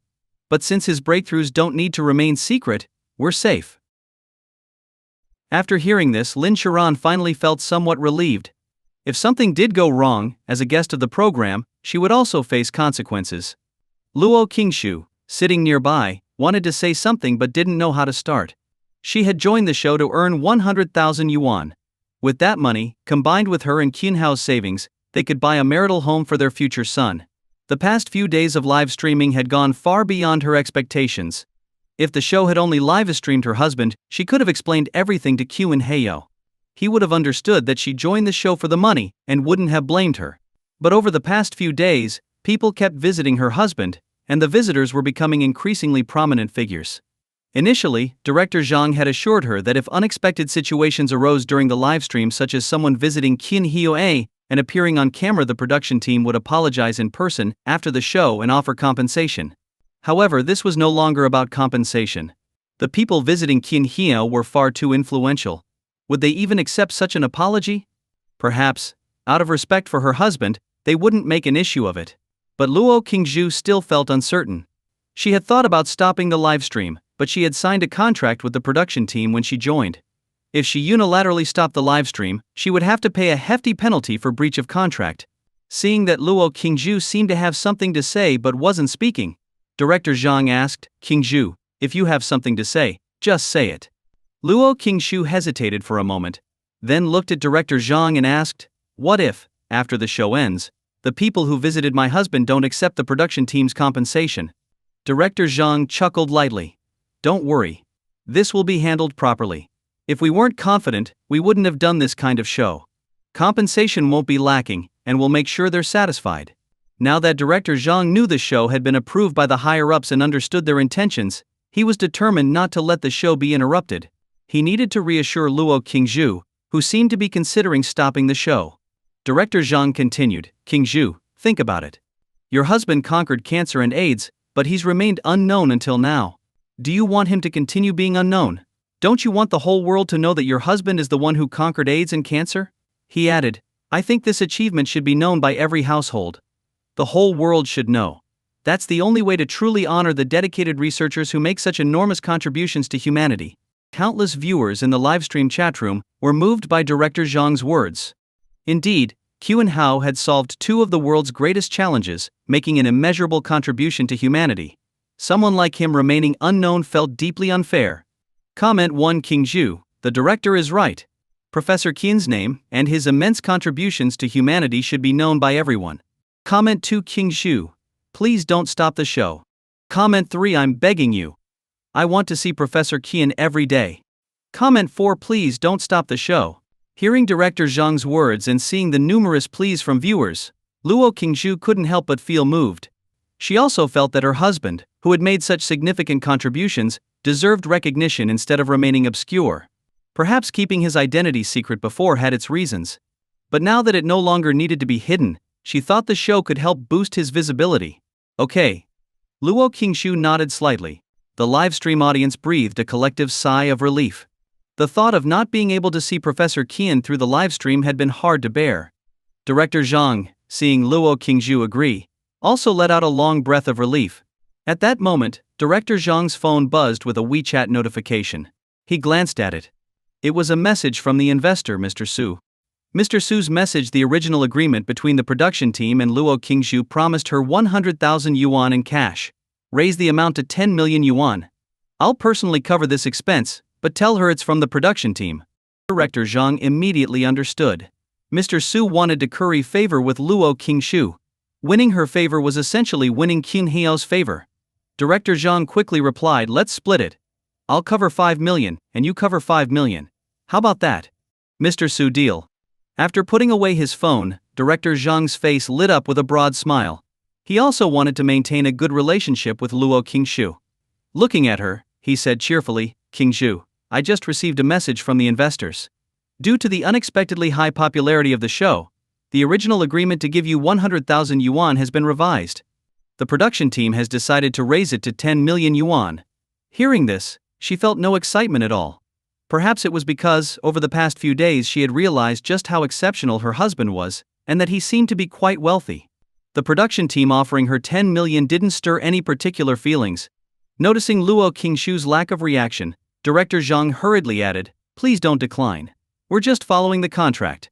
The agreement stated that if the show reached a certain level of popularity, the payment amount would increase accordingly." This clause had indeed been included in the contract. The production team had added it as a safeguard in case the show became wildly popular and participants felt dissatisfied with their original compensation. Luo Qingzhu nodded. All right. Money didn't seem as important to her now. Her primary focus was on ensuring her husband didn't remain unknown. Hearing her agree, Director Zhang finally felt completely relieved. In the livestream chat room, viewers reacted to their conversation. Comment 1. This feels right. Giving just 100,000 for such a popular show would have been too little. Raising it to 10 million makes sense. Comment 2. Ha ha ha, the director knows what he's doing. if they only gave 100,000, the 70,000 people in this chat room would have torn the production team apart. Comment 3. It feels like they're trying to build goodwill with King Zhu. Am I right, director? Director Zhang ignored that comment. While he did want to maintain good relations with Luo Qingzhu, even without Qin Heo's identity, the show's popularity would have justified increasing the payout, just not to this extent. As viewers continued watching and chatting, time passed, and by 11:30 a.m., Qin Heo had finished preparing the dishes. Elder Jiang and the others quickly went to help carry the dishes and serve the rice.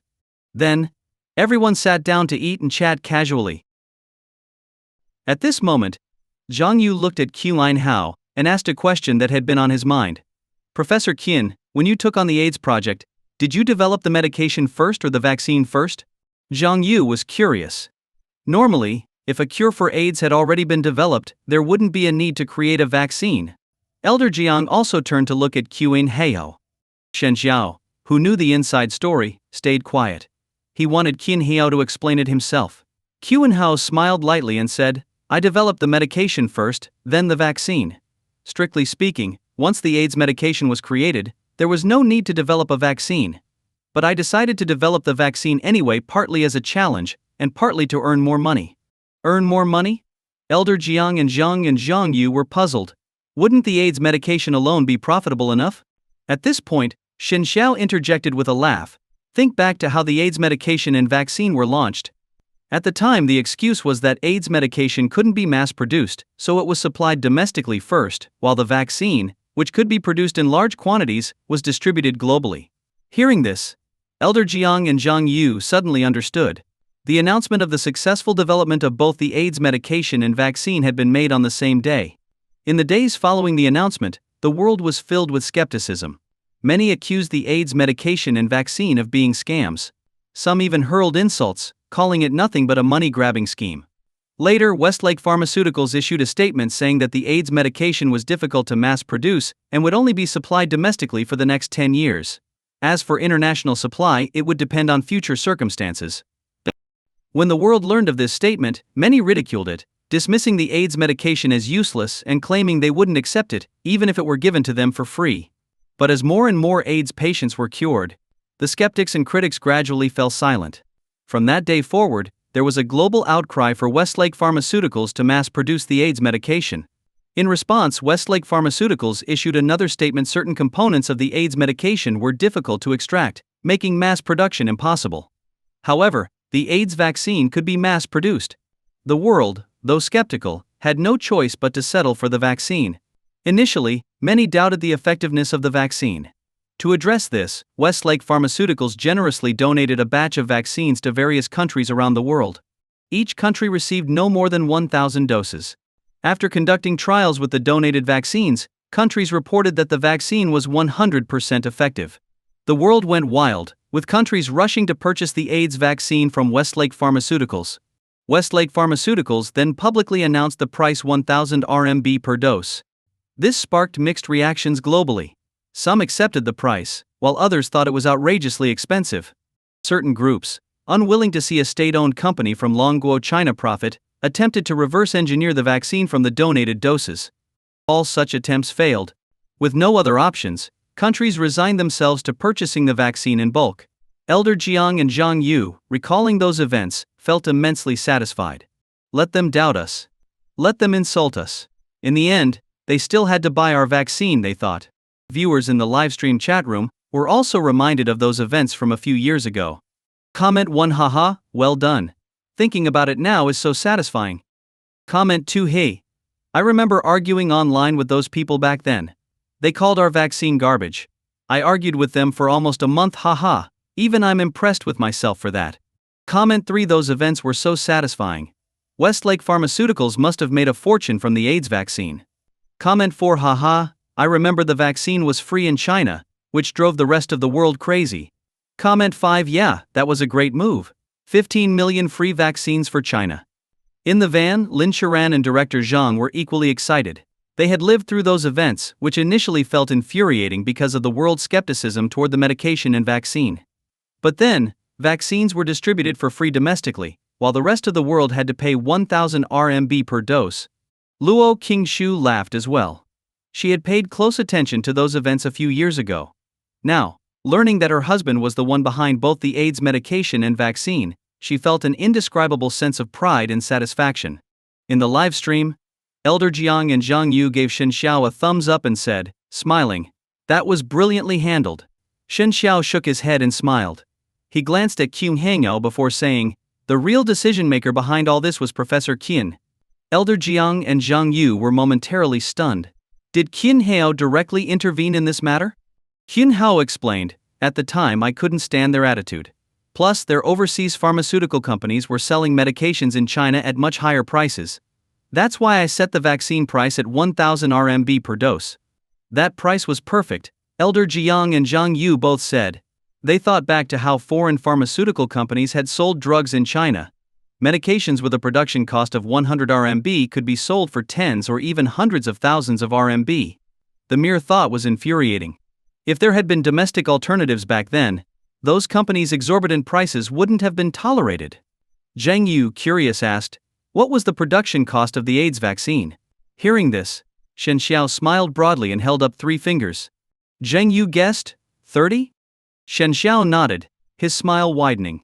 30 RMB per dose, with a profit of 970 RMB. That much. Elder Jiang was shocked. A vaccine with a production cost of 30 RMB had a pure profit of 970 RMB per dose. They had made a fortune. Zhang Yu, being the chairman of Dongzhou Pharmaceuticals, wasn't as surprised. He was already familiar with the approximate production costs of various medications. The livestream audience was stunned by Shen Xiao's revelation, with many exclaiming, "Wow!" The profits were enormous. Considering that, aside from China, there were billions of people worldwide. Even if only a fifth of them received the vaccine, Westlake Pharmaceuticals would have made an astronomical profit. Comment 1: This is insane. Comment 2: Chairman Shen is impressive. Comment 3: As impressive as Chairman Shen is, Professor Qin is even more so. Comment 4: Professor Qin is a legend. In the live broadcast room, there were over 700,000 viewers, not all of whom were from Longguo Dragon Country. Some were from other countries. When they heard Qin Hao and his companions talking, their expressions turned somewhat grim, and many felt angry. A single vaccine only costs 30 yuan to produce. Yet it's being sold for as much as 1,000 yuan each. Thanks to the AIDS vaccine, Shihu Pharmaceuticals has made a fortune. And ZU Pharmaceuticals is a state-owned enterprise. This made them feel even more upset. Among the 700,000 viewers in the live broadcast room, there was a group of people who felt even more uncomfortable. These were individuals who had once been Longguo citizens but later emigrated to developed Western countries. Some had emigrated over a decade or even 2 decades ago, believing back then that life in the West was better, with superior living conditions in every aspect. They thought Longguo was inferior in every way. When they first emigrated, they felt proud, believing they were a step above. After living abroad for many years, they occasionally heard news about Longguo's development, but since they hadn't seen it firsthand, it didn't leave a strong impression. Recently, they had decided to return to Longguo to see for themselves if it was really as developed as the news claimed. But when they arrived, they were completely shocked. Was this really the same Longguo from 20 years ago? Seeing the hometown they had once abandoned now flourishing, they felt deeply uncomfortable. It was like breaking up with someone, only to find years later that the person you left behind was now living a much better life than you. The feeling was hard to swallow. What made it worse was that life abroad wasn't as great as they had imagined. Some regretted their decision, but they knew there was no going back. They could no longer obtain Longguo citizenship. To Longguo, they were now foreigners. And in the countries they had emigrated to, they weren't fully accepted either. Many locals saw them as outsiders. At this moment, in the live broadcast room's feed, Qin Hao and his group were eating and chatting, becoming increasingly animated as they spoke. Shen Xiao, who was a bit of a chatterbox and had had some Beiju Chinese liquor, started setting the tone for the lively conversation. Shen Xiao laughed and said, "A few days ago, I saw some stats. The AIDS vaccine has sold 3 billion doses so far. I think it's about time to stop selling it. The market is only so big, and some people are unwilling to pay for it. After discussions with the company's higher-ups, we decided to stop selling the vaccine and instead focus on selling AIDS medications overseas." Zhang Yu curiously asked, "How do you plan to sell the AIDS medication?" Shen Xiao chuckled and held up one finger to Zhang Yu and Jiang Lao. Zhang Yu raised an eyebrow and guessed, 10,000? Shen Xiao smiled and nodded. 10,000 yuan for a box. To cure AIDS, you'll need 3 boxes. Zhang Lao thought for a moment, then looked at Shen Xiao and asked, but with so many people overseas already vaccinated for AIDS, there probably won't be many buyers for the medication. Shen Xiao nodded. True, but the number of AIDS cases abroad is still significant, so there will still be plenty of buyers. Zhang Yu, curious, asked, how much does it cost to produce a box of medication? Shen Xiao smiled, not much, just 530 yuan per box. Jiang Lao and Zhang Yu were stunned for a moment. A production cost of 530 yuan and a selling price of 10,000 yuan meant a profit of over 9,000 yuan. Seeing their reactions, Shen Xiao laughed and said, overseas pharmaceutical companies sell drugs to us at even higher profit margins. Selling for 10,000 yuan a box is already quite reasonable. Oh, and by the way, Professor Qin was also involved in setting the price, Shen Xiao said with a smile. Qin Hangao, sitting nearby, chuckled. The final price for the AIDS medication had indeed been approved by him. Although the selling price was high, it was justified after all. Overseas pharmaceutical companies had sold their drugs to them at exorbitant prices. Although he was a scientist, and believed that science should transcend borders, he also recognized that scientists themselves have nationalities. He was a scientist, but above all, he was a scientist of Longguo. In the live broadcast room, viewers reacted strongly to the pricing, and many began leaving comments. This pricing is spot on. 10,000 yuan a box, 30,000 yuan to cure one person. It's still barely affordable. If it were priced too high, some people wouldn't be able to buy it. If it were up to me, I'd set the price at 100,000 yuan a box.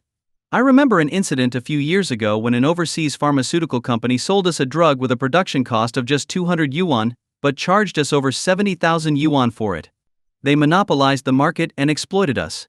We should return the favor. Some overseas viewers were also watching the live stream. When they heard how low the production cost was compared to the selling price, they became angry and started leaving comments. The production cost is so low, yet the selling price is so high. Scientists who develop drugs to cure diseases should make them affordable for everyone. I agree. The price should be around 600 yuan per box. Other viewers noticed these opposing comments, clicked on the profiles of those who made them, and realized they were overseas viewers. They immediately began responding. Science may transcend borders, but scientists don't. Professor Qin is from Longguo. The fact that he developed the AIDS cure already makes a huge contribution to humanity. So what if the price is 10,000 yuan a box?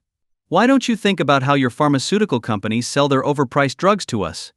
Selling at 10,000 yuan a box, deal with it. In the production van, Director Zhang noticed the heated debate and directly blacklisted those overseas accounts, kicking them out of the live stream.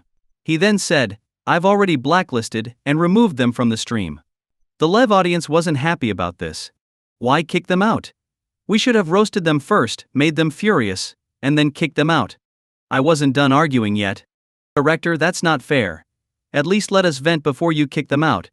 People like that deserve a proper scolding. Director Zhang, sweating, didn't dare respond. Back in the live broadcast room, Qin Heyo and his group continued eating, chatting, and drinking. Cheers to this cup. Jiang Lao raised a full glass of baijiu. Zhang Yu also raised his glass, equally full. Cheers. Qin Heyo's glass was also brimming. Seeing this, Shen Xiao was startled. Wait, don't. Baijiu is strong, take it easy. The three of them exchanged glances and decided to tease Shen Xiao. Qin Hao put down his glass and suggested, drinking by the glass is boring. How about drinking straight from the bottle? Sure. Jiang Lao laughed heartily. I could drink 5 bottles of baijiu, Zhang Yu said with a grin. Shen Xiao was stunned. Are you kidding me? Drinking straight from the bottle? And with baijiu? It seemed even Professor Qin liked to boast after drinking. Who would have thought that Qin Hao would actually bring out 4 bottles of baijiu? Shen Xiao's face turned slightly pale in shock, but deep down he still didn't believe it. How could they possibly drink straight from the bottle? This was baijiu. Especially since he had drunk with Zhang Yu before and knew his drinking capacity. If Zhang Yu really drank baijiu straight from the bottle, even if he didn't end up in the hospital, he'd be half paralyzed. Not to mention, they had already each drunk more than a glass of baijiu. Qin Hao, Jiang Lao, and Zhang Yu each grabbed a bottle of baijiu, opened the caps, and then looked at Shen Xiao, who hadn't moved. Zhang Yu raised an eyebrow at Shen Xiao. Why haven't you opened your bottle? Shen Xiao looked at Zhang Yu's serious demeanor, as if he really planned to drink from the bottle, and still found it hard to believe. He couldn't help but suspect they were trying to scare him. Fine, drinking from the bottle it is. Shen Xiao removed the cap from his bottle.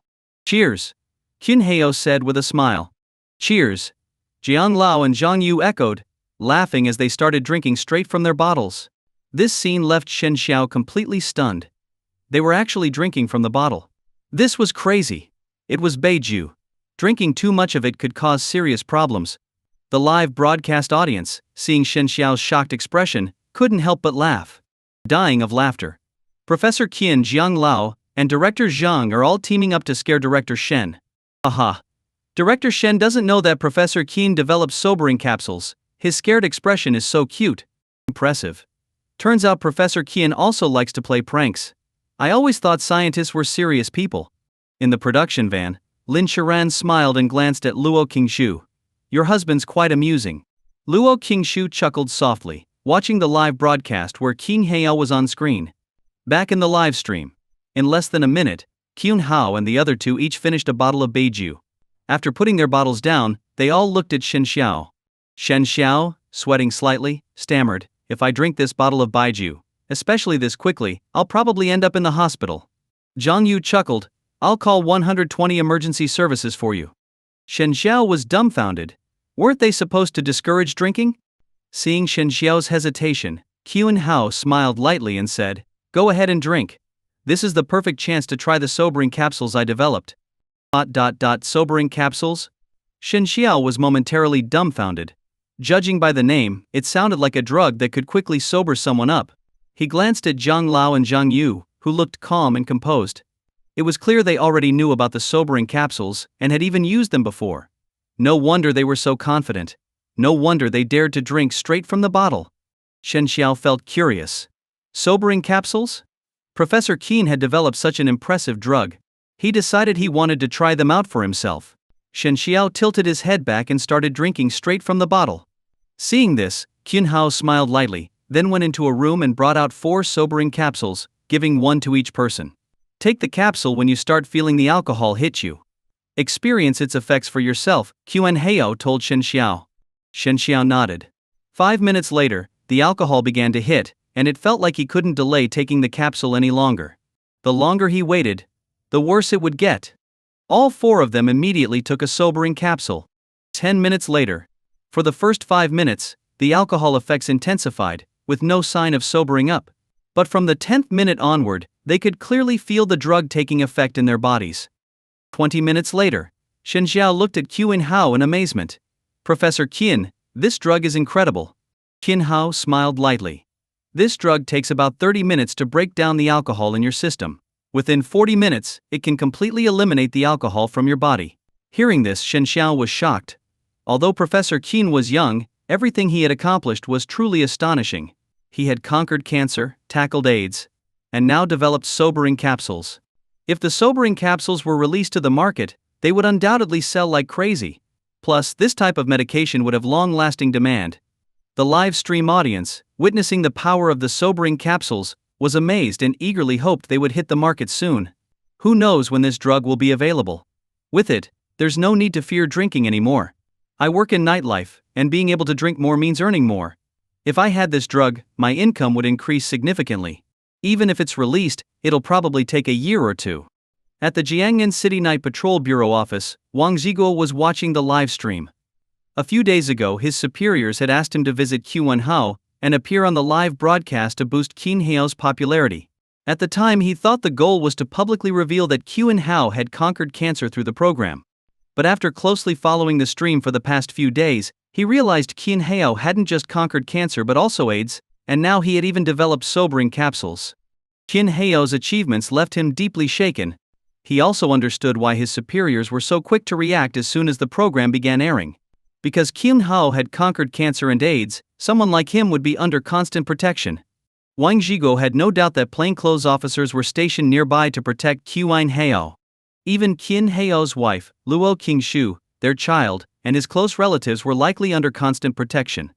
Sighing deeply, Wang Zhiguo recalled a confidentiality agreement he had signed years ago when his superiors informed him that Qin Hao had conquered cancer. His superiors had told him because Qin Hao would be living in Jiangnan City long term. At that time they had tasked Wang Zhiguo with resolving any issues involving Qin Heyo, no matter how big or small. No wonder the higher-ups value Xiao Hao so much, Wang Zhiguo murmured, his eyes fixed on the live stream. In the live broadcast, Qin Heyo and his companions continued chatting. They talked until 3 p.m. when Zhang Lao reminded Qin Heo it was time to pick up his child from kindergarten. Qin Hao smiled lightly, the kid is staying at her grandparents tonight. There's no rush. Zhang Lao and the others nodded and continued chatting. By 5 p.m., Jiang Lao and the others decided it was time to leave since Luo Qingshu would be getting off work in half an hour. Before leaving, Jiang Lao asked Qin Hao, "What's your plan for tomorrow?" Qin Hao replied, "Tomorrow, my wife isn't working, so I'll be visiting my in-laws with her." Jiang Lao nodded. He had initially wanted to spend another day together but decided to let it go since Qin Heo had other plans. The three of them then said their goodbyes and left. The house became quiet. Qin Heo thought for a moment and decided to cook a nice meal for his wife, so she'd have something delicious to eat when she got home. He headed to the kitchen and started preparing 3 dishes before Luo Qingshu returned. At 5:30 in the afternoon, Qin Heo finished preparing 3 dishes and sent Luo Qingshu a message. "I ordered takeout from that place and heated it up. It'll be ready when you get home." In the van, Luo Qingshu received Qin Hao's message and, for some reason, felt a pang of heartache. Ever since learning that Qin Hao had conquered cancer and later AIDS, especially knowing that studying AIDS required direct contact with the virus, she couldn't help but worry. If he had accidentally become infected during the research, it would have been disastrous. Monkey, in those days, AIDS was so terrifying that just hearing the name made people panic. And yet, her husband had come into contact with large amounts of the virus to develop the cure. Studying AIDS was extremely dangerous. Luo Qingshu looked at the message and replied, "Got it. I'm heading back now." Qin Hao immediately responded, "All right. Drive safe. Luo Qingshu kiss." After putting her phone away, Luo Qingshu told Lin Shiranen and director Zhang, "Once I get home, I'll end the stream." Both director Zhang and Lin Shiran had no objections. Even the live stream viewers, upon hearing Luo Qingshu's decision, surprisingly had no complaints and instead showed their support. "Qingshu, take good care of Professor Qian." "Haha, how exactly are you going to take care of him?" Luo Qingshu glanced at the comments in the live stream and ignored them.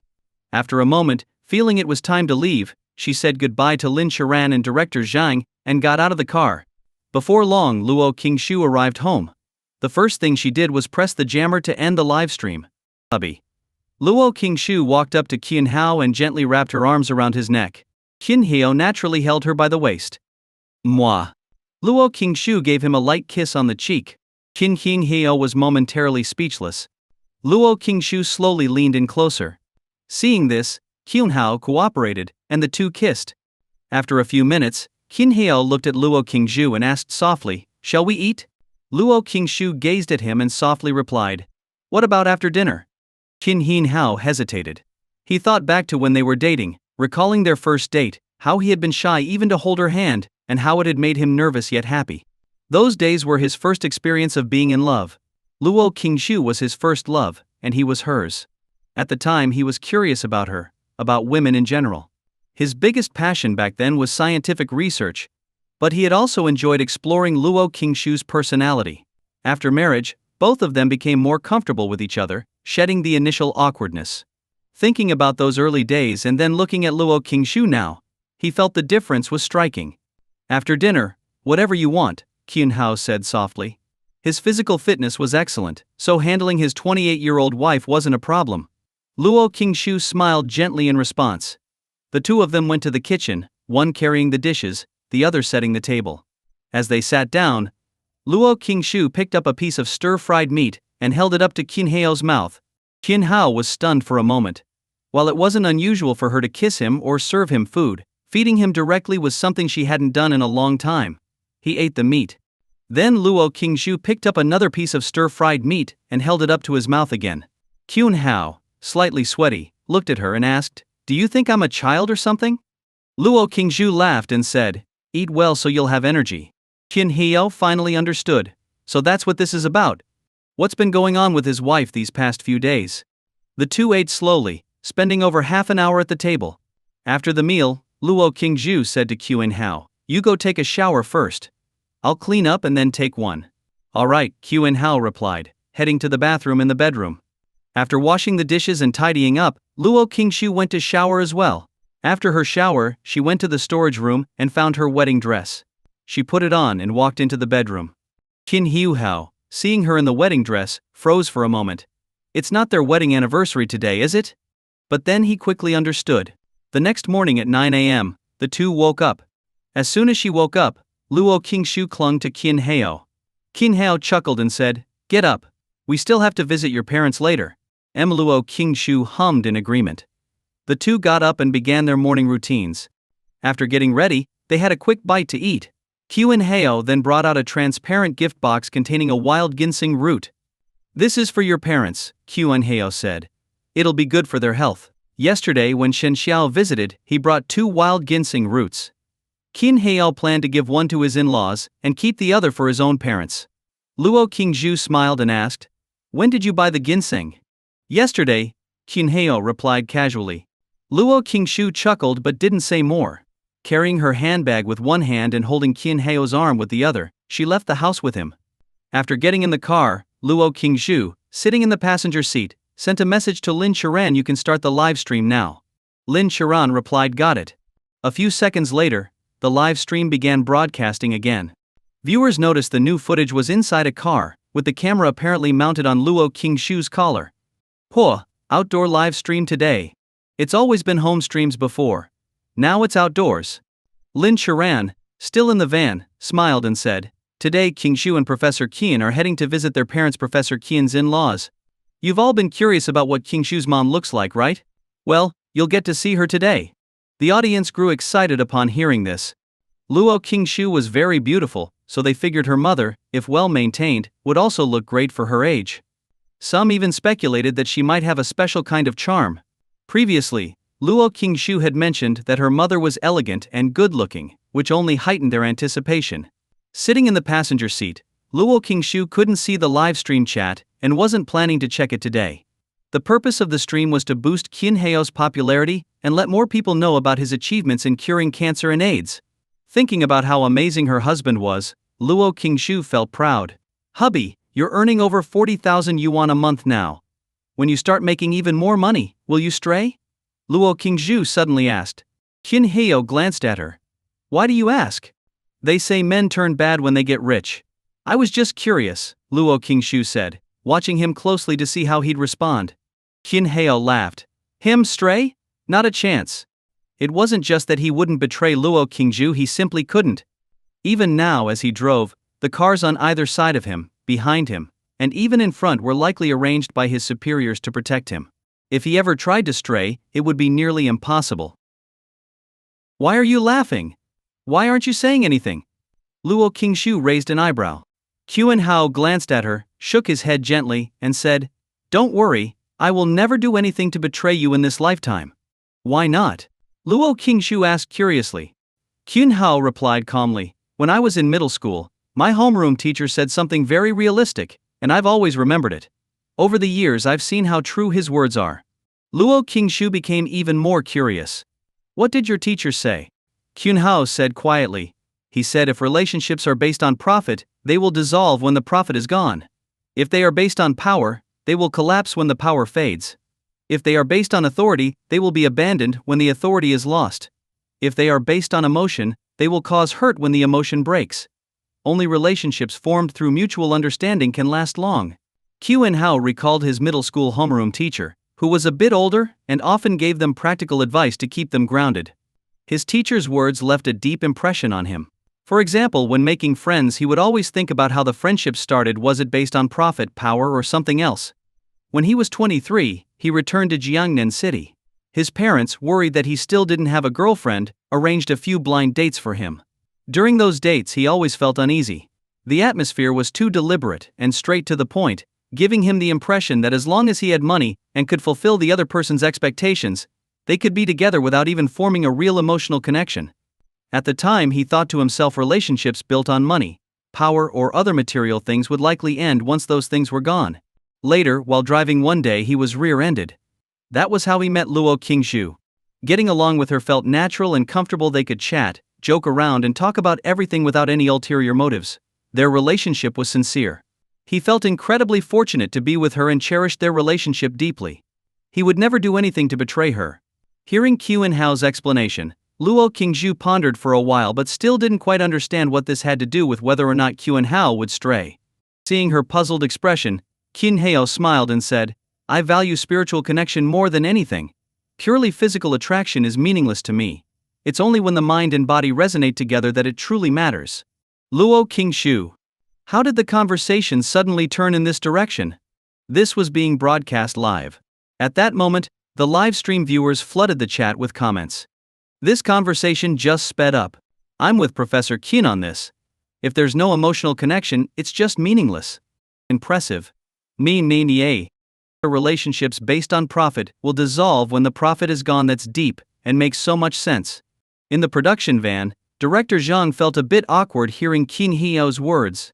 He and Mr. Su, the investor, had each contributed 5 million yuan to Luo Qingzhu. Logically speaking, even if the show's popularity was high, they wouldn't have given her 10 million yuan minus 1 million at most. The reason for the 10 million yuan was to build a good relationship with Luo Qingzhu, and more importantly, with Qin Heo.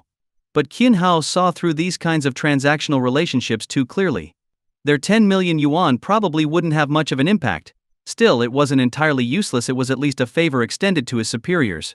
In the car, Luo Qingzhu remained silent, reflecting on what Qin Heo had just said. She thought about how the production team was offering her 10 million yuan. At first, when director Zhang mentioned it, she didn't feel much about it. Maybe it was because, over the past few days, she had realized how amazing her husband was, and how he seemed to be quite wealthy. Subconsciously, she had become indifferent to the idea of 10 million yuan. But thinking about it more carefully, even if the show was popular, would the production team normally be willing to offer her 10 million yuan? Definitely not. They'd probably offer 500,000 to 1 million at most. The decision to give her 10 million was likely an attempt to build a relationship with her. These kinds of interactions were all based on profit. She then thought about other things, such as workplace relationships or other connections, and realized that many of them were also tied to profit in some way. This made her value her family, her husband, her child, and her parents even more. She began to understand the meaning behind her husband's words more clearly. About 10 minutes later, the car stopped in front of her parents' building. They went upstairs. Knock, knock, knock. A few seconds after Qin Heo knocked, the door opened. "Mom, Dad," Qin Hao and Luo Qingzhu said with smiles. Luo's father saw that his son-in-law and daughter had brought ginseng, and he scolded them. "There's no need to bring anything when you visit." Although he said this, his face was full of smiles. In his heart, he was happy his daughter and son-in-law were so filial. Luo's mother smiled lightly but didn't say anything. The group entered the house and started chatting. Meanwhile, viewers in the live stream, seeing Luo Qingzhu's parents, began commenting. "Qingzhu's mom is so beautiful. She's elegant and graceful, not like a businesswoman but more like someone from an academic family. Wow. This mother-in-law looks amazing. She must have taken great care of herself. She looks about 37 years old. Impressive." It's not just about maintenance, genetics play a role too.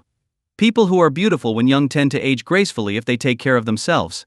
Qingzhu's dad looks great too. In the live stream, Qin Shiyu, their daughter, walked out of her room.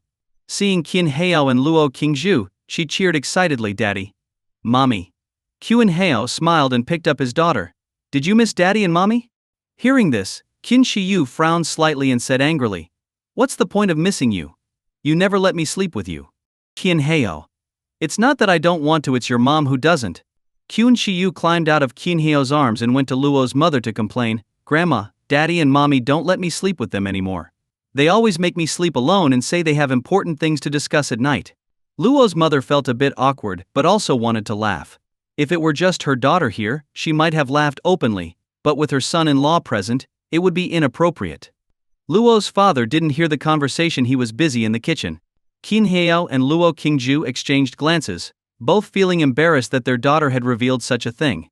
The live stream viewers burst into laughter and filled the chat with comments. Dying of laughter. They discuss important matters every night, and now the little one's upset. Haha. Adults need to be careful with what they say to kids. Look how awkward it is now. The atmosphere just got hilariously awkward. In the live stream, Qin Shiyu turned to Qin Hao and Luo Qingzhu, huffed and said, "If you won't let me sleep with you, I'll just sleep with Grandpa and Grandma from now on." The live stream audience was still discussing, and Lin Charan, sitting in the van, couldn't help but feel curious as well. Could Kyung Hyo really know martial arts? Even if he did, he probably wasn't very skilled. About 30 minutes later, Luo Qingshu finished bathing her daughter. She sent a message to Lin Charan, "I'll end the live stream shortly." Lin Charan replied, "Alright. By the way, while you were in the shower, your husband got a call. Someone's visiting him tomorrow, apparently for a martial arts sparring session." Reading the message, Luo Qingshu was momentarily stunned. Sparring? Martial arts? In their 5 years of marriage, she had never seen Kyun Hao practice martial arts. Besides, martial artists had a distinct aura, one different from ordinary people. Her husband didn't have the unique air of someone who practiced martial arts. Luo Qingshu replied, "Got it." Lin Charan followed up with another question, "Does your husband know martial arts?" Luo Qingshu confidently responded, "My husband is strong. But I can say for sure he doesn't know martial arts." After reading the message, Lin Charan became skeptical. If Luo Qingshu said Kyun Hao didn't know martial arts, then he probably didn't. After all, there was no reason to hide such a thing from his wife. But then, what was this sparring about? Lin Charan sent another message, "Have you submitted your leave request?" Luo Qingshu replied, "Yes, I have." Lin Charan, "Good." Luo Qingshu then pressed the jammer to end the live stream. At this point, the live stream only displayed the interior of the van with director Zhang and Lin Charan. Lin Charan said, "I just asked Chun Jingzhu. Professor Qian doesn't know martial arts. I think it's probably true. If he did, there's no reason for him to keep it from Qingshu." Some viewers believed her, but most didn't. They began flooding the chat with comments. King Jigsu also said at first that Professor King couldn't cook, but then he turned out to be amazing at it. Don't trust everything she says. You never know. Practicing martial arts isn't a big deal, and even doing it casually counts as knowing some. Seeing the audience's disbelief, Lin Charan could only say, "We'll see in tomorrow's live stream." After a while, the live stream ended. The next morning at 8, Luo Qingshu said to Qin Hao as usual, "I'm taking our daughter to my mom's house first, then heading to work." Qin Hao nodded. It was Sunday, so their daughter didn't have school, and her grandmother was planning to take her shopping for clothes. "Bye, Daddy." Qin Shi waved at Qin Hao. Qin Hao smiled and watched them leave. Luo Qingshu drove her daughter to her mother's house. When they arrived, Luo Qingshu said to her mother, "Mom, what I told you yesterday about your son-in-law curing cancer and AIDS is true." Luo's mother was speechless. Seeing her mother's disbelief, Luo Qingshu took out her phone and opened the Exploring the Other Half program on a short video platform. She clicked into the live stream and showed it to her mother. When Luo's mother saw Qin Hao in the live stream, she froze for a moment. Then, noticing nearly 800,000 people were watching, she was stunned. "Mom, search for Exploring the Other Half on your phone and watch the live stream. You'll see that what I said is true." "I have to go now," Luo Qingshu said before leaving. Luo's mother was still dazed. She opened the short video app, searched for Exploring the Other Half, and entered the live stream. There were 2 camera feeds in the live stream. One was showing her son-in-law, while the other featured 2 people, a man and a woman. Lin Charan. Luo's mother immediately recognized the woman in the live stream. She was a popular actress whose TV dramas and movies she had watched, and she thought her acting was excellent. Luo's mother was shocked and confused. What was going on? Her daughter had mentioned joining the program Exploring the Other Half, saying it paid well. She also claimed to have learned through the live stream that Qin Hao had cured cancer and AIDS.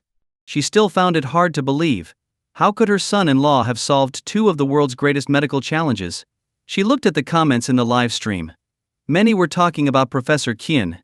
About 15 minutes later, Luo Qingshu returned and sat in the production van, watching the live stream. Meanwhile, Luo's mother, seeing her daughter appear on the screen, froze again. Downstairs at Qin Hao's building, a car had parked, and a man who looked to be in his early 50s stepped out. Dressed in a black suit with a slightly serious expression, he glanced at the building. This is where Qin Hao lives. He retrieved 2 gift boxes from the trunk and carried them upstairs. A moment later, the man arrived at Qin Hao's door and knocked. In the live stream, Qin Hao heard the knock and immediately guessed who it was. He walked over and opened the door to see Chairman Chen, looking as serious as ever. Qin Hao smiled faintly. "It's been 5 years, and you're still so serious." Chairman Chen forced a smile, but it looked unnatural, almost as if he hadn't smiled in years and had forgotten how. Seeing this, Qin Hao shook his head. "Forget it. Don't smile. Serious suits you better. Chairman Chen's expression grew even more solemn. He entered the house, placed the gift boxes on the table, and sat on the sofa. Qin Hao brewed a pot of tea and poured Chairman Chen a cup. Chairman Chen looked at Qin Hao and said, "Compared to 5 years ago, you look more mature." Qin Hao smiled. "And you look exactly the same as you did 5 years ago." Chairman Chen didn't respond. He picked up the tea, sniffed it, and raised an eyebrow. "You know how to enjoy life drinking Da Hong Pao." Qin Hao chuckled. "It was a gift from Principal Jiang." Chairman Chen froze slightly. "Principal Jiang came to visit you?" Qin Hao nodded. "He was here a few days ago and stayed for 2 days." Chairman Chen was surprised but didn't press further. He took a sip of tea, savoring it, then looked at Qin Hao. "Are the ingredients ready?" "They'll be delivered at 10 sharp," Qin Hao replied. Chairman Chen nodded slightly, then asked, "I've improved my cooking over the past 5 years. How about you?" Qin Hao smiled faintly. "Not bad." After a brief silence, Chairman Chen said, "You haven't had many opportunities to cook at home these past few years. For this sparring session, we'll stick to the home-style dishes you're familiar with. I won't take advantage of you." Qin Hao asked the question that had been on his mind: does winning or losing in cooking really matter that much? Chairman Chen's expression turned serious. "To me it matters a great deal. I am the chairman of the Dragon Nation Culinary Association. If my culinary skills aren't the best in the country, what right do I have to hold this position?" The livestream audience was still discussing, and Lin Charan, sitting in the van, couldn't help but feel curious as well. Could Qin Hao really know martial arts? Even if he did, he probably wasn't very skilled. About 30 minutes later, Luo Qingshu finished bathing her daughter. She sent a message to Lin Charan: "I'll end the live stream shortly." Lin Charan replied, "All right. By the way, while you were in the shower, your husband got a call. Someone's visiting him tomorrow, apparently for a martial arts sparring session." Reading the message, Luo Qingshu was momentarily stunned. Sparring? Martial arts? In their 5 years of marriage, she had never seen Qin Hao practice martial arts. Besides, martial artists had a distinct aura, one different from ordinary people. Her husband didn't have the unique air of someone who practiced martial arts. Luo Qingshu replied, "Got it." Lin Charan followed up with another question: "Does your husband know martial arts?" Luo Qingshu confidently responded, "My husband is strong, but I can say for sure he doesn't know martial arts." After reading the message, Lin Charan became skeptical. If Luo Qingshu said Qin Hao didn't know martial arts, then he probably didn't. After all, there was no reason to hide such a thing from his wife. But then, what was this sparring about? Lin Charan sent another message: "Have you submitted your leave request?" Luo Qingshu replied, "Yes, I have." Lin Charan, "Good." Luo Qingshu then pressed the jammer to end the live stream. At this point, the live stream only displayed the interior of the van with Director Zhang and Lin Charan. Lin Charan said, "I just asked Qingshu. Professor Qin doesn't know martial arts. I think it's probably true. If he did, there's no reason for him to keep it from Qingshu." Some viewers believed her, but most didn't. They began flooding the chat with comments.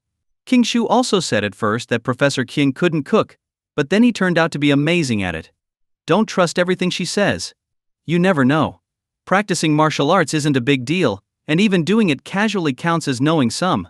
Seeing the audience's disbelief, Lin Charan could only say, "We'll see in tomorrow's live stream." After a while, the live stream ended. The next morning at 8, Luo Qingshu said to Qin Hao as usual, "I'm taking our daughter to my mom's house first, then heading to work." Qin Hao nodded. It was Sunday, so their daughter didn't have school, and her grandmother was planning to take her shopping for clothes. "Bye, Daddy." Qin Shi waved at Qin Hao. Qin Hao smiled and watched them leave. Luo Qingshu drove her daughter to her mother's house. When they arrived, Luo Qingshu said to her mother, "Mom, what I told you yesterday about your son-in-law curing cancer and AIDS is true." Luo's mother was speechless. Seeing her mother's disbelief, Luo Qingshu took out her phone and opened the Exploring the Other Half program on a short video platform. She clicked into the live stream and showed it to her mother. When Luo's mother saw Qin Hao in the live stream, she froze for a moment. Then, noticing nearly 800,000 people were watching, she was stunned. "Mom, search for Exploring the Other Half on your phone and watch the live stream. You'll see that what I said is true." "I have to go now," Luo Qingshu said before leaving. Luo's mother was still dazed. She opened the short video app, searched for Exploring the Other Half, and entered the live stream. There were 2 camera feeds in the live stream. One was showing her son-in-law, while the other featured two people, a man and a woman. In Sharon. Luo's mother immediately recognized the woman in the live stream. She was a popular actress whose TV dramas and movies she had watched, and she thought her acting was excellent. Luo's mother was shocked and confused. What was going on? Her daughter had mentioned joining the program Exploring the Other Half, saying it paid well. She also claimed to have learned through the live stream that Culinary had cured cancer and AIDS. She still found it hard to believe. How could her son-in-law have solved two of the world's greatest medical challenges? She looked at the comments in the live stream. Many were talking about Professor Qin. About 15 minutes later, Luo Qingzhu returned and sat in the production van, watching the live stream. Meanwhile, Luo's mother, seeing her daughter appear on the screen, froze again. Downstairs at Qunheo's building, a car had parked, and a man who looked to be in his early 50s stepped out. Dressed in a black suit with a slightly serious expression, he glanced at the building. This is where Qunheo lives. He retrieved two gift boxes from the trunk and carried them upstairs. A moment later, the man arrived at Qunheo's door and knocked. In the live stream, Qunheo heard the knock and immediately guessed who it was. He walked over and opened the door to see Chairman Chen, looking as serious as ever. Qunheo smiled faintly. It's been 5 years, and you're still so serious. Chairman Chen forced a smile, but it looked unnatural, almost as if he hadn't smiled in years and had forgotten how. Seeing this, Qunheo shook his head. Forget it. Don't smile. Serious suits you better. Chairman Chen's expression grew even more solemn. He entered the house, placed the gift boxes on the table, and sat on the sofa. Qunheo brewed a pot of tea and poured Chairman Chen a cup. Chairman Chen looked at Qunheo and said, "Compared to 5 years ago, you look more mature." Qunheo smiled. "And you look exactly the same as you did 5 years ago." Chairman Chen didn't respond. He picked up the tea, sniffed it, and raised an eyebrow. "You know how to enjoy life drinking Da Hong Pao." Qunheo chuckled. "It was a gift from Principal Jiang." Chairman Chen froze slightly. "Principal Jiang came to visit you?" Qunheo nodded. "He was here a few days ago and stayed for 2 days." Chairman Chen was surprised but didn't press further. He took a sip of tea, savoring it, then looked at Qunheo. "Are the ingredients ready?" "They'll be delivered at 10 sharp, Qunheo replied. Chairman Chen nodded slightly, then asked, "I've improved my cooking over the past 5 years. How about you?" Qunheo smiled faintly. "Not bad." After a brief silence, Chairman Chen said, "You haven't had many opportunities to cook at home these past few years. For this sparring session, we'll stick to the home-style dishes you're familiar with. I won't take advantage of you." Qunheo asked the question that had been on his mind: does winning or losing in cooking really matter that much? Chairman Chen's expression turned serious. "To me it matters a great deal. I am the chairman of the Dragon Nation Culinary Association. If my culinary skills aren't the best in the country, what right do I have to hold this position?" Nearly 800,000 viewers in the livestream were stunned upon hearing Chairman Chen reveal his identity. It was as though a heavy stone had struck their hearts, causing a wave of shock. This stern-looking man was actually the chairman of the Dragon Nation Culinary Association. Even those unfamiliar with the title immediately understood its significance. For those who knew what the chairman of the Culinary Association represented, the revelation was utterly astonishing. Holy crap! The chairman of the Dragon Nation Culinary Association. That's someone at the pinnacle of the culinary world, no question about it. Incredible. The very top of the culinary field. Let me explain what the title of Culinary Association Chairman means. The chairman is responsible for national banquet dishes, the kind of food served to the highest-ranking officials. Every major figure you can think of eats food prepared under their oversight. They also handle the meals for important foreign guests. After this explanation, viewers unfamiliar with the position were shocked. Didn't that mean the Culinary Association chairman regularly interacted with some of the most powerful people? But what was going on here? The chairman had just said that 5 years ago, he lost to Professor Qin in a culinary competition by 3 points. Didn't that mean Professor Qin's cooking skills surpassed those of the chairman of the Dragon Nation Culinary Association? Could that even be real? Some live stream viewers believed Chairman Chen's identity without question, while others newer to the stream were skeptical about what they were hearing. Did anyone even verify this Chairman Chen's identity? How can you all believe it so easily? Isn't that a bit gullible? Exactly. This stream has tens of thousands of viewers. Are you all just plants? No one bothered to fact-check this Chairman Chen being the Culinary Association chairman? Longtime viewers scoffed at the doubters. They knew that Qunheo had cured cancer and AIDS, Anyone visiting Culinary wouldn't need their identity verified. It was undoubtedly true. If you don't believe it, check for yourself. It only takes a few minutes to search online. Exactly. You newcomers don't know much about this. If you have questions, just look it up online. The newer viewers, annoyed by the condescending responses, began searching for information online. Meanwhile, Luo's mother also began searching online.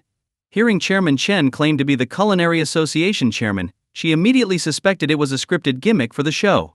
Although she didn't live with Qin Hao, she knew her son-in-law didn't cook, and that when he did, the food was terrible. For the past 5 years, it had always been her daughter cooking. And now the stream was saying that this Chairman Chen claiming to be the Culinary Association chairman had lost to Qin Hao in cooking by 3 points. She found this utterly ridiculous.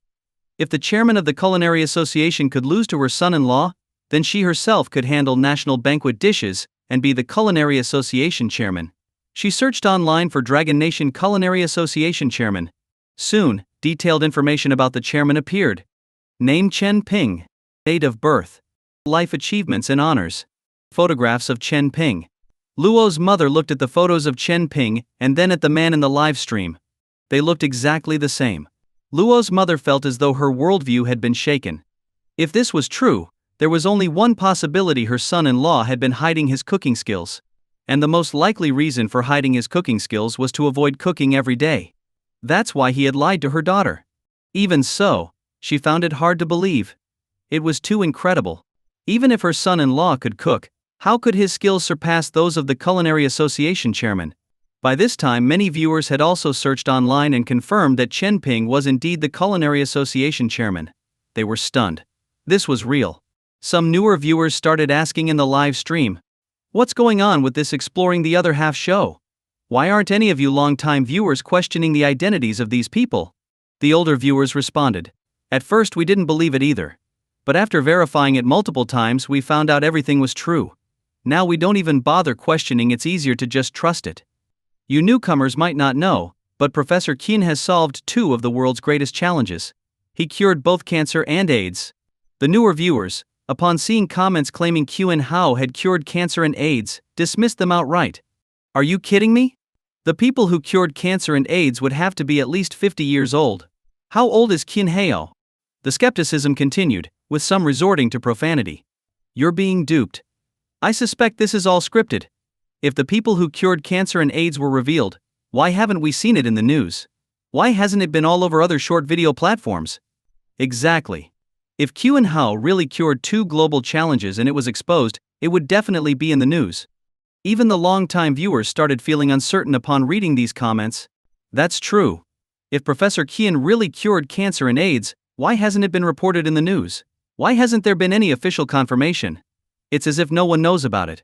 And in the production van, Lin Charan and Luo Qingzhu, seeing the barrage of comments in the live stream, also felt puzzled. Lin Charan raised an eyebrow and said, logically, if Professor Qin's identity was revealed, it should have been in the news by now. Luo Qingzhu also felt confused. Something this significant not making the news? It was too strange. Director Zhang coughed and explained. The production team recorded the live stream and tried uploading some clips to various platforms, but they've been stuck in review. After hearing this, some viewers shared similar experiences in the chat. Same here. I recorded parts of the stream and tried uploading the highlights, but they've been under review for days. Mine's even weirder. I posted the video to my social media, but no one liked or commented on it. At first I felt sad, such huge news, and no one cared. Then I used a secondary account to check and found the video wasn't visible at all. Same here. I posted the live stream video to my friend circle and my Q zone, but no one liked it. Me too. When I post other things, it's fine. But when I post about Professor Qin, even though the posts go up, no one can see them. As the comments piled up, more and more people mentioned that their attempts to share clips of the live stream were either stuck in review or invisible to others. Director Zhang, reading the comments, began to suspect that higher authorities were secretly controlling the situation. They might be worried that revealing Professor Qin's identity too soon would disrupt the live stream. If Qin Hao found out, he might refuse to continue the program. Perhaps the time for a formal announcement hadn't come yet, or maybe they wanted to continue broadcasting the live stream for a while longer. As for when the official reveal would take place, Director Zhang recalled Qin Heyao mentioning during the live stream that he planned to explain everything to Luo Qingshu next month. He guessed that Qin Heyao had received notice from the higher-ups, and that the formal disclosure of his identity would likely happen then. In the live stream, viewers continued to discuss the issue, while on screen, Chairman Chen and Qin Hao were chatting casually. Chairman Chen suddenly sighed. Seeing this, Qin Hao asked, "Why are you sighing?" After a moment of silence, Chairman Chen slowly replied, 5 years ago, after our culinary competition, I thought about grooming you to be my successor and reserving the position of chairman of the Culinary Association for you. But now, it's no longer possible. In fact, Chairman Chen had known Qin Heyao for 9 years back when Qin Hao was only 19. Even at such a young age, Qin Hao had been able to sit among top figures from various fields. These influential people treated Qin Hao like a junior, almost like their own child or even a national treasure. Chairman Chen had been puzzled back then. Why would so many people at the pinnacle of their fields treat a young man with such care? Over the years, he continued to see these influential figures regard Qin Hao as someone of great importance. Some even seemed to hold Qin Hao in awe. It wasn't until recent years that Chairman Chen finally understood. Qin Hao had conquered cancer, AIDS, and pulmonary heart disease. When he learned of these achievements, he was utterly shocked. A young man like Qin Hao had solved so many global challenges. At that moment, Chairman Chen gave up the idea of making Qin Hao his successor. Qin Hao smiled faintly and said, "There are plenty of skilled chefs in the Culinary Association. It doesn't have to be me." Chairman Chen said no more. In his heart, Qin Hao was still the most suitable candidate for the next chairman of the Culinary Association. But if Qin Hao truly took on that role, it would waste his unparalleled talent. Qin Hao's brilliance belonged to the scientific research field. That was where he could shine the most. Chairman Chen looked at Qin Hao and said calmly, "This time I came here for 2 reasons: to see you, and to have a culinary competition with you." Qin Hao nodded slightly. Chairman Chen, looking serious, asked, "In your opinion, what title would suit my culinary skills?" Seeing how seriously Chairman Chen asked, Qin Hao also became more earnest. "Culinary god. You deserve it." He wasn't exaggerating. Qin Hao's cooking skills had been enhanced by a system that had granted him the title of culinary god. 5 years ago, during their competition, Qin Hao had already assessed Chairman Chen's skills and determined that he was worthy of the title. Hearing this, Chairman Chen felt a surge of pride. He, too, believed his skills merited the title. But Chairman Chen looked at Qin Hao and said, "You're 3 points better than me in cooking. If I'm the culinary god, then what are you?" Qin Hao shook his head lightly and said, "Our skills are about the same. 5 years ago, I didn't feel that I was 3 points better, it was just your perception." Chairman Chen shook his head without speaking. During their competition, he was certain that Qin Hao had outperformed him in 2 dishes. Seeing that Chairman Chen still believed he was slightly inferior, Qin Hao felt helpless. Just then, Qin Hao's phone rang. Looking at the caller ID, he answered. "President Zhao?" Qin Hao said. On the other end, President Zhao laughed warmly. "Professor Qin, I'm in Jiangnan City today for some business. Tomorrow, I'd like to visit you if it's convenient. We can also discuss how to allocate your latest funds." Hearing this, Qin Hao perked up. "Sure. Come over tomorrow at 8:30 a.m. You still remember where I live, right?" President Zhao laughed. "Of course I do. I've been to your house many times over the years." Qin Hao smiled. "All right, see you tomorrow." After a brief chat, the call ended. Hearing Qin Hao refer to the caller as President Zhao, Chairman Chen was reminded of something he'd heard 2 years ago. At the time, some influential people had mentioned that Qin Hao was incredibly wealthy. From their astonished expressions, it seemed Qin Hao's wealth was beyond imagination. Later, Chairman Chen learned about Qin Hao's scientific breakthroughs, including curing cancer and AIDS. Qin Hao had wanted to donate his achievements to the nation, but the higher-ups believed that since Qin Hao had done all the research alone, the credit and benefits should belong to him. In the end, Qin Hao partnered with state-owned enterprises to produce and distribute the medications, sharing the profits. Chairman Chen didn't know the exact profit-sharing ratio, but even if Qin Hao only received 30%, the amount he earned would still be astronomical. Curious, Chairman Chen asked, "Just now you mentioned President Zhao. Is it that President Zhao?" Qin Hao nodded lightly. Seeing this, Chairman Chen was slightly taken aback. That President Zhao was the head of the Dragon Nation Bank. It was rare for someone of his status to personally call anyone. Chairman Chen asked, "Would it be inconvenient to share how much money you have?" Qin Hao didn't think it was a big deal and replied after some thought. Half a year ago, President Zhao mentioned that I have over 2 trillion yuan. Chairman Chen was shocked, taking a deep breath. 2 trillion yuan. That wasn't just assets, it was liquid cash. To think that Qin Hao had accumulated so much wealth, but considering the AIDS vaccine and other medications Qin Hao had developed, it made sense.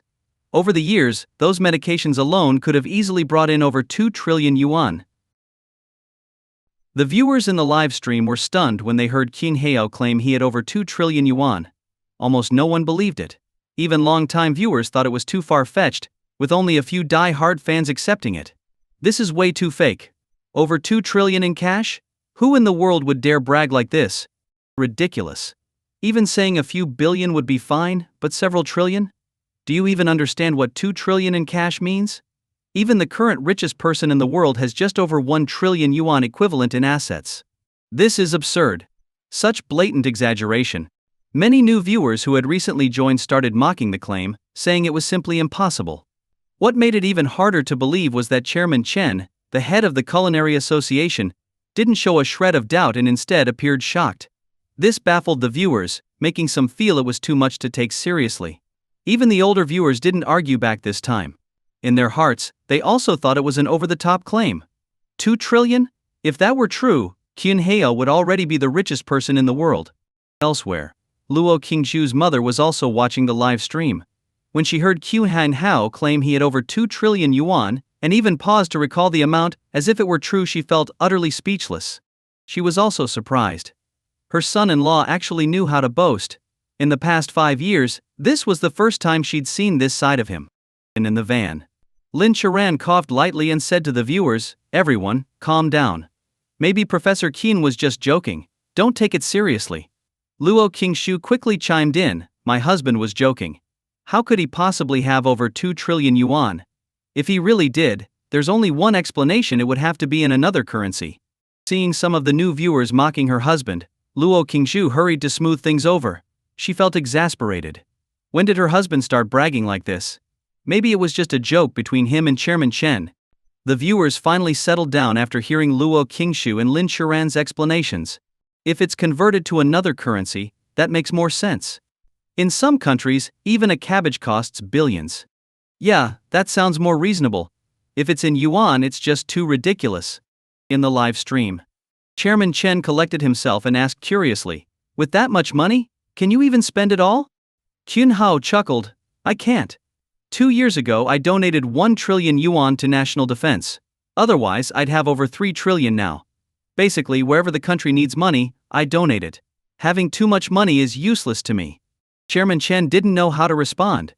But putting himself in Qin Hao's shoes, if he had over 2 trillion yuan, he might also stop caring about money. After all, it would be impossible to spend that much in a lifetime. And since Chairman Chen's only passion was culinary arts, he had little interest in anything else.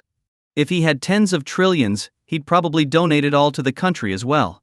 Keeping it for himself would be pointless. The viewers were exasperated upon hearing Qin Hao claim that he had donated 1 trillion 2 years ago, and would otherwise have over 3 trillion now. Is he addicted to bragging? Does he really think anyone will believe this? In the van, Luo Qingshu coughed awkwardly and said to the viewers, "My husband is just joking. Don't take it seriously." Lin Charan also felt uneasy. What is going on with Professor Qin? If he said he cured other diseases, I'd believe it, but claiming to have trillions of yuan? That's just too much. Even the world's richest person only had a little over 1 trillion yuan, and that was after years of accumulating wealth. In the live stream, Chairman Chen and Qin Hao continued chatting casually until 10 a.m.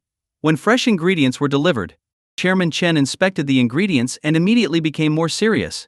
As a chef and the head of the Culinary Association, he took culinary competitions very seriously. "We'll make 3 simple dishes: seaweed egg soup, spicy shredded potatoes, and stir-fried pork intestines," Chairman Chen said. Qin Hao had been staying at home for the past few years, with limited opportunities to cook. Chairman Chen, on the other hand, had frequently practiced various cuisines, and was much more experienced. To keep things fair, they would stick to simple home-style dishes. "All right," Qin Hao replied. "Let's start with the seaweed egg soup. I'm feeling a bit thirsty, so some soup will be nice."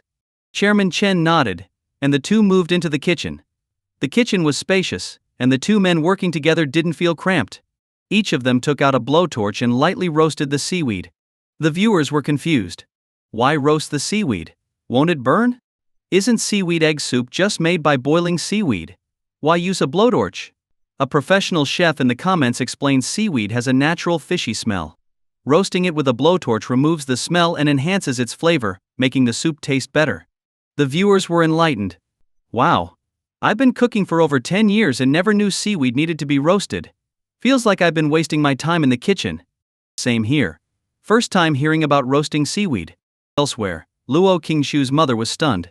She had always thrown seaweed straight into the pot to boil. While it did have a slight fishy smell, adding ginger usually masked it. In the van. Manhwa and Pit. Luo Qingshu was also taken aback. She had been cooking for years and had never seen seaweed roasted like this before. In a live stream, Chairman Chen and Qin Hao finished roasting the seaweed almost simultaneously, then moved to their respective stoves to boil water and add the necessary ingredients. Once the water was boiling, they each used a slotted spoon to hold the seaweed while cooking it, ensuring it didn't stick to the pot. Some homemakers in the audience were puzzled. Why not just throw the seaweed directly into the pot? Why use a slotted spoon? Yeah, what's the point of this extra step? In the van, Luo Qingshu was equally bewildered. So much effort for a simple seaweed egg soup? Then she remembered that Qin Hao had occasionally cooked at home, claiming he wanted to test recipes. One of the dishes he made was seaweed egg soup. And now that she thought about it, his soup had always tasted much better than hers. After about half an hour, the spicy shredded potatoes, stir-fried pork intestines, and seaweed egg soup were all finished. Chen Ping and Qin Hao brought the dishes to the table. Qin Hao smiled at Chen Ping and said, "Go ahead and try it first." Chen Ping didn't say anything, his expression slightly serious. He first took a sip of the egg soup he had made, then tasted the one made by Qin Hao. The flavors were evenly matched. Next, Chen Ping tried his stir-fried pork intestines, followed by Qin Hao's. The pork intestines were cooked to perfection, with excellent flavor. Finally, he tasted the spicy shredded potatoes. Chen Ping raised an eyebrow and looked at Qin Hao. "Your turn." Qin Hao smiled and tasted each dish. Then he looked at Chen Ping and said, "The flavors are identical. Every aspect is spot on." Chen Ping nodded without saying much. This was just a simple culinary competition. Afterward, Chen Ping felt a sense of calm. 5 years ago, Qin Hao's cooking had been slightly better than his. Over the past 5 years, Chen Ping had made some progress in his culinary skills, but he felt he had reached his limit. Thinking about how Qin Hao hadn't had many opportunities to cook during these years, he concluded that his own culinary skills were now the best in the country. The two ate quietly, not talking much. Chen Ping was naturally not a talkative person. By 2 p.m., Chen Ping prepared to leave. He said to Qin Hao, "I have a flight at 5 p.m. I'll stop by to say goodbye to some people before heading back to the capital. If you ever visit, we can cook through every cuisine together." Qin Hao smiled lightly and agreed, "Sure." After chatting briefly, Chen Ping left. Qin Hao sat down on the sofa and took a sip of tea. When Chen Ping mentioned cooking every cuisine in the capital, Qin Hao wasn't interested. Just the thought of it made him feel tired. He enjoyed cooking daily meals occasionally, but the idea of cooking like a professional chef every day seemed exhausting. As he sat on the sofa for a while, Qin Hao felt the house was too quiet and a bit boring. He didn't have any special hobbies, wasn't interested in watching TV, and had already planned the research and designs for major projects. All that was left was to wait until next year to officially return to work and start the projects. With nothing else to do, he started missing his wife. Qin Hao sent a message to Luo Qingshu, "What are you up to?" In the van, Luo Qingshu saw the message and replied, "Working." "Qin Hao, I'm bored." Luo Qingshu, "Do something to keep yourself busy." "Qin Hao, when you're not here, I get really bored." Luo Qingshu, "What can I do? I'm at work." Qin Hao thought for a moment and remembered something. Last month, he had developed a medication that could enhance nerve sensitivity. The medication came in oral and topical forms and was specifically designed for wives who were indifferent to intimacy. To be precise, Qin Hao had developed the first version of this medication during the first year of their marriage. However, that version only increased nerve sensitivity by 2 times. The version he developed last month could enhance nerve sensitivity by 5 times. He wanted to test it. Qin Hao sent a message to Luo Qingshu, "Honey." "Luo Qingshu, what's up?" At that moment, the live stream camera was focused on Luo Qingshu's phone, so countless viewers could see her chat with Kyun-hee. Wow.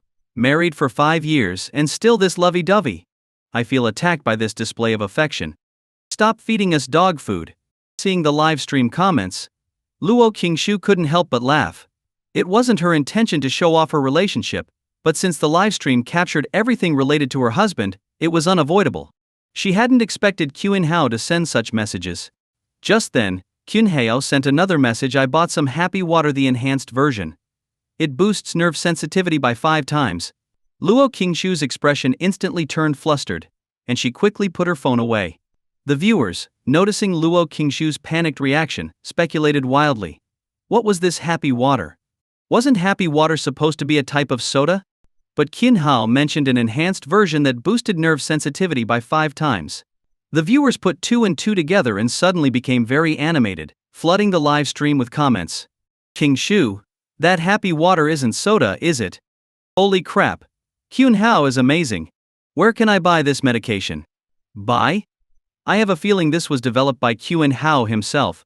Elsewhere, Luo Qingshu's mother was also watching the live stream. She couldn't help but think in that direction. Could such a medication really exist? After all, if there were drugs that could enhance pain sensitivity, it wasn't impossible for one to enhance nerve sensitivity as well. In the van, Luo Qingshu took a deep breath, trying to calm herself and appear as natural as possible. But the viewers wouldn't let it go, continuously speculating and asking questions. She felt increasingly awkward, as though a secret had been exposed. Most importantly, her mother might be watching the live stream. She was doomed. Luo Qingshu wanted to crawl into a hole and never come out. The viewers, noticing her reaction, became even more convinced that this happy water was real, and that Luo Qingshu had used it. The live stream filled with comments. Qingshu, please ask your husband where we can buy this medication. I bet it was developed by Kyun-hao. Wow!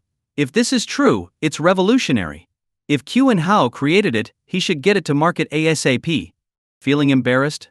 Luo Qingshu forced an explanation. What are you all thinking? My husband was just joking. The happy water he mentioned is just soda. It's tasty. Don't you like drinking cola? The viewers didn't buy it and responded in droves.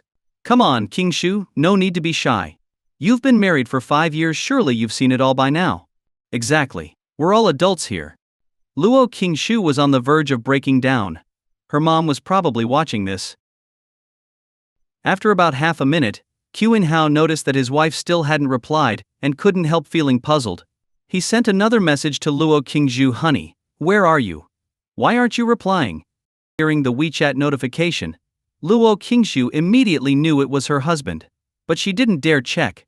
What if he sent another message that would make her collapse from embarrassment? She really might need to find a hole to crawl into. Luo Qingshu quickly got out of the car and sent a reply. I was busy just now. Got it. When Kyun-hao saw her message, a smile appeared on his face. Honey, enhanced by 5 times. Seeing this, Luo Qingshu felt conflicted. On one hand, she was curious and looking forward to it. On the other hand, knowing that this private matter had been exposed to so many people in the live stream, especially her mother, made her feel incredibly awkward. How would she face her mother later? Luo Qingshu got it. Kyun-hao, noticing her calm response, felt puzzled. This reaction wasn't right. By logic, his wife should be excited about trying a drug that could enhance sensitivity 5-fold. Kyun-hao, why are you so indifferent? Luo Qingshu, I'm not indifferent. After work, let's order takeout, eat quickly and get it over with. You know what I mean? Kyun-hao laughed when he read her reply and responded, all right, we'll have dinner as soon as you're home, then rest early. Luo Qingshu, okay. Let me get back to work now. Kyun-hao, all right. After finishing the conversation, Luo Qingshu returned to the car. By now, the live stream had exploded with comments. Viewers, men and women alike, were all asking questions. Qingshu, where can we buy this drug? Exactly. Is it something Professor Kyun developed himself? At this moment, some pharmacy workers and doctors began explaining in the chat. Everyone, stop spamming for a moment. I'm a doctor, and I can tell you that there's no such product on the market. A lot of similar items are sold on online platforms, but they're fake and can cause allergic reactions. Don't buy recklessly. A pharmacy owner added, don't buy indiscriminately. From what I see, this happy water is likely something Professor Kyun developed himself. Judging by the conversation, Qingshu seems to have used it and confirmed its effects. Hearing these explanations, many viewers became hesitant. If similar products were fake and had side effects, they wouldn't dare buy them. If they really wanted such a product, it seemed their only hope was to get it directly from Professor Qin. But the questions didn't stop. Qingzhu, just tell us. Everyone already knows about you and Professor Qin, so what's the harm? Yeah, you've been married for 5 years. Why be shy about it? In the van, Lin Shiran looked at Luo Qingzhu and couldn't help but say, Qingzhu, you should just explain. Everyone already knows, and if you don't say anything, the viewers won't stop asking. Director Zhang coughed and added, maybe it's better to explain. Like Shiran said, if you don't, the viewers will keep pressing you. Luo Qingzhu glared at the two, exasperated. I think you two just want to know where to buy it yourselves, don't you? Director Zhang gave an awkward laugh. Of course he wanted to know where to buy it. If such a product existed, it would certainly be interesting. Lin Shiran blushed and smiled sheepishly. The viewers noticed Lin Shiran's expression and started teasing her. Haha, even Shiran wants to buy it. But how would she use it without a boyfriend? Shiran, need a boyfriend? Lin Shiran ignored the comments. Luo Qingzhu sighed helplessly. Looking at the current situation, she realized that unless she said something, the viewers wouldn't stop asking. To put the matter to rest, she finally said, I've used the external version of this happy water, my husband bought it, but I don't know where he got it. The viewers perked up and flooded the chat with questions. How's the effect? Yeah, how is it? Luo Qingzhu, no longer embarrassed, calmly replied, it's pretty effective. The viewers pressed further. Ask Professor Qin where we can buy it. Yeah, find out where we can get it. Feeling helpless, Luo Qingzhu opened her WeChat and sent Qin Hao a message. Honey, where did you buy that happy water? Qin Hao replied almost instantly, why are you asking this? Luo Qingzhu, my colleagues want to know. Qin Hao, it might be hard to get. The seller told me it was the last bottle, so. Luo Qingzhu read the message and immediately understood. The happy water was something her husband had developed himself. Hard to get? Last bottle? All excuses. She felt exasperated. What kind of strange things was her husband developing? The viewers saw the chat between Qin Hao and Luo Qingzhu and quickly realized the truth. This product was developed by Professor Qin. Sigh. It's another product created by Professor Qin. Do you think it will ever hit the market? If Qin Hao made it, it's probably impossible to buy. Lin Shiran and Director Zhang both looked disappointed. Knowing that Qin Hao had created the product meant it wasn't something they could purchase. Director Zhang smiled and said to Luo Qingzhu, if you get a chance, ask Professor Qin if this can be mass-produced. Luo Qingzhu nodded. She'd have to wait until the show ended and she had a proper conversation with her husband to ask. Time passed, and by 5:30 p.m., Luo Qingzhu headed home. When she arrived, she found that Qin Hao had already set a few dishes on the table and had served rice. Dinner's ready, honey, Qin Hao said with a smile. Luo Qingzhu smiled back and subtly pressed the jammer to turn off the cameras. Then she sat beside Qin Hao. Honey, Qin Hao said as he picked up a piece of stir-fried pork and brought it to her lips. Open up. Luo Qingzhu opened her mouth, and Qin Hao gently fed her the pork. Have some vegetables too. Qin Hao picked up some greens and fed them to her as well. Luo Qingzhu ate quietly. Qin Hao gazed at her tenderly, wrapping his left arm around her waist while using his right hand to feed her. He wanted to spoil her, ensuring she was fully satisfied. The thought of using the fivefold enhancement later and seeing her uncontrollably flustered filled him with motivation. Luo Qingzhu didn't say anything and cooperated with Qin Hao the whole time. Whatever he picked up for her, she would eat. Nestled in Qin Hao's arms, she could feel the warmth of his body, which gave her a deep sense of security. Thinking about how her husband had developed so many medications, especially with such a noble ambition to make healthcare accessible to everyone and free people from the pain of illness, she felt completely captivated by his charm. At this moment, she had only one thought: whatever my husband says is right. If he tells me to go east, I'll never go west. Whatever he wants to do to me, I'm his to command. Honey, have another piece of meat, Qin Hao said, holding a piece of food near Luo Qingzhu's mouth. Luo Qingzhu opened her mouth and waited for him to place the food inside. Qin Hao looked at her gently as he fed her. Looking at his wife, he couldn't help but feel that she was especially obedient and well-behaved. But he liked it. After finishing their meal, they went to the bathroom in their bedroom to shower together. Afterward, as they cuddled, Luo Qingzhu whispered softly in Qin Hao's ear, "Tonight, I'm yours. You can do whatever you want." The next morning, When Qin Hao and Luo Qingshu woke up, they couldn't help but recall the events of the previous night. Qin Hao looked at Luo Qingshu and noticed that she had been particularly obedient yesterday. While she was usually well behaved, last night was on another level, completely submissive, doing whatever he said without question. A thought flashed through Qin Hao's mind: could she inherently be? No, he quickly dismissed the idea. Maybe she just loves me that much. Meanwhile, Luo Qingshu also found herself thinking about the night before. Whatever Qin Hao had said, she did without hesitation. That feeling of unconditional obedience was special. She felt a strong desire to hear his instructions and follow them. A thought crossed her mind: could I inherently be? No, she quickly denied it. She was sure this was something she felt only for Qin Hao, and would only listen to her husband like this. But even now, she couldn't explain why she had such a strong desire to hear Qin Hao give her instructions. Get up, Qin Hao asked as he looked at her. Okay, Luo Qingshu replied. The two of them got out of bed and went to freshen up. After finishing, Luo Qingshu simply stood and stared at Qin Hao. Qin Hao noticed her gaze and asked, "Why are you staring at me?"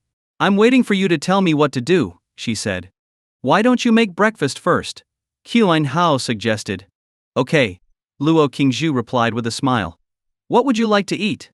"Anything simple," Qin Hao said casually. "All right." With that, Luo Qingshu went to the kitchen to start cooking. As she busied herself in the kitchen, she couldn't help but feel an inexplicable sense of joy. Why does listening to my husband make me so happy? When breakfast was ready, Luo Qingshu brought 2 bowls of green pepper shredded pork noodles to the table. "Honey, breakfast is ready," she said softly to Qin Hao. Qin Hao nodded and started eating. After taking a couple of bites, he noticed Luo Qingshu hadn't started eating yet. "Why aren't you eating?" he asked. Luo Qingshu replied, "I'm waiting for you to tell me what to do." Qin Hao was puzzled. What's going on? Is my wife playing a game, or does she genuinely enjoy listening to me? Eat, Qin Hao said. Only then did Luo Qingshu pick up her chopsticks and start eating. After they finished eating, Luo Qingshu continued staring at Qin Hao. Seeing this, Qin Hao thought, if my wife enjoys playing this listening to orders game, I'll just play along.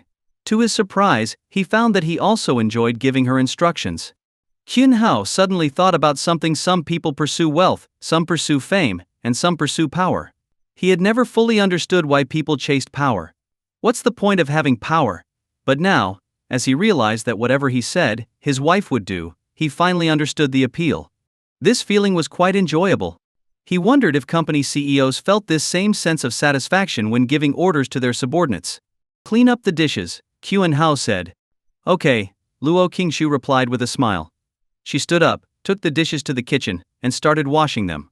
After tidying up, Luo Qingshu checked the time. She usually left for work at 8 a.m., and it was already 8 a.m. Normally, she would tell Qin Hao she was leaving and head out. But today she didn't say a word. She was waiting for Qin Hao to speak. Qin Hao knew his wife needed to go to work, but she just kept staring at him. It seemed like if he didn't say anything, she wouldn't leave. He decided to wait, thinking she would eventually say something. Time ticked by, and when it reached 8:30, Qin Hao noticed that Luo Qingshu still hadn't said a word about going to work. He was stunned. Did I take this too far? Playing a game is one thing, but being late for work is another. Aren't you going to work? Qin Hao asked. I am. I'm waiting for you to tell me to go, Luo Qingshu replied. That's enough. Playing games is fine, but you can't be late for work just because of it, Qin Hao said with a raised eyebrow. Luo Qingshu blinked but didn't respond. In reality, she had already taken the day off. Qin Hao felt like she was taking the game too far. In his mind, while it was okay to play around, work needed to be taken seriously. He couldn't help but scold her. Don't do this again. If you want to play, I'll play with you, but you need to know your limits. Understand? Yes, honey, Luo Qingshu replied obediently. Qin Hao nodded. Now go to work. Don't rush. Even if you're late, drive safely. Got it, honey. Luo Qingshu smiled, changed her shoes, picked up her bag and said, I'm off to work now. Go ahead, Qin Hao replied. Before leaving, Luo Qingshu discreetly turned off the camera jammer. At this point, the live stream viewers finally saw Qin Hao. What's going on today? The stream didn't start until 8:30? It's half an hour late. I'm so annoyed. Haha, being late probably means someone was tired out last night. How could it be this late? I've been waiting so long. Please, At least be on time next time. The live stream viewers all knew about the fivefold enhancement and could guess what might have happened the previous night. When Luo Qingzhu got into the car, Lin Qiran kept observing her expression and noticed that she seemed to be in a particularly good mood. Lin Qiran felt a surge of envy. Luo Qingzhu must have had a lot of fun yesterday after all. Fivefold enhancement. Too bad the drug was developed by Qin himself, so it's impossible to buy it. Lin Qiran couldn't help but think, wouldn't it be great if I also had a husband who was a pharmaceutical researcher? Then he could create all kinds of interesting things. At this moment, the live stream viewers saw Luo Qingzhu and began teasing her. Qingzhu, how was it yesterday? Yeah, how was it? Luo Qingzhu ignored these comments and started chatting casually with Lin Qiran. Meanwhile, a car pulled up outside the building where Qin Hao lived. A man in his early 50s got out of the car. He was wearing a black suit, exuding an air of sophistication that made it clear he was a successful person. He took several large gift boxes out of the trunk, then headed upstairs to Qin Hao's apartment. When he reached Qin Hao's door, he knocked. Qin Hao heard the knock and immediately knew who it was. Yesterday, Bank President Zhao had called to say he would visit today to discuss the allocation of the latest funds. When Qin Hao went to open the door, the live stream viewers quieted down, no longer teasing Luo Qingzhu. They all remembered hearing Qin Hao's phone conversation with someone named Zhao, a bank president, the day before.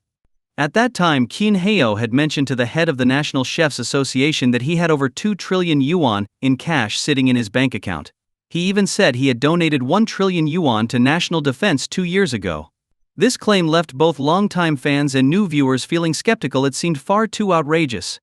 Now, the viewers were glued to the livestream, eager to see if Qin Hao's claims were true or just empty boasts. Luo Qingzhu, however, wasn't particularly curious. Whether what Qin Hao said was true or not didn't matter much to her. She just wanted to watch her handsome husband on the screen.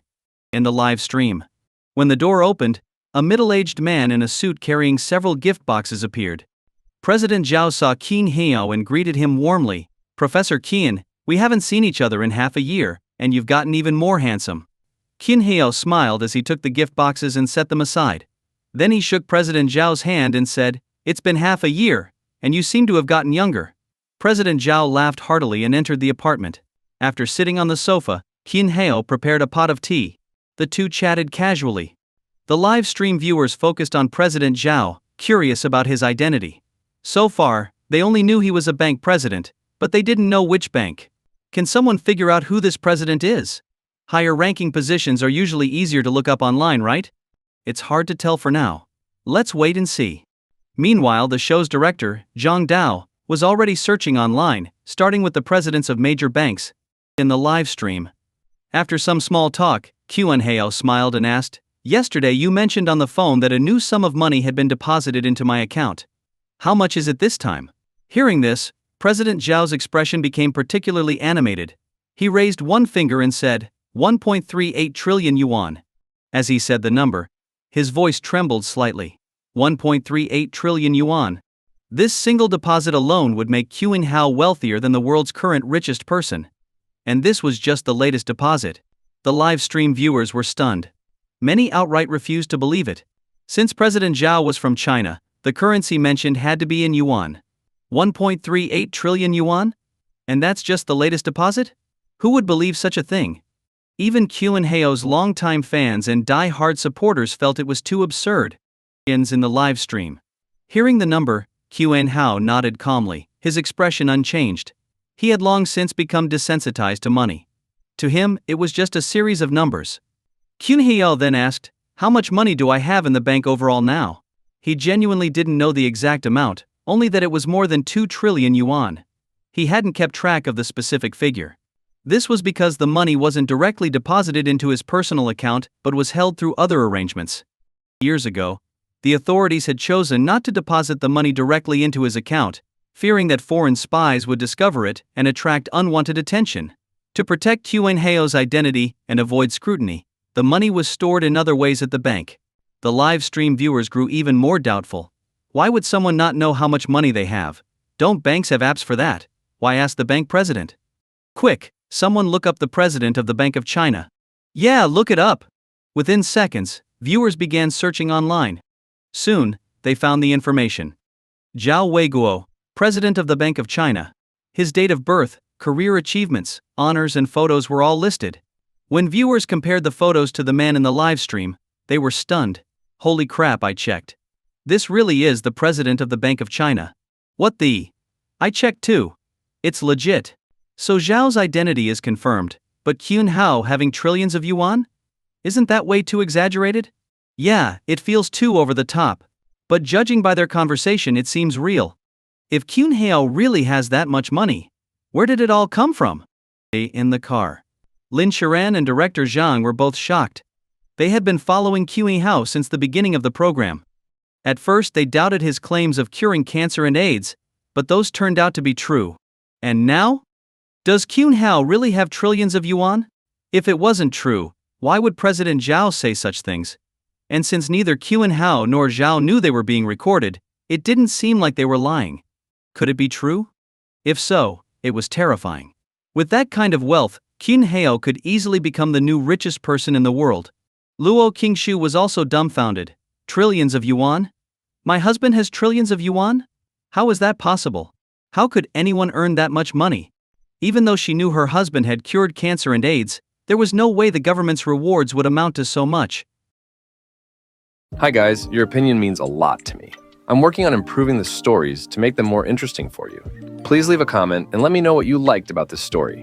Your feedback helps me get better and create content that you'll enjoy. Your feedback is very important to me. Thank you for your support and attention. If you enjoyed this story, I can't wait to share its continuation with you.